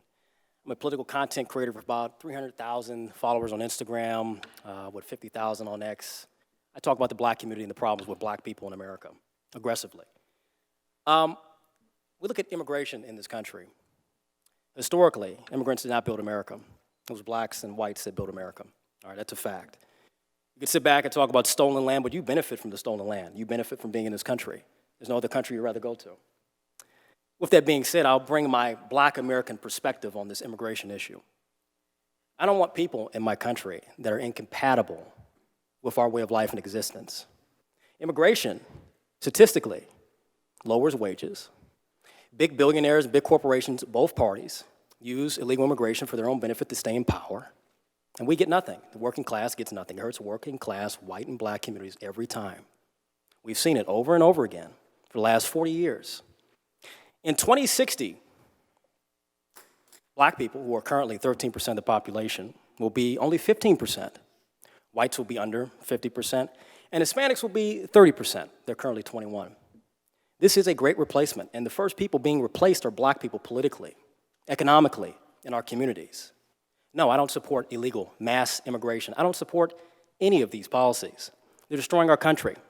And I'm sitting in a room of weak, white men and women that are letting the country go. You think the country's gonna be better because you've got more, food to get at a store, or you got more cuisines? You're doing this because you want to feel good. That's why. You're doing this because you want to have some good feeling. I'm helping out the minorities. Give me a break. No, you're not. You're killing yourself.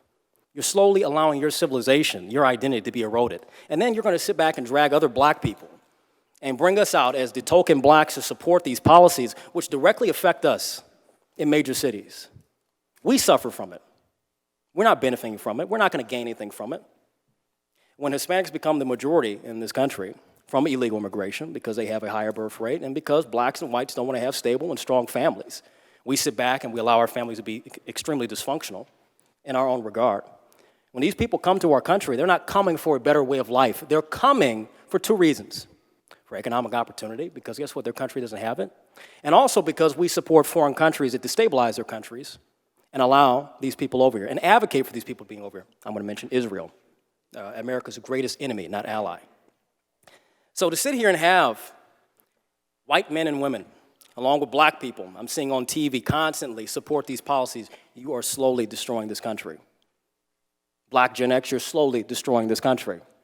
White Gen Xers slowly destroying this country. White millennials that want to sit back and talk about they're for the working class, they're for socialism. Well, guess what? Sir, make sure you address. Just address the commission, please. Of course.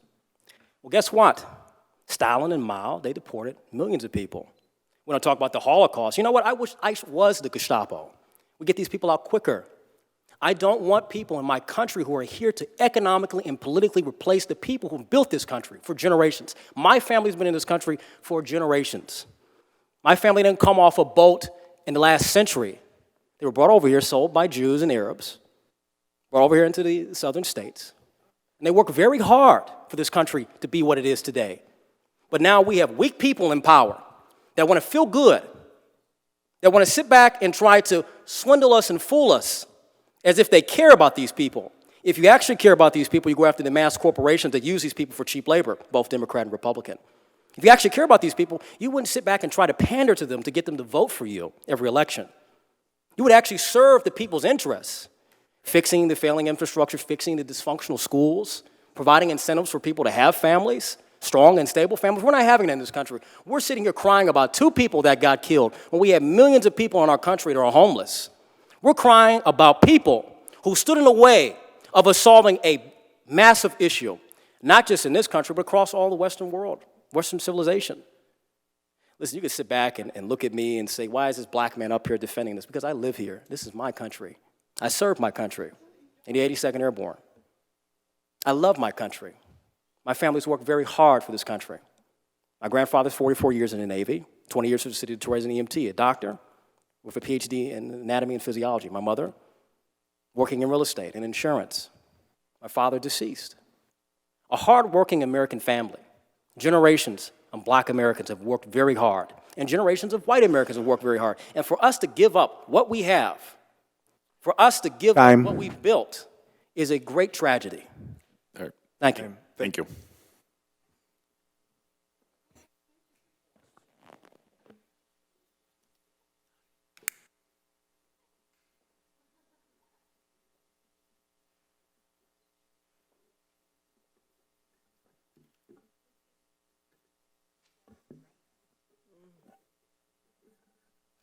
My name's Gregor Butzo. I'm not going to give my address due to the death threats I've received since I've been in Minneapolis.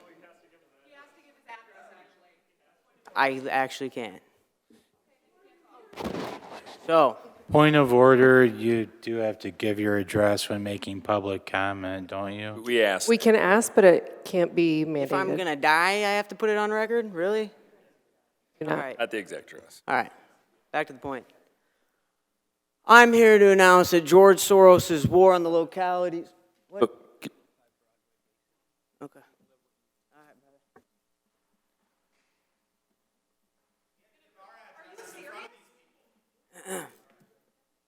Did you state your name? Please state your Yeah, my name is Gregor Butzo. I do live in Bay City, and I am trying to help the community. So. All right, folks, you know what? Please. You can leave. Please leave. Please escort her out. I'm the only person in here who is actually in Minneapolis.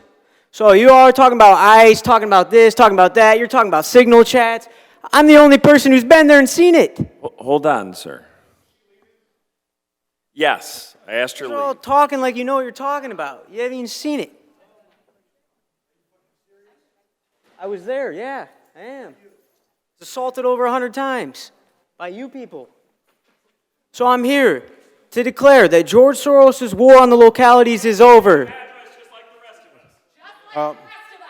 this how we're going to do it, really, Mayor? Yes, that's really how it works around here. You know, you guys saw me. You know what we're up against. Hold on one moment.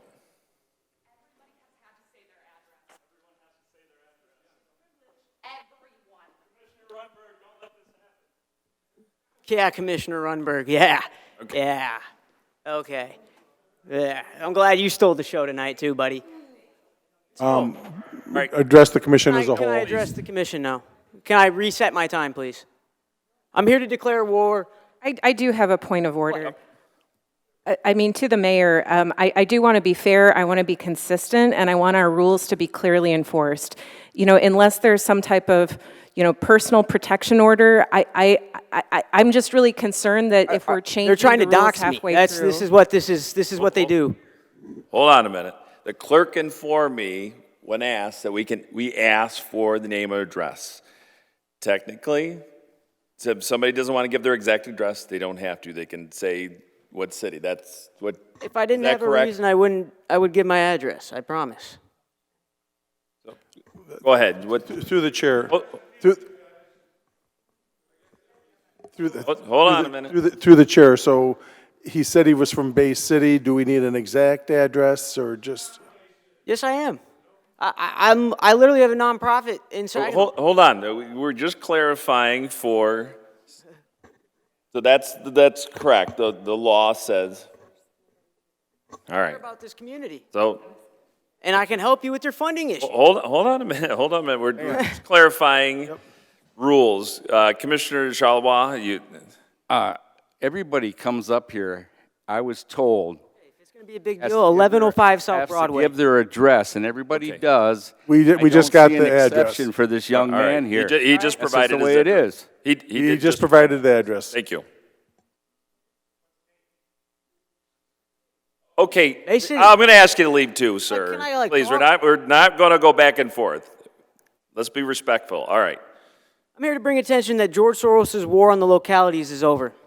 That patriots are in control, and that patriots have won. The Michigan First Movement and myself look forward to ousting all of you DSA agents sitting in front of me. Your organization has worked with nefarious actors like George Soros, Reid Hoffman, Bill Gates, the Arabella Network, and many more, who have sought to destroy the United States from within. Not a conspiracy. Here in Michigan, 2018, the Independent Redistricting Commission.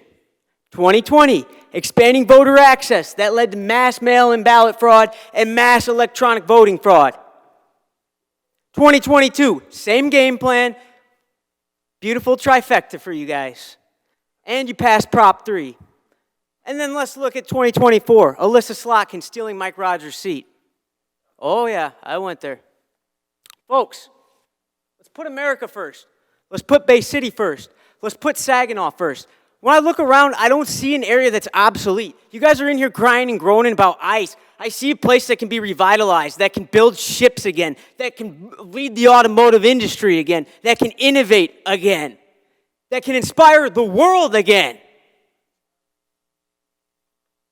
So I'm going to stand up here, and I'm going to fight. I'm never going to surrender, and I'm never going to back down. And as far as that portion of things, I'm moving on. To address you, since you know so much about ICE. Why are you so afraid of ICE? Point of order. I do have a question. What is the fear of ICE coming here? If there's not a problem with the legals, then why would ICE be here sniffing around, scaring you guys so much? This is a one-way conversation to us, so that's all. We can't answer questions. Okay. So I'm just raising the question then.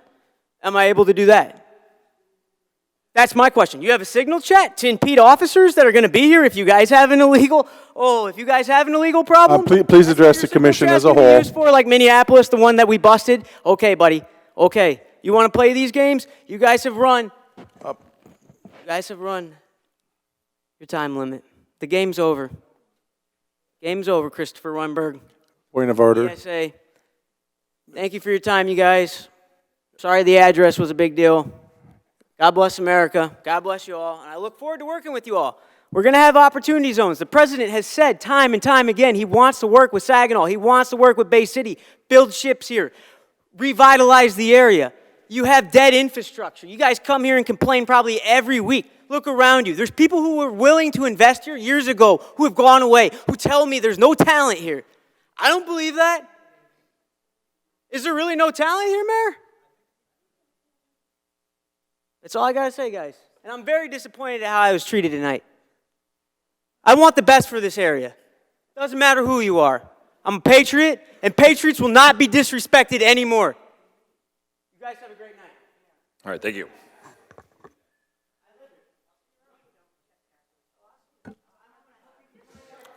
Okay, folks.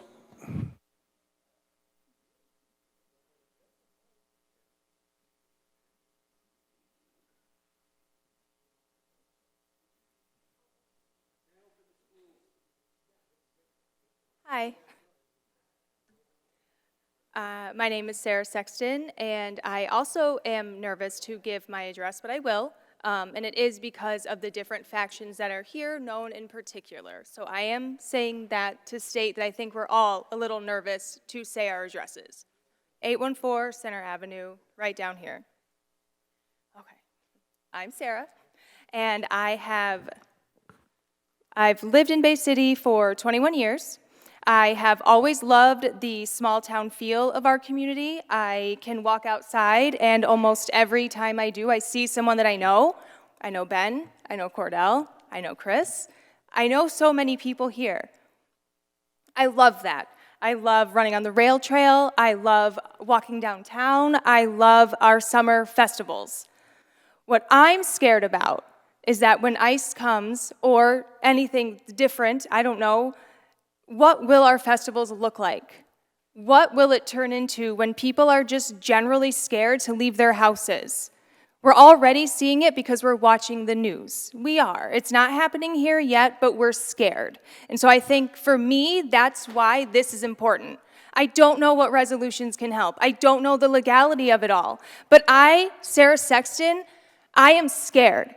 And I have been an American. My family fought in the American Revolutionary War. We fought in the Civil War, and we fought on the southern side. My family is complex. I have friends and family from both sides of the aisle today, and I love them. I have coworkers that I love, but I know that they are not okay with people being mistreated, with the government overreach that we've seen. We are not okay with that. I know that my friends and family that vote differently than I do not like seeing children run from bus stops and not go to schools because they're too scared. No one likes that. No one. Everyone is fine and happy with immigration enforcement. Everyone knows that's a necessity. There is a way to do it while maintaining our humanity. Just take politics out of it. Take the funding, take the politics, all of it away. We are people, we are humans, and I don't know right now if ICE is doing something, if they're overreaching, if they're kidnapping or breaking it, doing things that we've seen them do that are unlawful. I'm not sure that I can call my local Bay City Police Department, not because I'm scared of them. I know a lot of you guys too. I went on a date with one years ago, but I'm just saying, we're integrated, we're here, like we're not across the line. So I just want to say, like, I don't want to be scared of you guys. I'm not scared of you now, and I don't plan to be. Sorry, I'm not scared of you guys, and I don't plan to be. But I think these resolutions really show the citizen that doesn't really know what's going on, who to call in times of crisis. Because right now, I don't know. That's why I'm here today. Thank you. Thank you.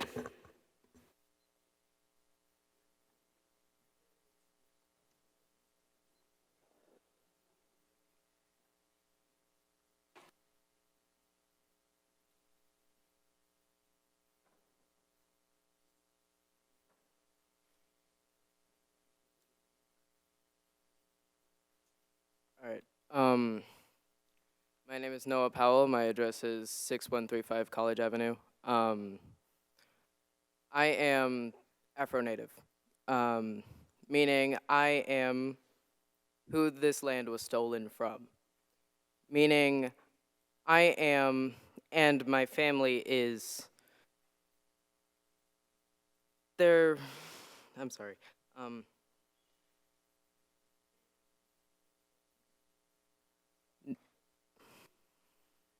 nervous. I apologize.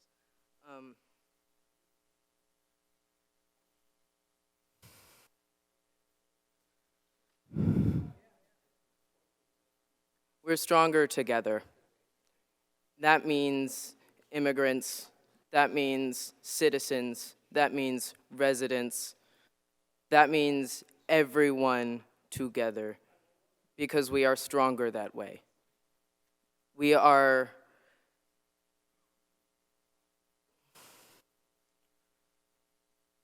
it's not okay to hurt people, and I'm scared. My family is scared. My friends are scared. The people I love and the people I care about, the people you love, the people you care about, are scared. Scared to leave their homes, scared to just go get groceries, scared to ask someone else to get groceries for them because they're being followed. Nowhere is safe, not even your own home. And that's the one place that you're supposed to feel like you can be yourself, where you can practice your culture, your religion, who you are. And if you can't be who you are in your own home, what are we doing here? What does this country stand for if not unity? My people, Native people, we were slaughtered, enslaved, raped, and we dare not show grace to people coming in. We dare cast away those who are different, even though we come here with violence in our hearts? Why? America was born on revolution, and if they use the $75 to $85 billion that have been allocated to ICE just this year, using our taxpayer dollars, that's taxation without representation, which is what this country was founded against. I'm shaking, so I'm going to stop talking now. Thank you. Okay, thank you very much.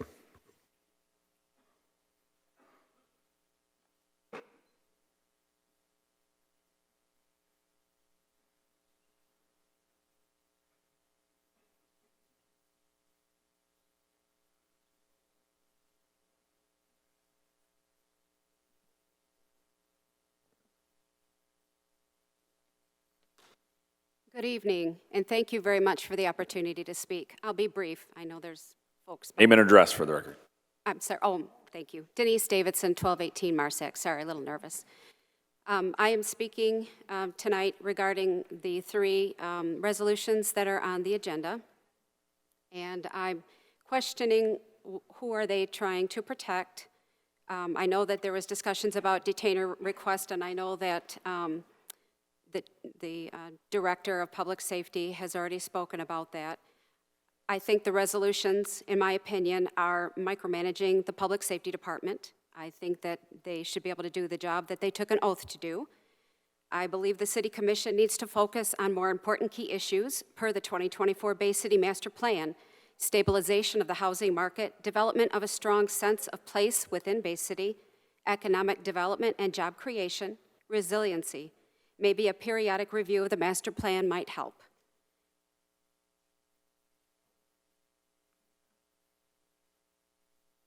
I know that there has been discussion by other folks that said we have heard about this very similar topic almost a year ago.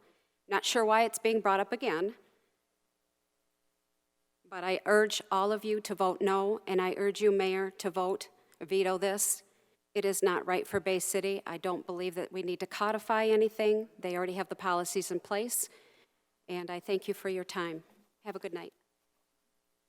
Thank you. Andrew Thibodeau, 610 16th Street, Bay City, Michigan. Bachelor of the Arts, Sociology, Master's, Public Administration, Central Michigan University. First, I just want to mention, you can applaud the police department in this town all you want, Mr. Mayor, or speak highly of them, but our police department is useless until it's too late. Let's admit to that. A predominantly white force in a racist community full of Trump voters all over. It's a situation that's not good for us in this day and age. I'll give you my own personal situation I had living here across the street from a resident who displayed a Confederate flag, 2 other flags back in the Biden election that said, F you for voting for Biden, F Biden, etc. And then as time went on, I made plenty of complaints with my 4th Ward commissioners, and I also made complaints with our ineffective code enforcement director about what was going on in this property, trying to get this guy, and nothing much happened. And when I brought up the hate speech, the Confederate flag, and this other things, I was only told this was a situation of freedom of speech. And then that's where it ended, my complaints. They didn't do much. And then it got to a point one day as he was housing his brother, just out of prison for a sex offense. And he was out in the middle of almost in the street, right on the sidewalk, blasting music. And I went out and said, turn that SHIT down. And then started walking down the street, and his brother said, where are you going to go now? I turned back and I said, why is that? You're going to assault me? And he ran across the street and peeled me in the face after falling down. And then as I grabbed him and got mine in and had him right here and started hitting him with my left, that's when the police finally showed up and said, Andy, let him go. Now, when it comes to hate speech, I understand that the First Amendment, the freedom of speech, I understand all that. But that's nothing to say that we can't, as a body of commissioners here, talk about what hate speech does within our community, what it influences, how bad it is for our children to see it, how negative it is, how racist it is. And we need to talk about that. If we plan to progress as a community and be free of racism and hate, that's something that I think we can do as a unified body of commissioners here.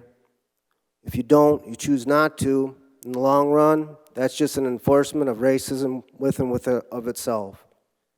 Now, when it comes to Mr. Runberg's,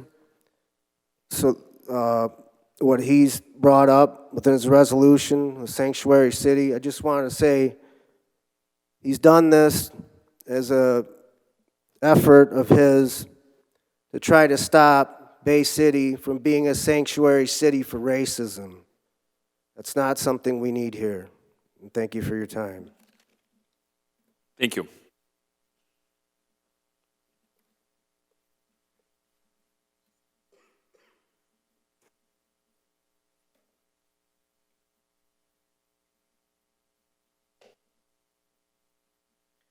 Jeff Doyen, Bay City, Michigan, 1115 Broadway. Proud American citizen. Make sure you're speaking to the mic. Proud American citizen. Been in Bay City my entire life. I love Bay City. I love working here. My job is here. My friends are here. This is true. I'd like to take everybody through a little imagination for just a quick second. Pretend I set an apple up here and I say there's no sugar added to the apple. That is true. The apple's still sweet, just as if I stood right here today and said, you know what? I'm the mayor of Bay City. Is there an objection to that? Well, of course there is. I wasn't voted in. We voted on federal laws. We have laws in place in our country. ICE agents, which is immigration, customs enforcement officers, have a job to do. And when silly people do silly things and put themselves in harm's way, I'm sorry, obstruction of justice, disorderly conduct with an officer, if I walked over to any one of the officers that's here today and start fighting with them, start screaming at them, sadly, I could end up dead. They have a gun.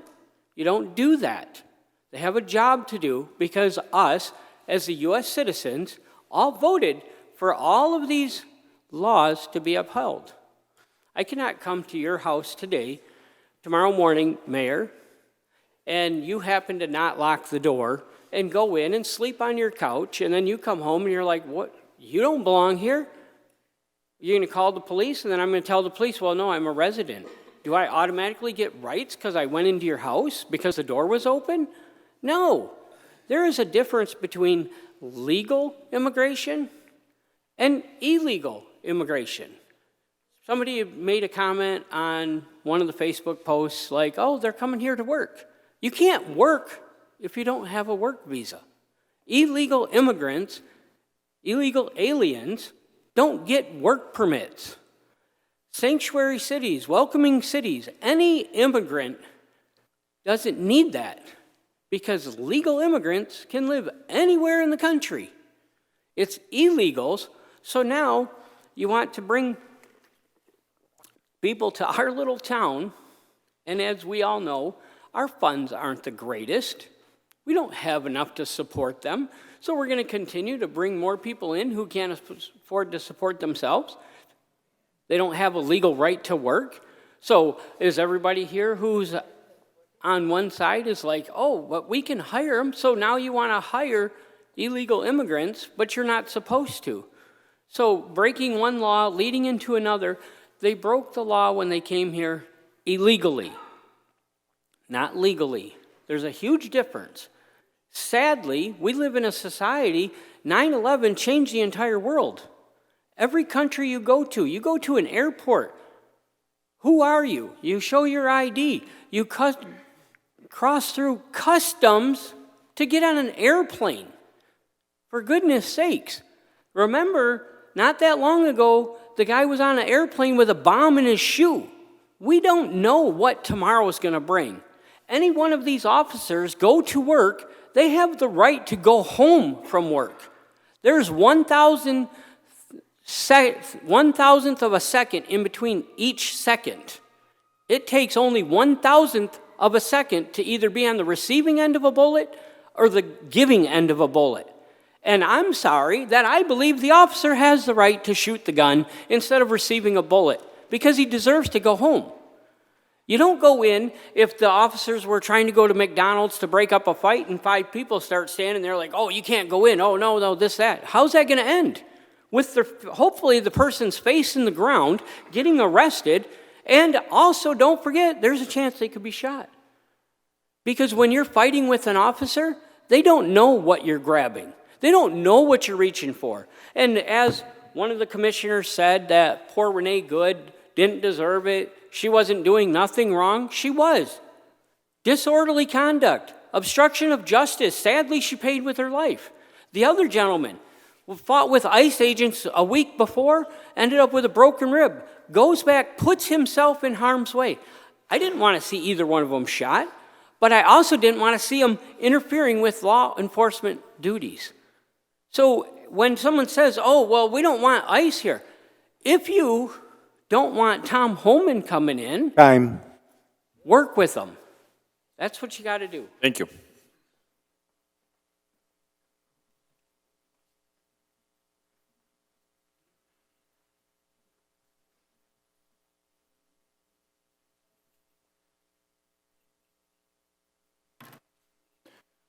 My name is Alex Clark. My address is 288 Franconian Drive. First off, Mr. Mayor, Commissioners, I do not envy you for the decision that you're going to have to make. I do thank you for being willing to sit and listen to every single person that has spoken today and done so attentively. I'm here to say I do not agree with the hate that our president spews. I do not agree that ICE should be performing the duties that they are. They have overstepped, they have overreached, and they need to be reined in. I do, however, hope that the commissioners, and if not, the mayor, will veto these resolutions.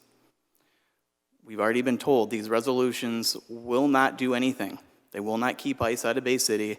They cannot curtail ICE. There's nothing that they're going to be able to do besides potentially limit the amount of funding that this city is going to be receiving from federal and state agencies. Now, I listened to a commissioner earlier state that we have a Democrat governor. The governor is going to make sure that funding is not eliminated for the city of Bay City. Well, we're going to have a new governor in 10 months. And historically in the state of Michigan, the governorship flips. Democrat, Republican. Democrat, what's next? Probably Republican. Statistics are showing that Republicans are going to probably take control of the state Senate. So when Republicans have control over all three wings of government, what is going to stop them from eliminating funding for Bay City over a resolution that has no control over anything? Losing funding is what's going to hurt Bay City. You're not going to have the money you need for your programs. People are going to start moving out. Your property values are going to start plummeting. These are all things to take into consideration. It's just not a short-term economic impact, but the long-term economic impact that this is going to have on Bay City. I urge you guys to please vote no. And Mayor, if it does come to you, I hope you veto it. As one elected official to another, please do the right thing. Thank you. Thank you.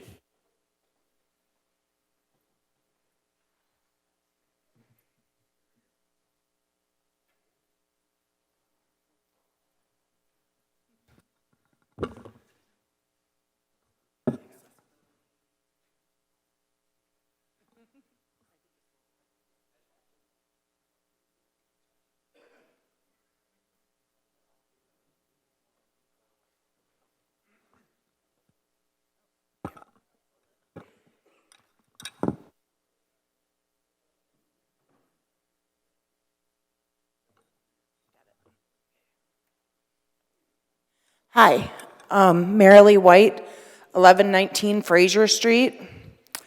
I had a big speech written. Pretty much everything has been covered so far. One thing I really need to drive home, though, was just a couple points. Back to the 10th Amendment having to do with federal funding that states that the federal government will not interfere with state or local funding. I think it's very purposeful that we're mentioning this potential funding thing when we don't know, and it's the lives of people are in the balance. So this potential thing doesn't really exist, so why are we putting that towards our decision making? So what I am picturing is the people downtown trying to enjoy their life and them getting pepper sprayed. We've seen it. People just on the sidewalk, and ICE says that they're obstructing something. They were walking, they had walkable cities, and they were pepper sprayed. So somebody outside, like let's say Beavers, enjoying some brunch one day is gonna get pepper sprayed, and then they're gonna go back to this resolution and say, why was it vetoed? Why wasn't it passed? Because ICE begets violence, period. And we're gonna invite that into our community by not doing these things. If we pass a mask resolution, that is gonna say, number one, ICE isn't gonna come. They do not want their faces shown. We were just shown a second ago what happens when we try to ask somebody for their address, which they gave a false address, by the way. I would like that on record. The people who hate the most do not want their hate to be known and to know it's them. Hence, they hide their faces, they hide their addresses, they hide these things because they know what they are doing is morally wrong. So, if they are within the law, they wouldn't need masks. So, the police officer mentioned that these policies are unnecessary because they're already on the books, and then it was mentioned that we should codify them. But then in the same statement mentioned that these would change already existing things. So if they are the same thing, then why do they have a problem with us passing these? Because they're not. These are enacting new rules that will protect us and the city from being sued. Cities are being sued from ICE overreach. So everybody, that is a real thing. This isn't a boogeyman we come up with that potentially could cause problems. This will cause problems. The city will get sued, and they will have to pay out, as these arrests and these detentions are unconstitutional. So, and then I just really wanted to point out as well that most of the comments being against of these were filled with misinformation and hate speech and hate in general. And in some of the same breaths, they thanked you, Mayor Gerard, and I think you need to settle with that and understand what you are being associated with if you do not accept these resolutions, that's who you're siding with. You're siding with hate.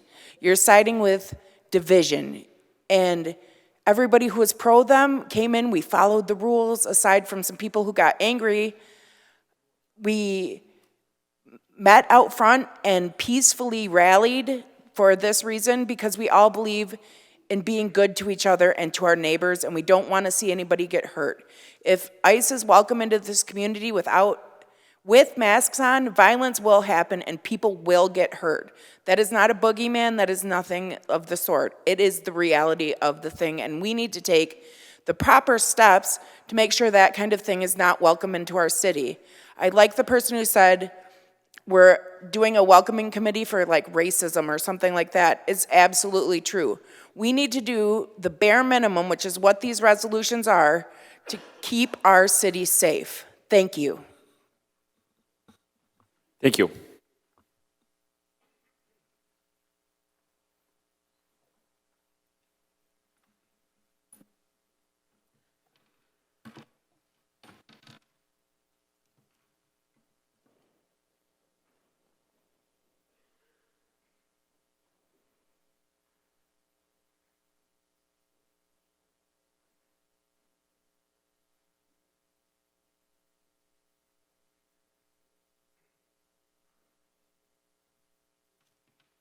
Hi, everyone. Happy Monday. My name is Debbie Rogers, and I heard a lot tonight, and I'm really hurt and disappointed. But what people fail to see, we're talking about our immigrants. Well, the first people in America... Name and address, too. Oh, 854 North Pine Road. I thought I said it. Oh, I'm sorry, I missed that. It's okay. People talk about immigrants, but the first people in America was Native Indians. The people just don't understand. We pledge allegiance to the flag. I didn't even get up because I feel like it's hypocrites. I watched everybody stand up and pledge allegiance to the flag with liberty and justice for all, but that's not what we're trying to give. I hear people saying the funding is more important than people. That's not what God meant. He created everybody to be equal. Yes, they came over here for a better life, and they have made life better over here. There's bad people everywhere. But if you really check the jailhouses and you do your statistics, there's more white people causing crime, hate, drugs, rapists. Our president is a pedophile. He caused a riot at the Capitol. What kind of president would do that? We're bound down to Trump, which is a man, which we don't even bow down to God like that. If people would follow God like they follow Trump, everything would be all right. We need to take a stand and say, no, you're not going to do this to us. Bay City is a nice city. If you bring ICE here, we're going to have confusion, disruption, we're going to have hate, we're going to have chaos. It's not even going to be a nice city. I was born and raised in Bay City, and I know how racist it was. Probably still is, but I don't feel that kind of hate like I did back in the day. So if you bring ISIS here, it's just like history repeating itself. You're going to have hate, you're going to have racism, you're going to have division, you're going to have chaos. But yet you're telling me, I pledge allegiance to the flag, I go to church on Sunday, I read my Bible, I love God, but I don't love people. Make it make sense. Do the right thing. And you're telling me all this about funding, which is being cut anyway? I don't understand. And being misappropriated? So tell me that funding is more better than people, and it's people that's trying to live a better life. All immigrants are not bad. And then it makes me wonder, since the Native Americans was the first people on America, even though we was born in the United States, are we immigrants? I just have to look that up and see. But for people to really understand, Native Americans were the first people in America. And Bay City is a nice city. And I think that we can walk downtown, we can go out, we can meet neighbors and new people and feel free.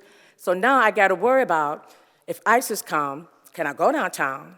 Can I have my Mexican friend with me without her being grabbed, or they want to see it for deportation? And then I wonder if I'm going to act on human nature and say, no, don't do that to her. She's okay, because that's my human nature.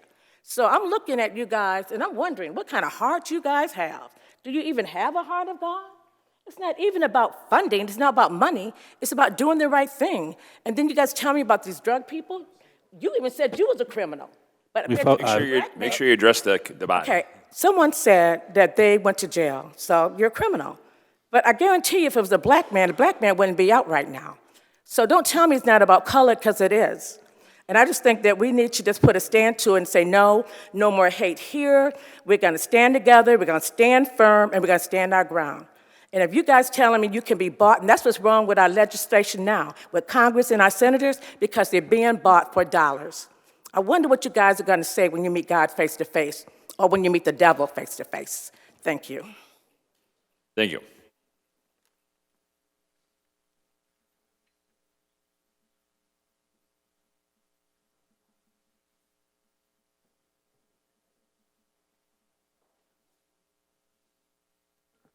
Good evening, Larry Elliott, 308 Sanson Street.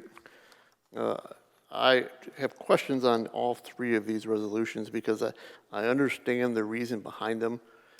I'm not in favor of them, not just because I'm against it. I understand exactly what you're coming from. However, in these cases, you've gone too far from what your intent is. You, in the first resolution, admit that the courts have said detainers do not provide authorization for detaining on administrative warrants. You admit in your own resolution that it can't be done. The courts have ruled that it can't, you don't have to. The chief has said, we don't do that. Make sure you address the whole body. I'm sorry. I was just addressing the resolution. Unfortunately, I was looking at the person that wrote it, but I'll look over here if I need to. So that resolution really is mute. The second one, when you get into requiring body cameras and requiring badges be worn, and it states all law enforcement in the performance of their duties. Reality of it is, it's all law enforcement from the city of Bay City. It is not law enforcement from the state police. It is not FBI. It is not ICE, because we cannot control what they do in this city. We cannot control what their uniforms are. We can control our staff. I have an issue saying our staff have to wear badges and body cameras every single thing they do. We have officers that are in drug enforcement. You're going to send an officer in drug enforcement up to a residence or in a vehicle trying to do a drug buy or trying to enforce something like that, and you're going to identify the officer by having him wear a badge and a body camera, that's putting his life in danger. That is not helping the residents of Bay City. That is endangering the residents of Bay City. Regarding the third one, the resolution, the only thing I really wrote down on it was no arrest for non-assaultive misdemeanors. But it doesn't define non-assaultive misdemeanors other than domestic violence and I think one other assaultive charge. We're going to control what our police can and can't arrest people for? unfortunately, I hate to say it, there are some people, driving suspendeds included, that after 30 of them probably should go to jail and learn a little lesson. Because if you just give them a ticket, they're going to go out and do it again. DUIs, they're going to do the same thing. So don't limit what our police can do. Don't codify and say they can't do that. If you want to codify and say they have to follow court rules and not arrest people for assault or for administrative warrants, that's one thing. In addition, none of these resolutions address the issue. Our federal legislators have not done their jobs. For years, every election, they love to say, immigration, we're going to stop it, we're going to solve it, we're going to solve it. When's the last time we saw any immigration reform? They don't do it. Why? Because it's an election issue. It's a way to rile people up. Ask tonight, too. So if you want to add something to require or ask federal legislators to do their job, to change immigration law, to make it easier to come here, to make it faster to come here, do that. If you want to codify and ask our legislators to do their job and require ICE officers to receive more training, do that. Take these back, take these resolutions, table them, rewrite them, make them so they're actually realistic and so that they actually have some impact. These mean nothing. These are just political points. That's all they are. Sorry. It's just a political show. Thank you.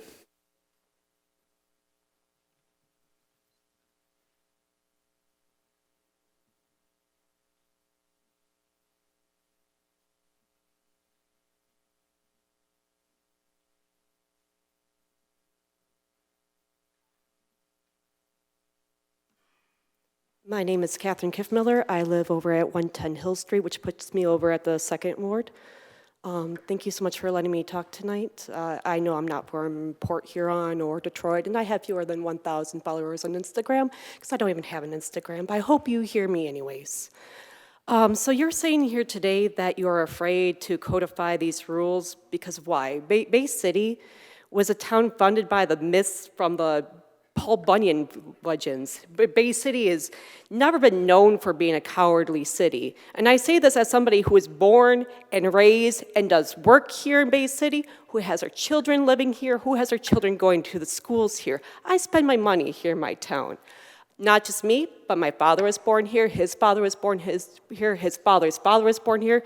My family has been living in the Bay City area for 180 years, which makes me living in Bay City longer than the Bay City has its name. So I hope you understand what I'm saying here today. I'm coming looking at this at a long-term solution as somebody who was born and raised and wants to continue raising my family here for the next 200 years. You're saying that you're afraid to codify these rules because they're redundant. We're bureaucrats. Redundancy is part of our game. So I do not believe that at all. We are just putting common sense, easy to codify common sense rules into our laws. Because Bay City has always been a welcoming city. If it wasn't, none of you would be here today. So again, thank you so much. I understand that it's been a long day. We're getting fatigued, but Mayor Girard, I was a den leader for Troop 3121 and 3115. You've spoken to my kids about, running a town and standing up for the citizens. How am I supposed to teach my kids how to be upstanding citizens, how to be morally straight? When you say that you're going to veto this bill or this resolution before it even hits your desk, how am I supposed to say to my kids, well, sometimes your leaders will lie straight to your face, and you're supposed to be okay with that. But I want you to be different, children. I want you to actually uphold what you say to them. I just hope you get into consideration as somebody who actually lives here in Bay City and not somebody from out of town or out of state who actually lives here and continues to raise their families here, that I want you to actually take a look at this resolution, and I want you to vote for it. Thank you. Thank you.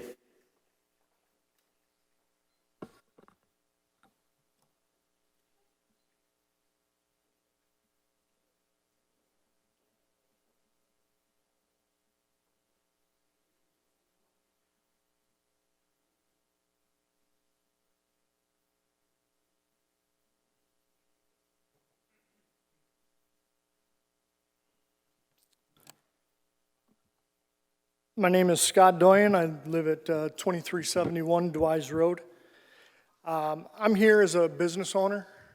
I'm a contractor, and I hear and see the immigrants that are coming here who are not licensed, not insured, and they're taking jobs that I could potentially have, and that irritates me for one. I also hear the people that are here looking for a veto or voted down. This resolution is full of hate, but yet when I walked in through that protest that was out there, all I seen was a bunch of hate on them signs.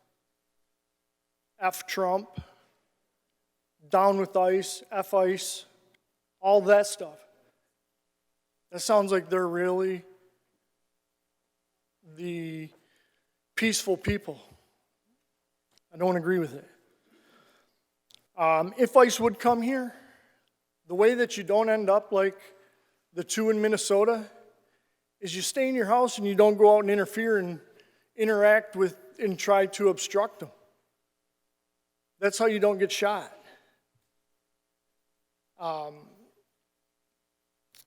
I would bet that if ICE would come here, that if something bad would happen to some citizen of Bay City, that it's not going to be one of the people that are hoping for a veto or voted down.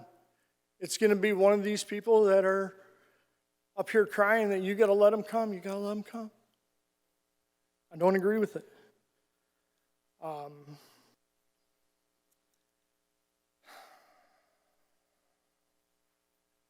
Out of the people that are here looking for this to pass, I'd like to know how many of them are opening their doors to the people that are coming here because they're not going to have a place to live right off the bat.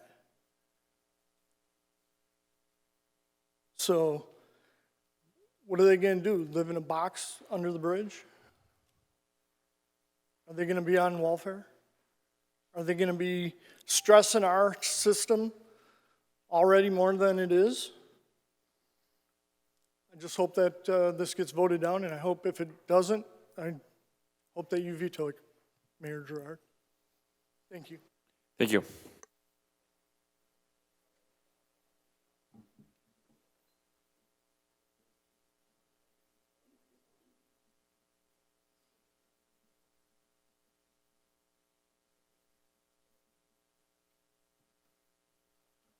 Good evening. My name is Luke over on 821 Michigan Avenue. I'm here today to voice my support of Commissioner Runberg's resolutions. Passing these resolutions will help protect the residents of Bay City from ICE violence. Based on the comments from the Department of Public Safety, it seems like these resolutions will only affirm and protect some of the standards we already have. I appreciate the Department of Public Safety agrees with these resolutions. I would call on Commissioner Doyle to vote in support of these resolutions.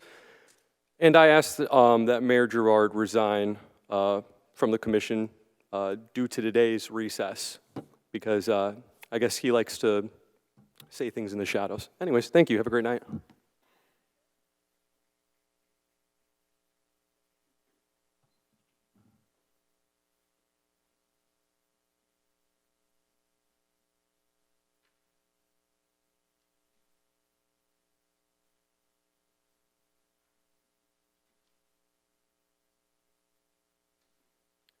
I'm Bob Allen, 906 North Monroe Street, Apartment 3, Commissioner Kubit's ward. And I am here tonight to speak in support of Commissioner Runberg's resolutions. These resolutions are not radical. This is what a free community sounds like when it remembers the basics, when it remembers who they are. A previous speaker said we've always been a welcoming city, and she was right. Now let's talk about why these are necessary.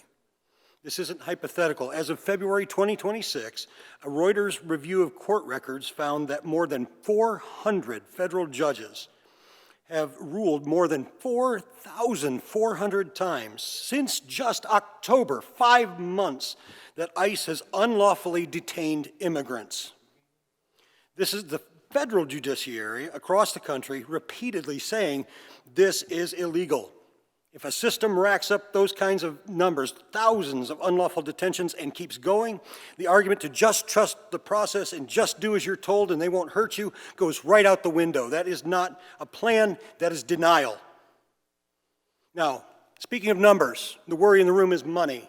As another previous speaker mentioned, the number 0 is the number of cities across Michigan. We are not the first to do this, and we won't be the last, but the number 0 cities have lost funding because of this, in spite of unnamed threats, or threats from unnamed cowardly politicians. This is how authoritarianism recruits. Not always with slogans, not always with groypers from out of state who come in and try to blame slavery on, what did he say, Jews and Arabs? No.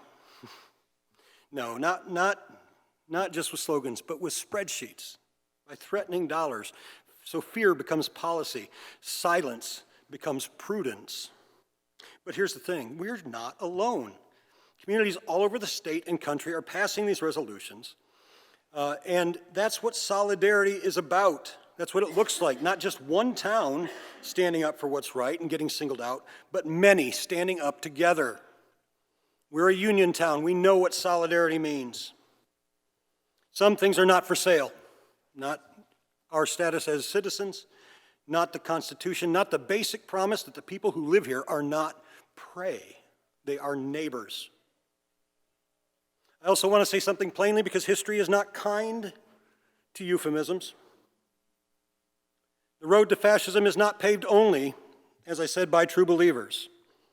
Do you know what they called the people who weren't members of the Nazi Party, but collaborated with them or refused to stand against them? They call them Nazis. History does not give extra credit for technicalities. It asks, when power demanded your participation in cruelty, did you comply? Did you normalize it? Did you help it function? Tonight, Commissioners and Mayor Girard, you have a chance, you have an opportunity, a historic one, to say, not here. Not with our money, not with our resources, not with our police, not with our cooperation, not behind masks, and not without judicial warrants. Commissioners, please vote yes on these resolutions. Mayor Girard, please consider reversing your stated public intention to veto them. Choose courage over convenience. Choose a community that can look itself in the mirror. And I'd like to close with the words often attributed to Pastor Martin Niemöller. First, they came for the communists, and I did not speak out because I was not a communist. Then they came for the socialists, and I did not speak out because I was not a socialist. Then they came from the trade unionists, and I did not speak out because I was not a trade unionist. Then they came for the Jews, and I did not speak out because I was not a Jew. Then they came for me, and there was no one left to speak out for me. Commissioners, please speak out for our neighbors. Thank you for your time. Thank you.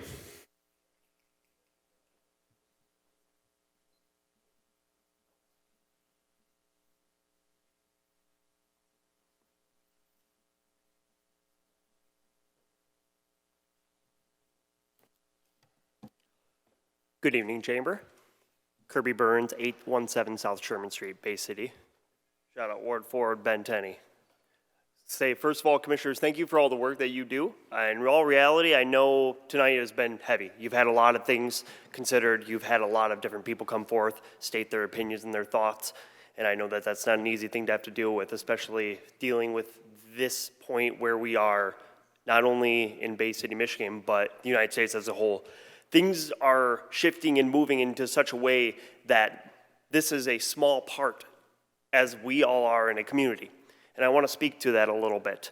So in my background, I'm a chef. I've worked in a lot of different backgrounds. I've been in the industry for 13 years.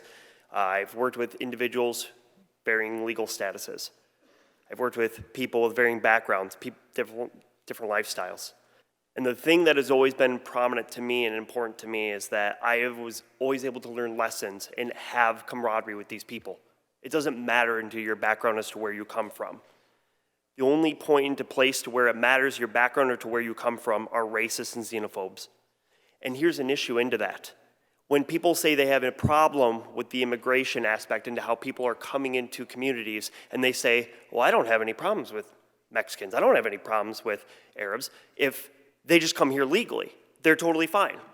The issue is, though, if the federal administration were to spend the $75 billion extra dollars this year to get it to $85 billion to enforce ICE, why wouldn't they be funding that for legal scholars and constitutional lawyers to help expedite the process for these individuals to get to legal status? That would get everybody to where they'd want to be, correct? Now, of course, those are big problems, and that's not what we're here for in Bay City, and I understand that. But my point into this is we're currently at a place in time where the federal government does not have the best interest of all people in our country. And that is a reality that we have to face. When I came walking in, because in all reality, I was watching this in a live stream. I've come to the chamber a couple times, and I've gave my opinion on things, and I've worked on political levels in certain areas. When I came in, there are individuals protesting, if you would like to call it that, wearing armored vests and shouting racist slogans. If you are deciding to not go with these specific points that Mr. Runberg has brought forth, then we are, unfortunately, you're siding with those individuals that are saying you're race traitors, that you don't support individuals having due process and the proper legality, which they have in the Constitution, to come through. It's a difficult situation, and I understand that. And there's people in the chamber that are going to agree or disagree, and that's not really the point of this. The point of this is we need to have simplistic protections so that way people who are having constitutional overreach and not following the process that they're supposed to as federal agents aren't going to harm our people in Bay City. I'm born and raised here. I'm going to be 30 this year. I have a house. I've been there for 8 years, and I truly intend to stay in the community. I would like to eventually open a business, preferably a diner, something that's, a commonality, a good ground that's going to allow people of all types of backgrounds and such to have a fair place to share plate. I don't care if you're of any varying backgrounds or isms. Hell, you can be a Trump supporter if you want to come if you're paying. But the idea is very simplistic in this. We need to support everybody in the community, and if we are not passing these points, we will not be doing that. So please consider that. Thank you for your time. Thank you.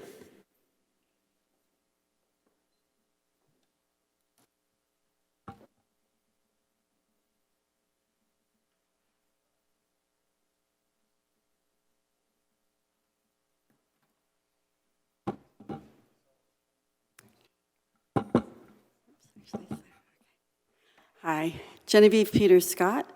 I'm running for the United States Senate. My address is 200 West 2nd Street. I'm here regarding the resolutions that the Commission is looking at. And although they pursue worthy goals, upholding constitutional values, ensuring transparency, and prioritizing local safety, good intentions aren't enough when policies stem from emotion and rely on misinformation and create genuine dangers for our community and our state. First, let's look at federal immigration detainer requests. Cooperating with ICE is basic coordination to enforce laws by Congress, the people we elected to keep us safe. Coordinating with ICE is not violating people's rights, it's securing the safety and the rights of American families. ICE agents don't write the law. They enforce statutes passed by Congress to uphold our sovereignty. If we don't allow our local law officials in the jails to actually coordinate with ICE agents are and will go out into the community. And then that's when the collateral arrests are taken. That means not the criminals, but also people that are living there that are also illegal, then they get taken as well. So it's much more advantageous to a community to actually communicate with ICE and allow the criminal to get taken and deported. Second, opposing face coverings for law enforcement under transparency. During COVID, we heard about how face masks save lives, protect families. It's all about public safety. The mandates were justified for the greater good. Well, today, ICE, FBI, and tactical officers wear coverings in high-risk operations, not for politics, but to shield their identities from violent criminals, cartels, and retaliation that could endanger them and their loved ones. We can't claim that they save lives for everyday Americans, then call them unacceptable when they save lives for while officers are facing real threats. Safety isn't partisan. It's a principle that everyone deserves. Third, affirming local public safety priorities. We agree, local resources should serve local needs, but claiming that federal cooperation distracts this is misleading. Teamwork actually strengthens safety. Without it, criminals can exploit the cracks, efforts become duplicated, and taxpayers end up paying the cost.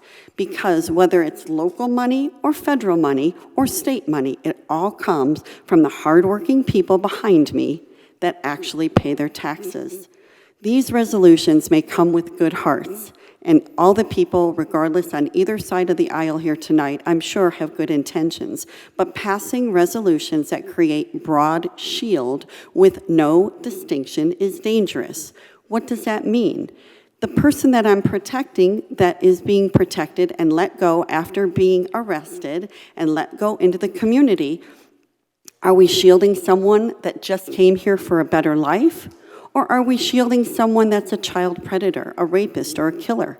We cannot cherry pick. It's a blanket shield. They all get shielded with this resolution. Commissioners, do you want to take that risk with your neighbors, with your children, with your spouse, who you protected? Commissioners, do you accept the risk for every family in Bay City and Michigan? Sanctuary policies can't cherry pick who they protect.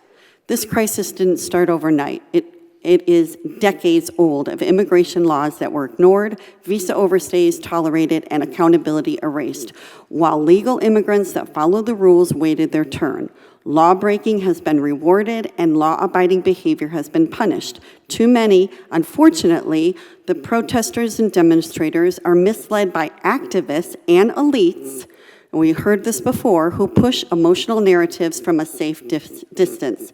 They encourage confrontation and then they disappear, leaving others in the face of consequences. It's not activism, it's manipulation, and I've heard it tonight. Commissioner Runberg, I overheard you when I came in commenting outside to Address the commission as a whole. Okay, there was a commissioner that I heard that made a comment outside that was very disturbing. He said to the demonstrators, anyone who disagrees with these resolutions is not American. Do you stand by these words? Do you truly believe that the residents here, your own constituents, simply for exercising their First Amendment right to speak Time is are up. un-American? Time. Thank you. Yep, thank you.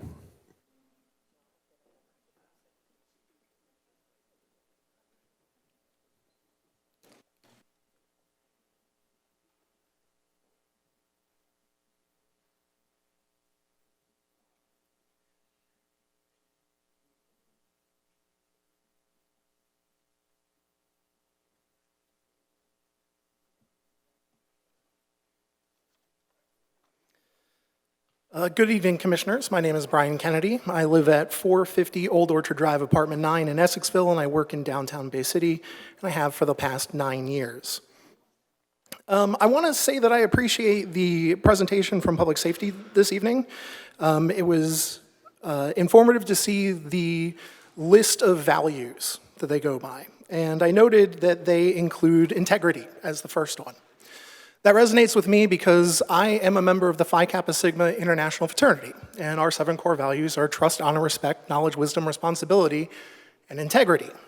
And integrity is an interesting thing because you can ask 5 people and get 5 different answers about what it means.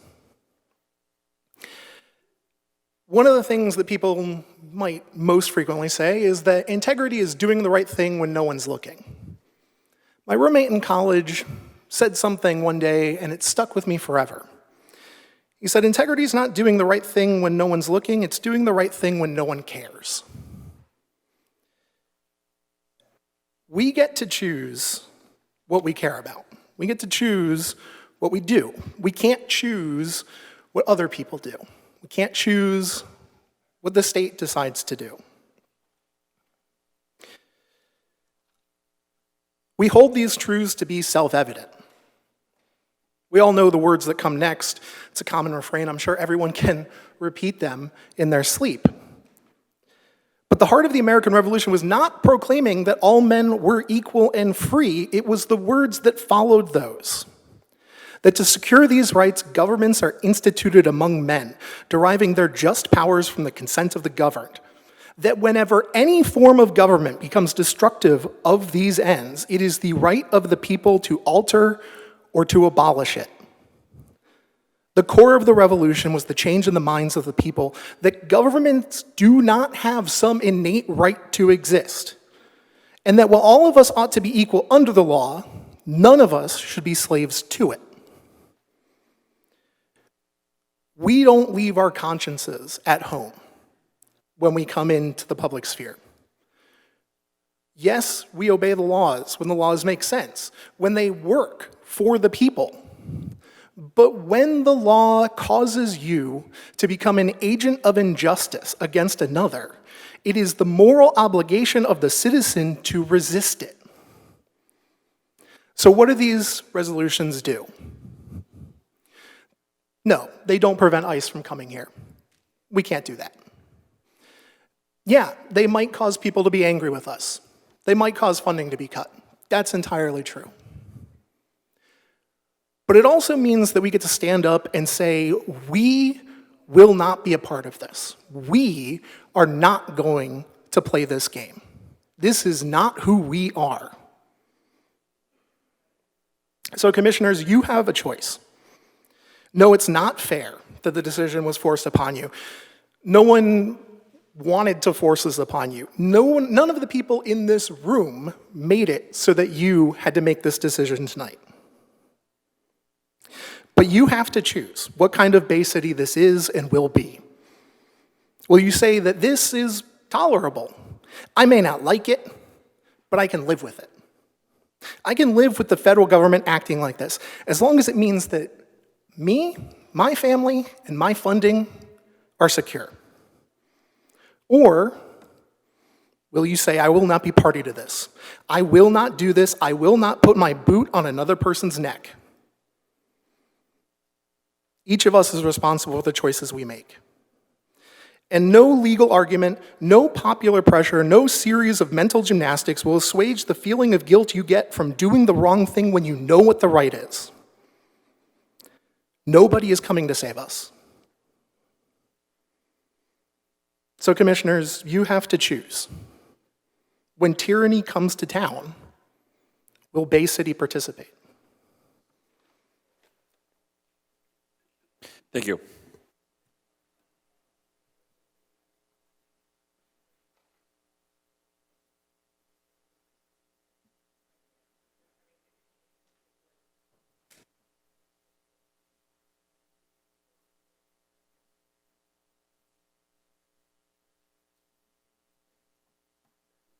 My name is Michael Nowicki, that I live at 206 North DeWitt Street here in Bay City.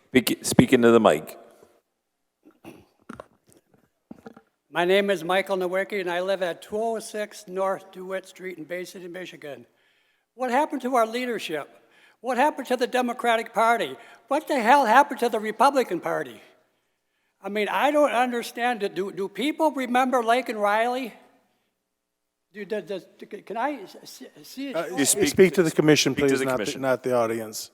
Pardon me? You have to speak to the commission, not to the Well, audience. I would like, I'm against the welcoming city because the Joe Biden administration and Kamala Harris had the border wall open for 4 years.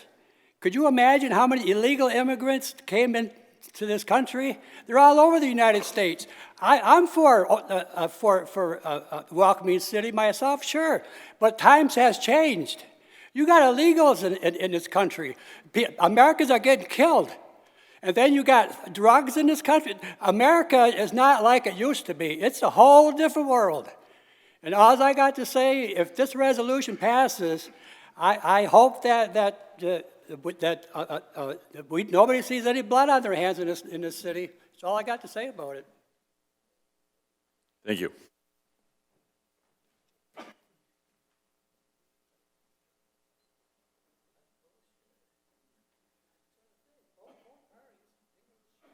Please, sir, please.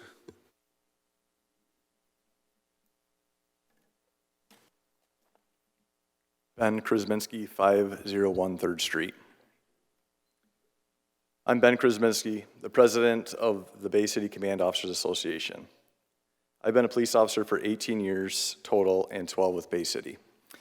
Fortunately, Director Rowell had a great presentation, so my speech is a lot shorter. I'm actually just going to go over 3 instances where our department had interactions with 3 different immigrants. The first one, on January of 2025, a resident of Bay City was the unfortunate victim of a home invasion. The suspect forced their way into the victim's home, assaulted them, and robbed them of several items. The victim was hesitant to call 911 and called their significant other instead, requesting that they do not call for police. Fortunately, we were called to investigate. During the investigation, it was determined the victim was concerned about their immigration status. From the initial call to the conclusion of the investigation, a minimum of 6 officers had contact with that victim. ICE was never contacted, not once. In the end, the victim thanked us for our professionalism and still resides in the city. This is how public trust is achieved. I have extreme confidence in every member of the Bay City Department of Public Safety to conduct themselves as such.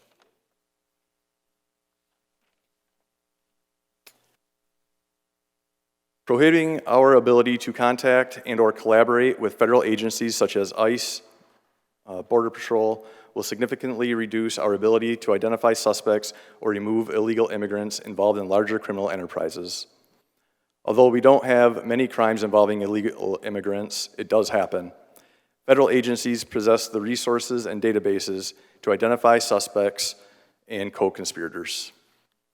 Most of you know, more than likely, none of you are aware of what jackpotting is. I wasn't until it happened right here at a local credit union. In January of 2025, approximately 4 suspects were able to gain access to an ATM machine and withdraw over $94,000.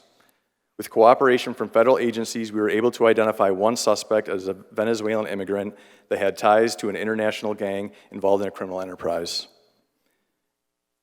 In 2024, Midland City and other local agencies worked together with federal agencies to identify and prosecute 4 other immigrants for jackpotting approximately $130,000 from their local financial institutions. Those suspects were located and arrested in Minnesota. This is an international criminal enterprise that Bay City does not have the resources or databases to investigate without the cooperation of federal agencies.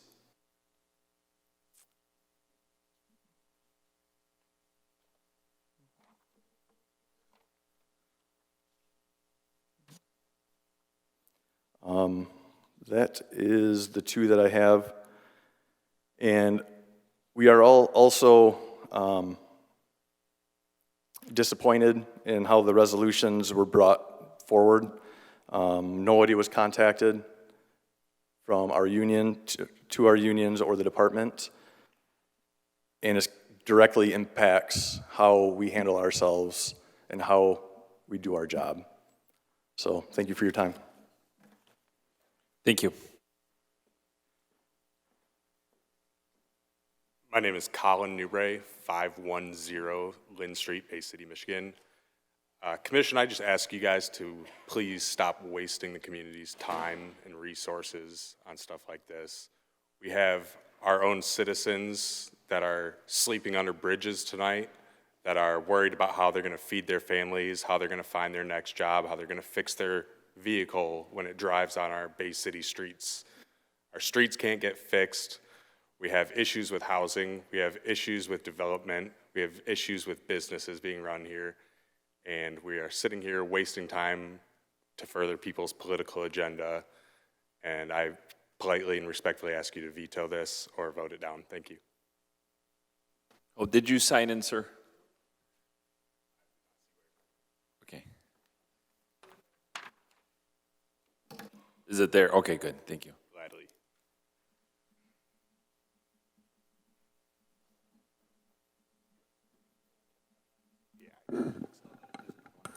Can previous speakers please check their belongings to make sure they did not take the sign-in sheet?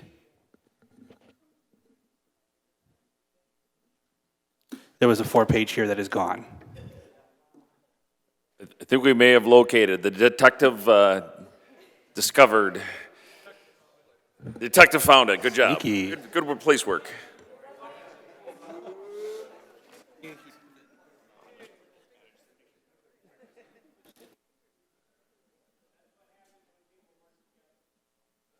Okay. All right, we're getting near. I think we have a few more speakers, but we're getting close.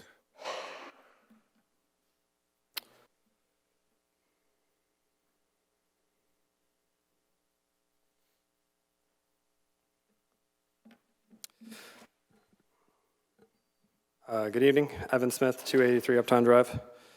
The resolution put forward by Commissioner Rumberg are very important because they help Bay City uphold constitutional protections and protect a local resource.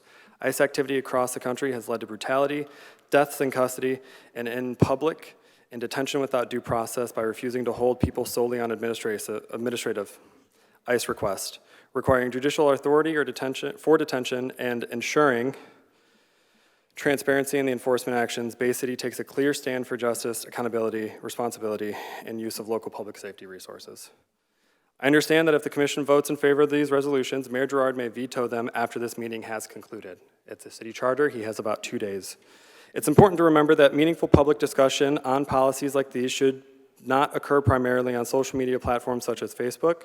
Not all residents use Facebook, and relying on it creates gaps in participation. It silos information in ways that elevate current voices over others, and those voices do not always come from people who live, work, or meaningfully engage in Bay City. Public policy discussions should occur through accessible official channels that allow all constituents an equal opportunity to be heard. I kind of want to add to this also that I'm a little disappointed, as per usual, with the City Commission, some of the questions that were asked regarding these resolutions and how so much you care about funding. If there's no people, that funding goes towards nothing. If there's no people don't pay into taxes, you'll lose that funding. KMR, or the person who's not to be named that threatened to withhold funding, is a vicious, vicious person. And any legislative force that would threaten to withhold funding to protect people and to help their constituents and their citizens is a disgraceful human being. And I think everybody should remember that. Every single person, it does not matter what political party you lie on. If you are not willing to help people, you're just not a good person. I would like to then say to Commissioner Doyle, please vote in favor of this. This is an extremely important resolution. You have heard many oppositions towards it, as the whole commission has. And Gerard, I'd like to also say, please do not veto this. Go back on the words you said and make sure it actually sticks this time. Thank you. Thank you.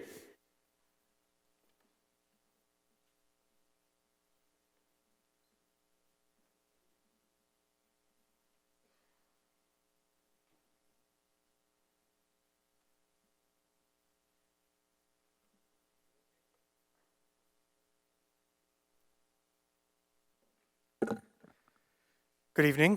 Paul Kleinow, 1713 10th Street. So after listening to public comment all night, I just wanted to give a current summary.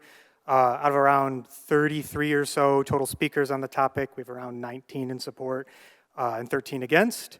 I'll note that of those 13 against, around 5 or so were open outright white supremacists who are currently outside in a truck with a sign that says Chris Runberg is a race traitor. But I'll note only 2 or 3, a handful, came with substantive policy reasons that they are against this. And I think those are worth considering, and we should talk about those. But the main point I'd like to make is just about what we're here to do. As some of our public safety department officers have made clear today, the policies we have are already in place. They might end up in the end meeting little to no action at all. A few tweaks, a little training, maybe we add something new, maybe we take a bullet out of these resolutions to get them to pass. So what that says is, on a policy basis, we are already a welcoming city, right? For all these people in the room that have said, don't pass this, don't make us a sanctuary city, we are going to get attacked by Republicans. If that's true, where's the attacks? These are already our policies. So why hasn't Timmy Beeson cut our funding? Why hasn't this mysterious threat from an unknown national legislator to not send us a letter of support, why haven't they been already cutting letters of support? Why hasn't Trump already sued us? We're already doing it. I'm not sure how many people outside the city know that we are already a place with good policy. And maybe a resolution like this might establish that fact and spread that fact around. We need people in Bay City to rebuild it, right? Actually, the conservative Cato Institute put out recently that from 1994 to 2023, illegal immigrants, specifically, not even counting people with documents, created a $14.5 trillion surplus in the economy because they pay taxes and don't get anything back. Sales tax, rent, so on, extra. So with that in mind, with those policies already in place, I'm really curious what the reasons to vote no or veto these resolutions will be. Because in a sense, if you veto, or if you vote no, you are vetoing or voting no on the policies that we already have in place. If you listen to the anti-immigrant crowd in this room and choose their voices as the dominant ones, does that mean we're going to shortly see resolutions reverting current policy? Are we going to see a 287G program? Are we going to see a pro-mask resolution, a body cam removal resolution, a detain if you have an accent resolution, a spend city overtime patrolling neighborhoods for ICE without compensation resolution? Because if we're doing this already, why would you be against locking in what we're already doing in place, preventing it from changing no matter what external pressure comes from outside the city? We want to keep doing this. And if there are things in these resolutions that need tweaks, then I hope later tonight that can be worked out. Maybe there are bullets that are adjusted, who knows? But overall, this is good because we're already doing it. I heard a few good lines from a Democratic candidate down in Texas earlier today, put out a video, his name is James Tallarico. Comes from a line of Christian preachers and is one himself to an extent. Someone in the audience asked him if love is too soft for the current moment. If like preaching love all the time is just not good enough. If love thy neighbor is too weak for the challenges that face us. And what he said struck me. He said, love is not weakness. Love is standing between a bully and the bullied. Love is making the weak strong. Love is not cowardice. Love is flipping tables in the temple to fight for the downtrodden. So I hope you all ponder that message today. To finish my time, I have a few arguments I've been collecting over the course of the day as well. I think one of the main contradictions I was hearing is that we shouldn't do this because it does nothing, but also we shouldn't do it because it does things that we weren't asked about. I don't really understand that contradiction. I think we want to lock in the policy we have that is good. We are already a welcoming city. We should stay that way. But if there are issues and tweaks we need to make, let's make them. But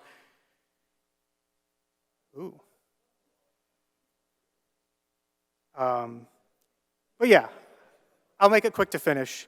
I think we've had enough doomerism over the past several years and this past year. Doomerism that the funding will get cut, that we'll lose any future elections and people are going to come after us, that things are going to get worse. Let's take this incremental win. It's a start. It doesn't do a lot. There's more to do. There's more fights to have. There's elections to do. There's policies to change. We can do more. Let's not doom about this. Let's take the win and keep going. Let's pass that on. Time. About that tax exemption, pass that too. Thank you. All right, thank you.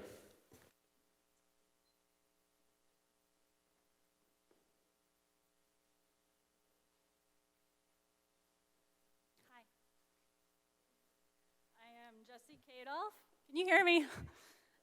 Just make sure you speak into the mic. Pull it down. All right, here we go. Hi. Can I finish writing my name before you start? I'm not sure what I wanted to say, but all right. I'm Jesse Kadoff. I am from 4455 Maple Road in Frankenmuth, Michigan. I grew up here. I went to Frankenmuth High School, and I have been living out of state across 6 other states for the last 20 years, trying to change the system from the inside. I tried to do it from politics. I tried to do it from academia. I tried to do it from the nonprofit industrial complex. I spent the last 25 years going, what else can I do? And as you look around, is this fun for anybody? I'm sure that you can probably see that the way that we're doing politics right now is not working. So I'd like to build on what that guy said. What if, well, let me back up and say, my ancestors came here, along with probably a lot of yours, Eastern Europeans. If you came here from 1850 to about 1920, you're probably here because your ancestors were fleeing genocide, religious persecution, some other form, because the first concentration camp was not in Germany. It was in Poland, Prussia, where my ancestors were from. They were lucky to get out after the first wave of killings because they were Lutherans, because they were Methodists. The only reason that we have so much heritage that has managed to stay alive over the last century in World War II, when Germans were the undesirables, was because we stood together. The only reason Frankenmuth exists is because they said, you know what? They're looking at us as the undesirables. Are we going to stand and hold hands together, or are we going to throw each other under the bus? Because that cultural heritage would not still exist here. The Polish heritage, the German heritage. Are we going to sit around and point fingers at each other, or are we going to say, all right, we have an opportunity here. We know politics isn't working. What can we do? Can we pass this? Can we advertise it? Can we do something like the Big Ten Compact where they talked about coming together and creating solidarity? Can we make this an innovation and knowledge hub? Turn all of these abandoned buildings into co-housing with what everybody I've talked to over the last 2 years, when I said, if you didn't have to worry about money, what would you do? And they said, I'd want to live on a piece of land close to people I love, eating food that's not going to poison me. Is that where we are?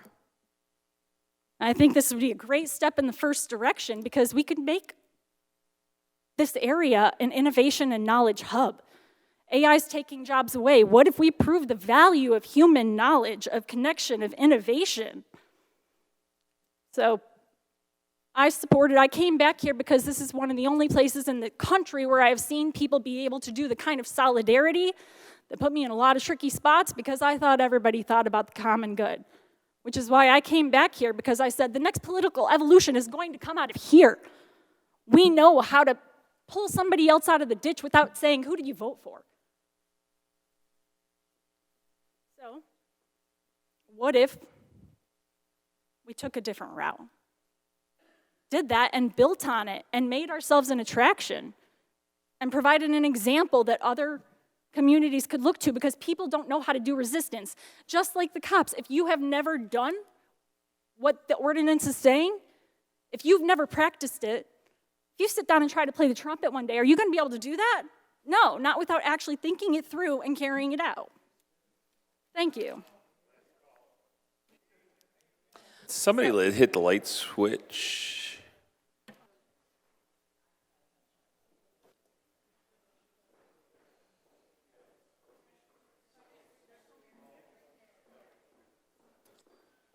Can I just, for the last 5 years, I've been building out a system of organizing. We need to meet people where they are. I studied consciousness, and you're stuck in survival mode if you don't have your basic needs met. You're in the pit of despair. You're protecting yourself. The threshold from protecting yourself to expansion is courage. Thank you. Thank you.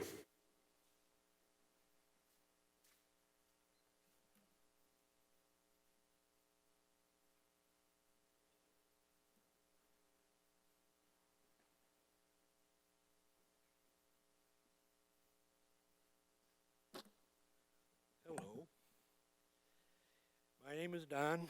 Oh, make sure it's on the green light. What's that? Okay, just make sure you're speaking into the mic. Yeah.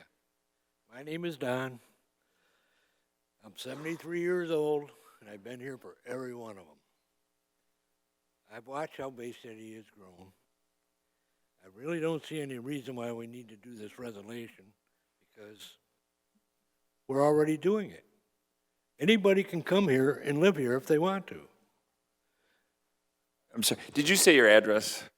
2021 South Euclid. Okay, thank you.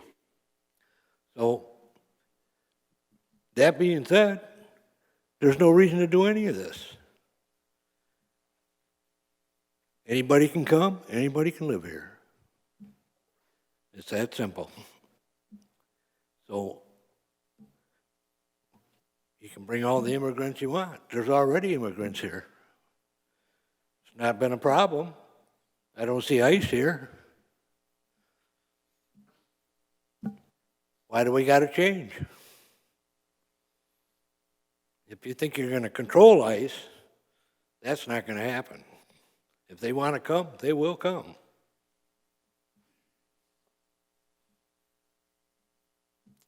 That's about all I got to say. I listen to everybody else here tonight. This is my opinion. I'm not for this resolution at all. Thank you.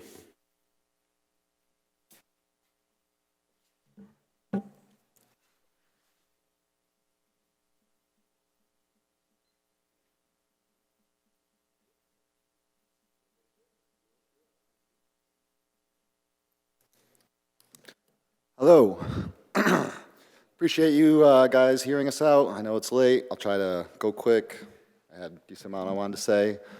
Start, I guess the... Name and address. Oh, yeah. My name's Robert Torres. I live on Center Avenue. I don't want to give the exact dates because people are weird. So. I'm sorry, point of order. I just want to be consistent with everyone. I have to give the exact address. I live on Center Avenue, if that works. I'm just trying to be consistent. Commissioner Cubitt, it was discussed earlier that we can ask, and that is as far as we can technically go.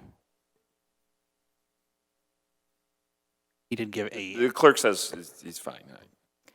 Yeah. Sorry, I just thought that was good. I just don't think that we need to be consistent with what we're asking everyone to do, and people have been hesitant and afraid, and you know, that's the expectation that we set here in this commission, and I just want to be consistent with what we're asking everyone.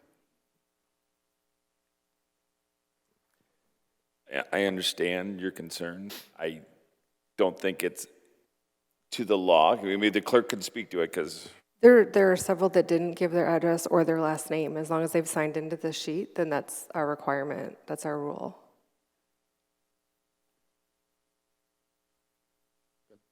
Go ahead. Okay. So, I'll just state first that there's some things in the, what is it, amendments or declarations, you know, I do agree that it seems a little redundant, and other things where I can't believe that it's questioned about why we're doing it. So, I'll go through my spiel real quick. I think allowing the federal officers into the city without some kind of oversight is insane. Now, I don't really look through things through the lens of politics, so I invite everyone to join me in a moment of looking at this organization as just that, an organization. Not ICE, not the Trump administration, not Republicans or fascists or Nazis, an organization. So, with that being said, they have completely disregarded the rule of law. The Chief Federal Judge, Patrick J. Schultz, a conservative appointed by George Bush, has stated that in a ruling on January 28th that ICE has violated more court orders in January than, quote, some federal agencies have violated in their entire existence. That's insane. That should not be normal, and that should be something we look at as kind of weird. I don't know how we're supposed to trust a law enforcement agency that literally takes lawful court orders as nothing more than suggestions. They also have made it abundantly clear that they refuse to cooperate with local law enforcement and representatives when misconduct is brought up. Both Alex Petty and Renia Good have both had their investigations blockaded by the federal government when local officials wanted to be part of it as a team effort, which is normal, but they didn't want to do it. We also have the ICE acting director, Tom Lyons, who said, quote, video evidence has revealed that sworn testimony provided by two separate officers appears to have made untruthful statements. And these are two separate people outside of these two. So there's multiple people that aren't always in the headlines that we're kind of missing out on. To me, what logical sense does it make to work with an organization that made it clear that if things go south, not only will they not work with local authorities and representatives, But they have proven they will straight up lie when the DHS said that Alex Preddy, for example, was a domestic terrorist waving around a gun, despite video evidence saying that's not true. So the big point I would make, I do have other things, but in case I want to run out of time, is I keep hearing the phrase about what would change or what would this do if, we had something. I would respond with the question of, if Alex Preddy was a cop with just a, GoPro, or not GoPro, but a camera going on, do you think he would have been taken down the same way as Alex Preddy, who just had a cell phone? You think he would have been sprayed in the face, brought down, beaten, and then shot in the back a couple times before he turned over and then was shot on the street? Because I feel like the reasonable response is that that probably wouldn't have happened to a cop. And so I think the situation, I think any rational person would say that. And so we know that it's only because of citizens who are out there recording, and we see it through that. And so one thing I would put with the declarations or proposals is body cams seem like an obvious. And so when I hear the question of what would it do, what would it fix, I mean, if you just have cops out there with body cams looking over the area, that doesn't seem irrational. That doesn't seem extreme or anything. Like, there's some things, the whole amendment, we could tweak, whatever. I think, like you guys were saying, this is like the first we actually talk about it. Great. This is the conversation. So, yeah, and that's in response to Resolution 2, paragraph 6. So when people are like, all this stuff is like all the way already done, it's not. I mean, I heard someone say that we don't want to babysit the ICE officers. It's like, well, maybe you have to. I don't like babysitting grown adults either, but welcome to Earth. That's how this works. So, another thing I hear is the driving force of concern is the federal government withholding money because they won't participate in this organization that has a train wreck of a record. It feels like they're holding a fiscal weapon to our head, essentially. The people who just want to help us. Like, that makes sense. I'm pretty sure that's how protection rackets operate in criminal organizations. Do what they want or they're going to hurt us. They are literally operating the same way as the people they're accusing of being so bad. So, yeah, that was pretty much it. Thank you for your time, but yeah. Thank you.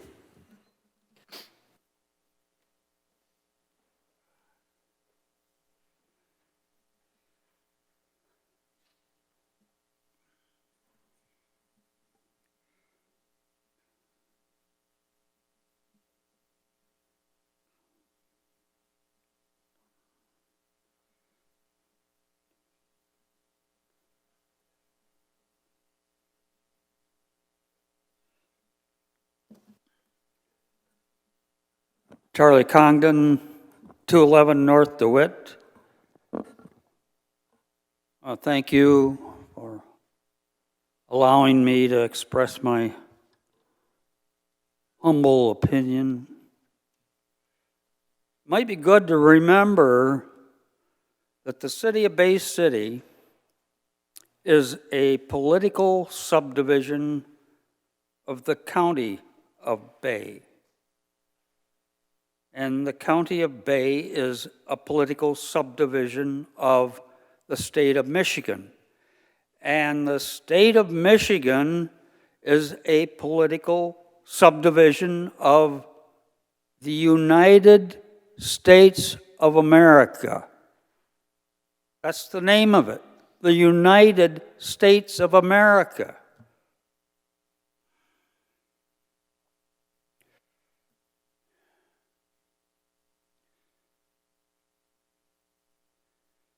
I think what we need to do is put this off for a while until we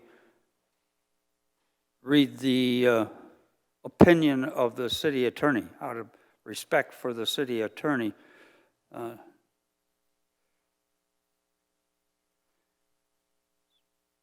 So just wait a few weeks, hold off, and then drop it all together.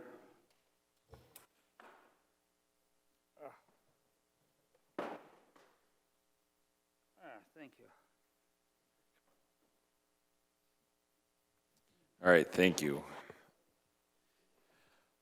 Anybody else? All right, seeing no one else, now's the time for the business of the remarks of the mayor and commission. The commissioners have remarks. Commissioner Runberg. Thank you. Yeah, I had some prepared remarks here, so I'll get through it as quick as I can here. First off, I want to thank you to everyone. I appreciate you coming up and speaking, no matter which side of the issues you fall upon. I know this is a deeply emotional and divisive topic. I've heard concerns from residents who fear for their neighbor's safety, as well as concerns for residents who worry about federal overreach. And I want to address both. Let me be clear what these resolutions do and don't do. They don't change federal immigration law. They don't prevent federal enforcement. They don't make Bay City a so-called sanctuary city in any legal sense. What they do is exercise Bay City's constitutional authority under the 10th Amendment and the Michigan Home Rule Act to decide how we use our resources and protect our constitutional rights. The question isn't what should federal immigration policy be. The question is, should Bay City Police focus on Bay City crime or federal enforcement? Should we protect the Fourth Amendment rights or expose taxpayers to $1 million lawsuits? These resolutions are grounded in established law. Federal courts have consistently held that ICE detainer requests are voluntary and not mandatory. Counties that honor detainers without judicial warrants have paid tens of millions of dollars. Suffolk County, New York, up to $60 million. New York City, $92.5 million, and Los Angeles County, $14 million, as long as others. These are real taxpayer dollars. Here in Michigan, Wayne County and Ingham County, they've already adopted these policies. They're not radical. They're doing what the law requires. I want to address the public safety argument directly. These resolutions strengthen public safety. When immigrant families are afraid to call 911, crimes go unreported. When victims won't cooperate because they fear deportation, criminals stay on the streets. When witnesses won't come forward, cases fall apart. The Major Cities Chiefs Association, police chiefs from across the country, has said explicitly, when local police are seen as immigration enforcers, community trust disappears and everyone is less safe. Some have suggested these resolutions create costs. So let's talk about costs. Professional interpretation services, I imagine would be about a few $1,000s annually. We didn't have a ready number offhand. Compared to the expense of lawsuit, that's pretty significant. Training might be a few hours per officer at most, and clear policies offer us no cost at all. These resolutions aren't a cost, they're an insurance against catastrophic liability. I've heard concerns about federal funding being withheld. This threat is legally baseless. During Trump's first term, cities across the country adopted similar policies. He then threatened funding. Federal courts blocked every single attempt. Chicago, Philadelphia, Los Angeles, New York, they all kept their funding and their policies. The Supreme Court has been clear. The federal government cannot use funding to coerce cities into enforcing federal programs. If they try, we'll sue and we'll win. State funding has more flexibility. Representative Beeson's vote to pull $1.6 million over the bridge issue shows how retaliation is possible. But if state legislators want to punish Bay City for following the Constitution, voters in 26 this November and 28 will remember. Even assuming $5 or $6 million in combined funding may be at risk, counties are paying over $60 million and $90 million in settlements. Even with a 10% chance of a lawsuit, expected costs of not adopting these resolutions is 5 to 10 times that. I refuse to let fear of illegal federal threats or political toxic state retaliation prevent us from doing what's constitutional and right. That's not leadership, that's surrender. I want to thank my fellow commissioners, especially those who have spoken with me about this after the resolution came out, for their thoughtful questions about implementation. Based on Director Rowell's testimony tonight, I'm prepared to work with my colleagues on amendments that align resolution language with existing departmental policies and union contract terms, acknowledge that Article 17 of the collective bargaining agreement has a process where we give 30-day notice to any sort of policy changes that impact their roles and responsibilities. I also plan on being movable on reporting requirements rather than having to do quarterly reports, so it would put a new burden on the city staff. Instead, I think we should just keep track of that information and just make sure it's available upon any commissioner's request. However, I'll hold firm on the core provisions that protect constitutional rights and limit legal liability. No detention based solely on ICE administrative detainers without judicial warrants. No extension of stops to investigate immigration status if there wasn't yet another reason to hold them over. No use of federal immigration officers for translation services, which it sounds like we avoid already, so that's great. These aren't preferences, they're constitutional requirements. And they're the difference between Bay City being protected from liability or exposed to it. Tonight we have a choice, not between being tough or soft on immigration, that's federal, not ours. Not between law and order or sanctuary, those are false frames. The choice is, do we use Bay City's constitutional authority to protect residents' rights and focus resources on local priorities? Or do we allow federal pressure to expose us to liability and undermine community trust? I believe the choice is clear. I urge my colleagues to support these resolutions, not because they're politically expedient, they're legally sound, fiscally responsible, and morally right. Thank you. Thank you. Commissioner DeWitt. Yes, this doesn't really address much that's happened tonight, but things that happen outside of this for the city. The budget season's coming up, so if you guys need a refresher, remember your books are in your thing, and we're going to start getting those soon, so we're going to have to look at what we have available. The other thing that's coming up, we did all get our packets with the bids for the interviews for the firms to select a new city manager. I'm going to ask the city manager this time to, well, not immediately because it's 11 o'clock at night, send us the doodle form for times to try to get a special meeting together for us to all interview the firms. And I'm going to ask the firms to limit their presentations to 20 minutes. That way we can have some order to that.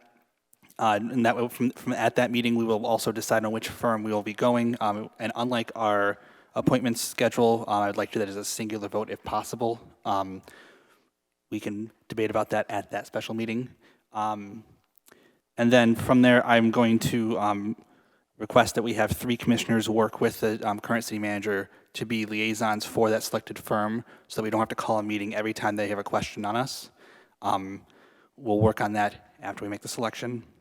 And then from there, hopefully we select a firm that will interview all of us individually so that we know what we want going forward. So I would request that you ask for input from your constituents on what you're going to want for a city manager going forward. And please do your best to keep your schedule flexible because this could be some pretty interesting timings for us. So you have the information you need for that? Perfect. Those are the ones I want to focus on today. Thank you. All right, thank you. Yes, I was going to bring that up because really a lot of our priorities really need to be on future and focus on our upcoming city manager's decision. Anybody else? Okay, is the manager, yep, go ahead, Commissioner Doyle. So just to circle back, because I want to express my thought on these resolutions, and I appreciate your openness to revising some. Can you pull the mic down a little bit? Yep, pull the mic in a little bit. Oh, sorry. I appreciate your willingness to revise some of these. I have 2 very clear points. I don't know if anybody else kept a tally. I kept a tally, and we spoke to approximately 40 people or heard from approximately 40 people. The numbers pro and against are almost exactly the same. This is too divisive of an issue to shove through or to veto without giving it the proper attention that it deserves. I would like to see personally, before we vote on this, I would like to see the language in regard to public safety on every single point that refers to public safety reviewed with public safety and make sure that it aligns with what they are currently doing so that when we say that we're codifying that, that it is accurate and we are not forcing them to change language. That's number 1. The other point, again, it comes up over and over, and some people want to be very blasé about, oh, the funding, you're going to let money make choices. That position comes from a place of, I feel, profound privilege. We just watched a housing presentation earlier today that said 21.5% of Bay City residents are living in poverty. Depending on how you want to slice the pie, we have probably another 20% living paycheck to paycheck, living on limited funds, Social Security, any number of federal funding, and they are scared. So to make this a black and white issue on feelings and you're a good person or a bad person, because this is people's livelihood. And we watched this administration let people go hungry and worry where their next meal was coming from for, what was it, 42 or 43 days? Some people in our city, 43, thank you. Some people in our city have not financially recovered from that lapse in benefits. We have to consider those people and do the best we can by those people, and I think that we do that by making really, really sure that this does not put them in the line of collateral damage for the sake of saying what's right. And I hope I'm not the only person who can identify with that. So, thank you. Thank you. Anybody else? All right, the manager, have any comments for tonight? Two quick things. The year in review video will be on our next agenda. And the attorney opinion that I did pass out to the commissioners tonight, I'll send that to you all electronically so you can share that, and they'll be available in the city clerk's office as well. That's it. All right, thank you. Next. What's that? Okay, we are in our regular agenda, so will the clerk read the next item of business? Reports of Officers 5, City Manager recommending property tax reduction exemption program. Recommendation approved. Is there a motion, Commissioner Kubit? Motion to, Approve. sure, a motion to approve. All right, is there a second, Commissioner Coakley? Second. All right, discussion, Commissioner Kubit.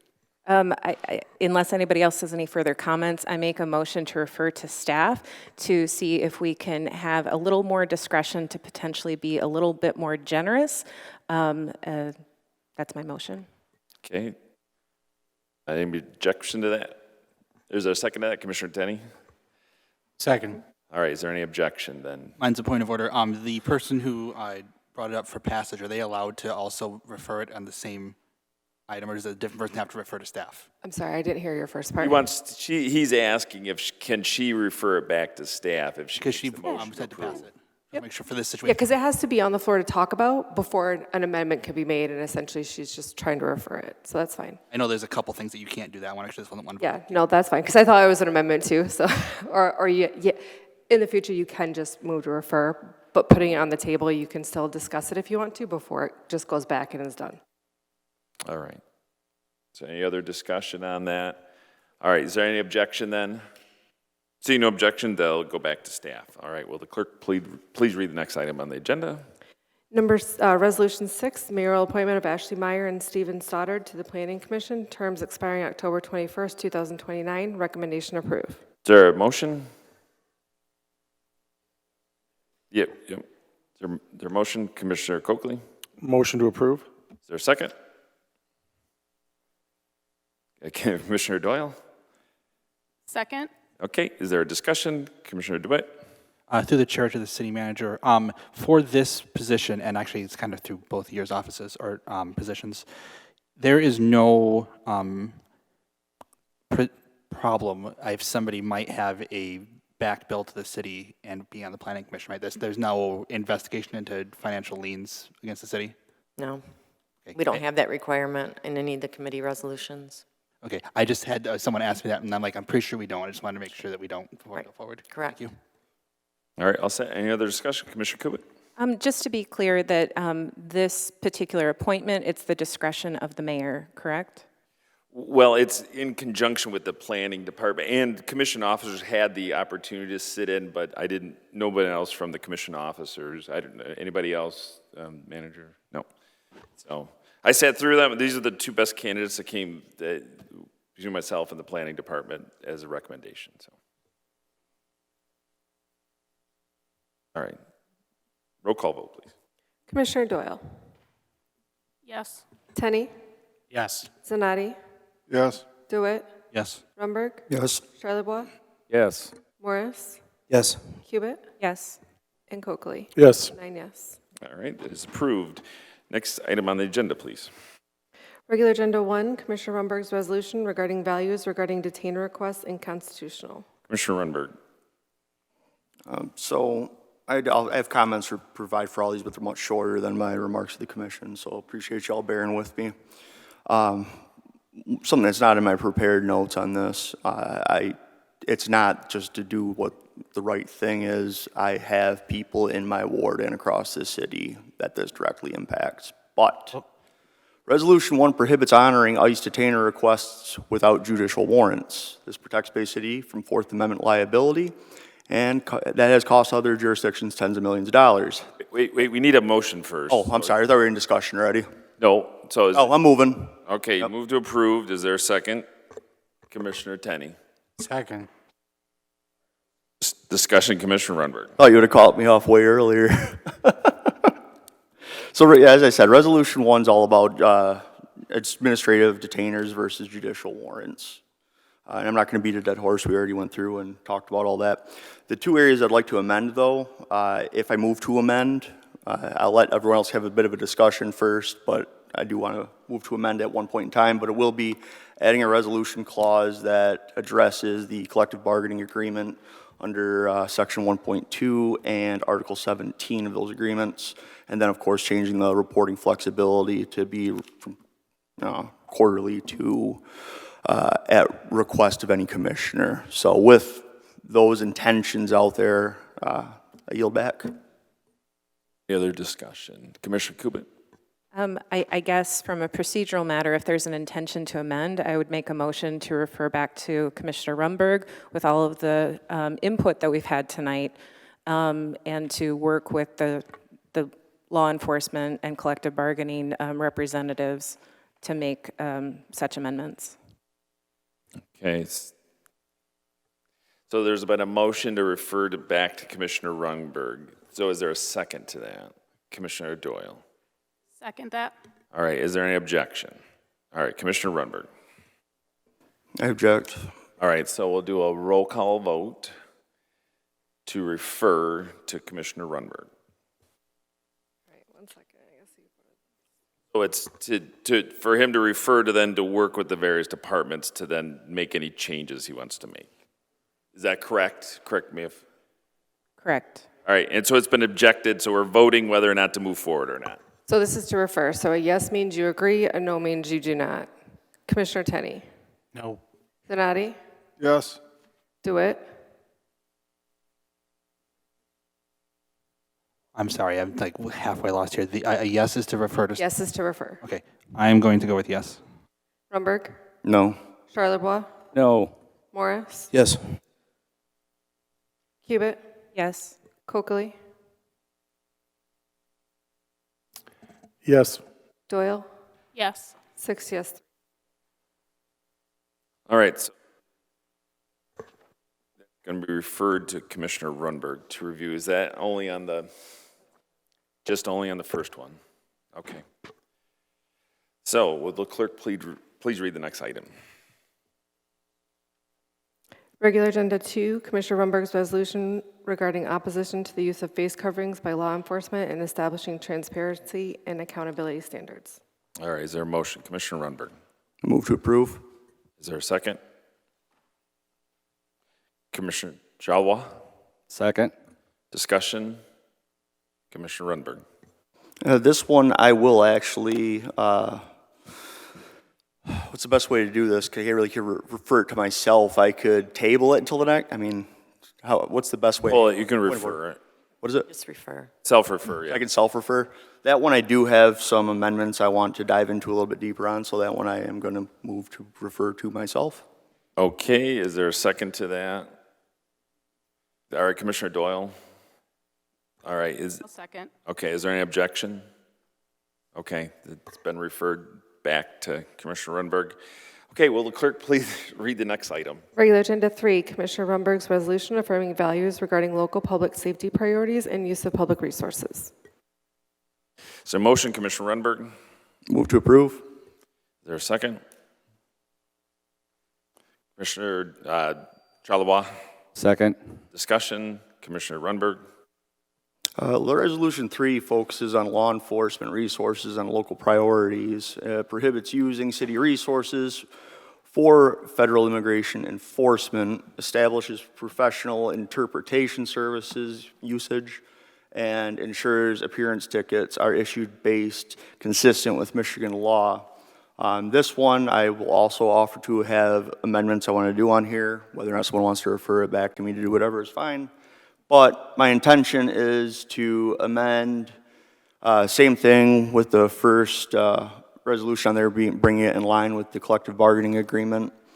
I'm also going to amend the third resolved clause at some point in time for foreign ID training, just make sure it's consistent with the MCL code for appearance tickets. And I'll also add an amendment on there for the reporting flexibility, so rather than doing quarterly reports again, it'll be available at any commissioner's request. That said, that's all the discussion I have. Okay, so you're going to make the motion to refer then to your... No, someone else can make that. This Okay. one, it feels ready to go. I just... Okay, is there... So, any other discussion on the floor? Commissioner Coakley. Yeah, just a little disappointed that we could have done a lot of this stuff ahead of time instead of trying to push something across and all of us spending all evening here when you could have talked to the police ahead of time, you could have talked to the union ahead of time, and just to bypass all of that. And here we are with resolutions again that we're going to have to change and everything else. I mean, it's, I don't know, just I don't understand it. Okay, any other discussion? Commissioner Runberg, I saw you had your hand up. Yeah, just that this has been discussed before. If you look at both the legal opinions for the previous one as well as the legal opinion that was issued on our desks this evening, it's not going to get anything new out of going back to that same well. So I took into account things we learned from the last time around, took into account the opinion from the city attorney, and I had to make a move right now because these are the types of things that can't wait. And we know how fast it is when we refer things back and then we have to circle back to it down the road. So forgive me for trying to do the right thing. Okay, Commissioner Zanotti had some comments, and then back to you, Commissioner Coakley. So we are gonna steer everybody up again. We're gonna make the division worse again. I mean, we have to find a new city manager. We have fire trucks go out with one person on them. We don't have enough, and we're talking about this stuff? Let's get it done. You worked on this, Chris. Let's vote on it and turn it down, or it comes up or comes down. You're afraid of losing the vote. All right, okay, folks, let's, okay. Forum, please. Okay, Commissioner Coakley had some comments. Nothing, I'm just going to defer to the chief and the director and the union guy both came up and said nobody talked to them. I'm going to assume that they're correct in this. I just... Okay, so there's been a motion made and support to approve as is at this point. So, Commissioner Cubitt. I will make a motion to refer this back to Commissioner Rumberg. Words matter. Technicalities do matter. Following the law and having integrity matters. And I know it's been a long night, and this is, I'm frustrated with the process too, but I think we need to get it right, and I'm committed to work on that. Okay, is there a second for that? Commissioner Doyle. I'll second that. All right, is there any objection? Seeing none, that's been referred. Is there any other business before us tonight? No. All right, we are adjourned.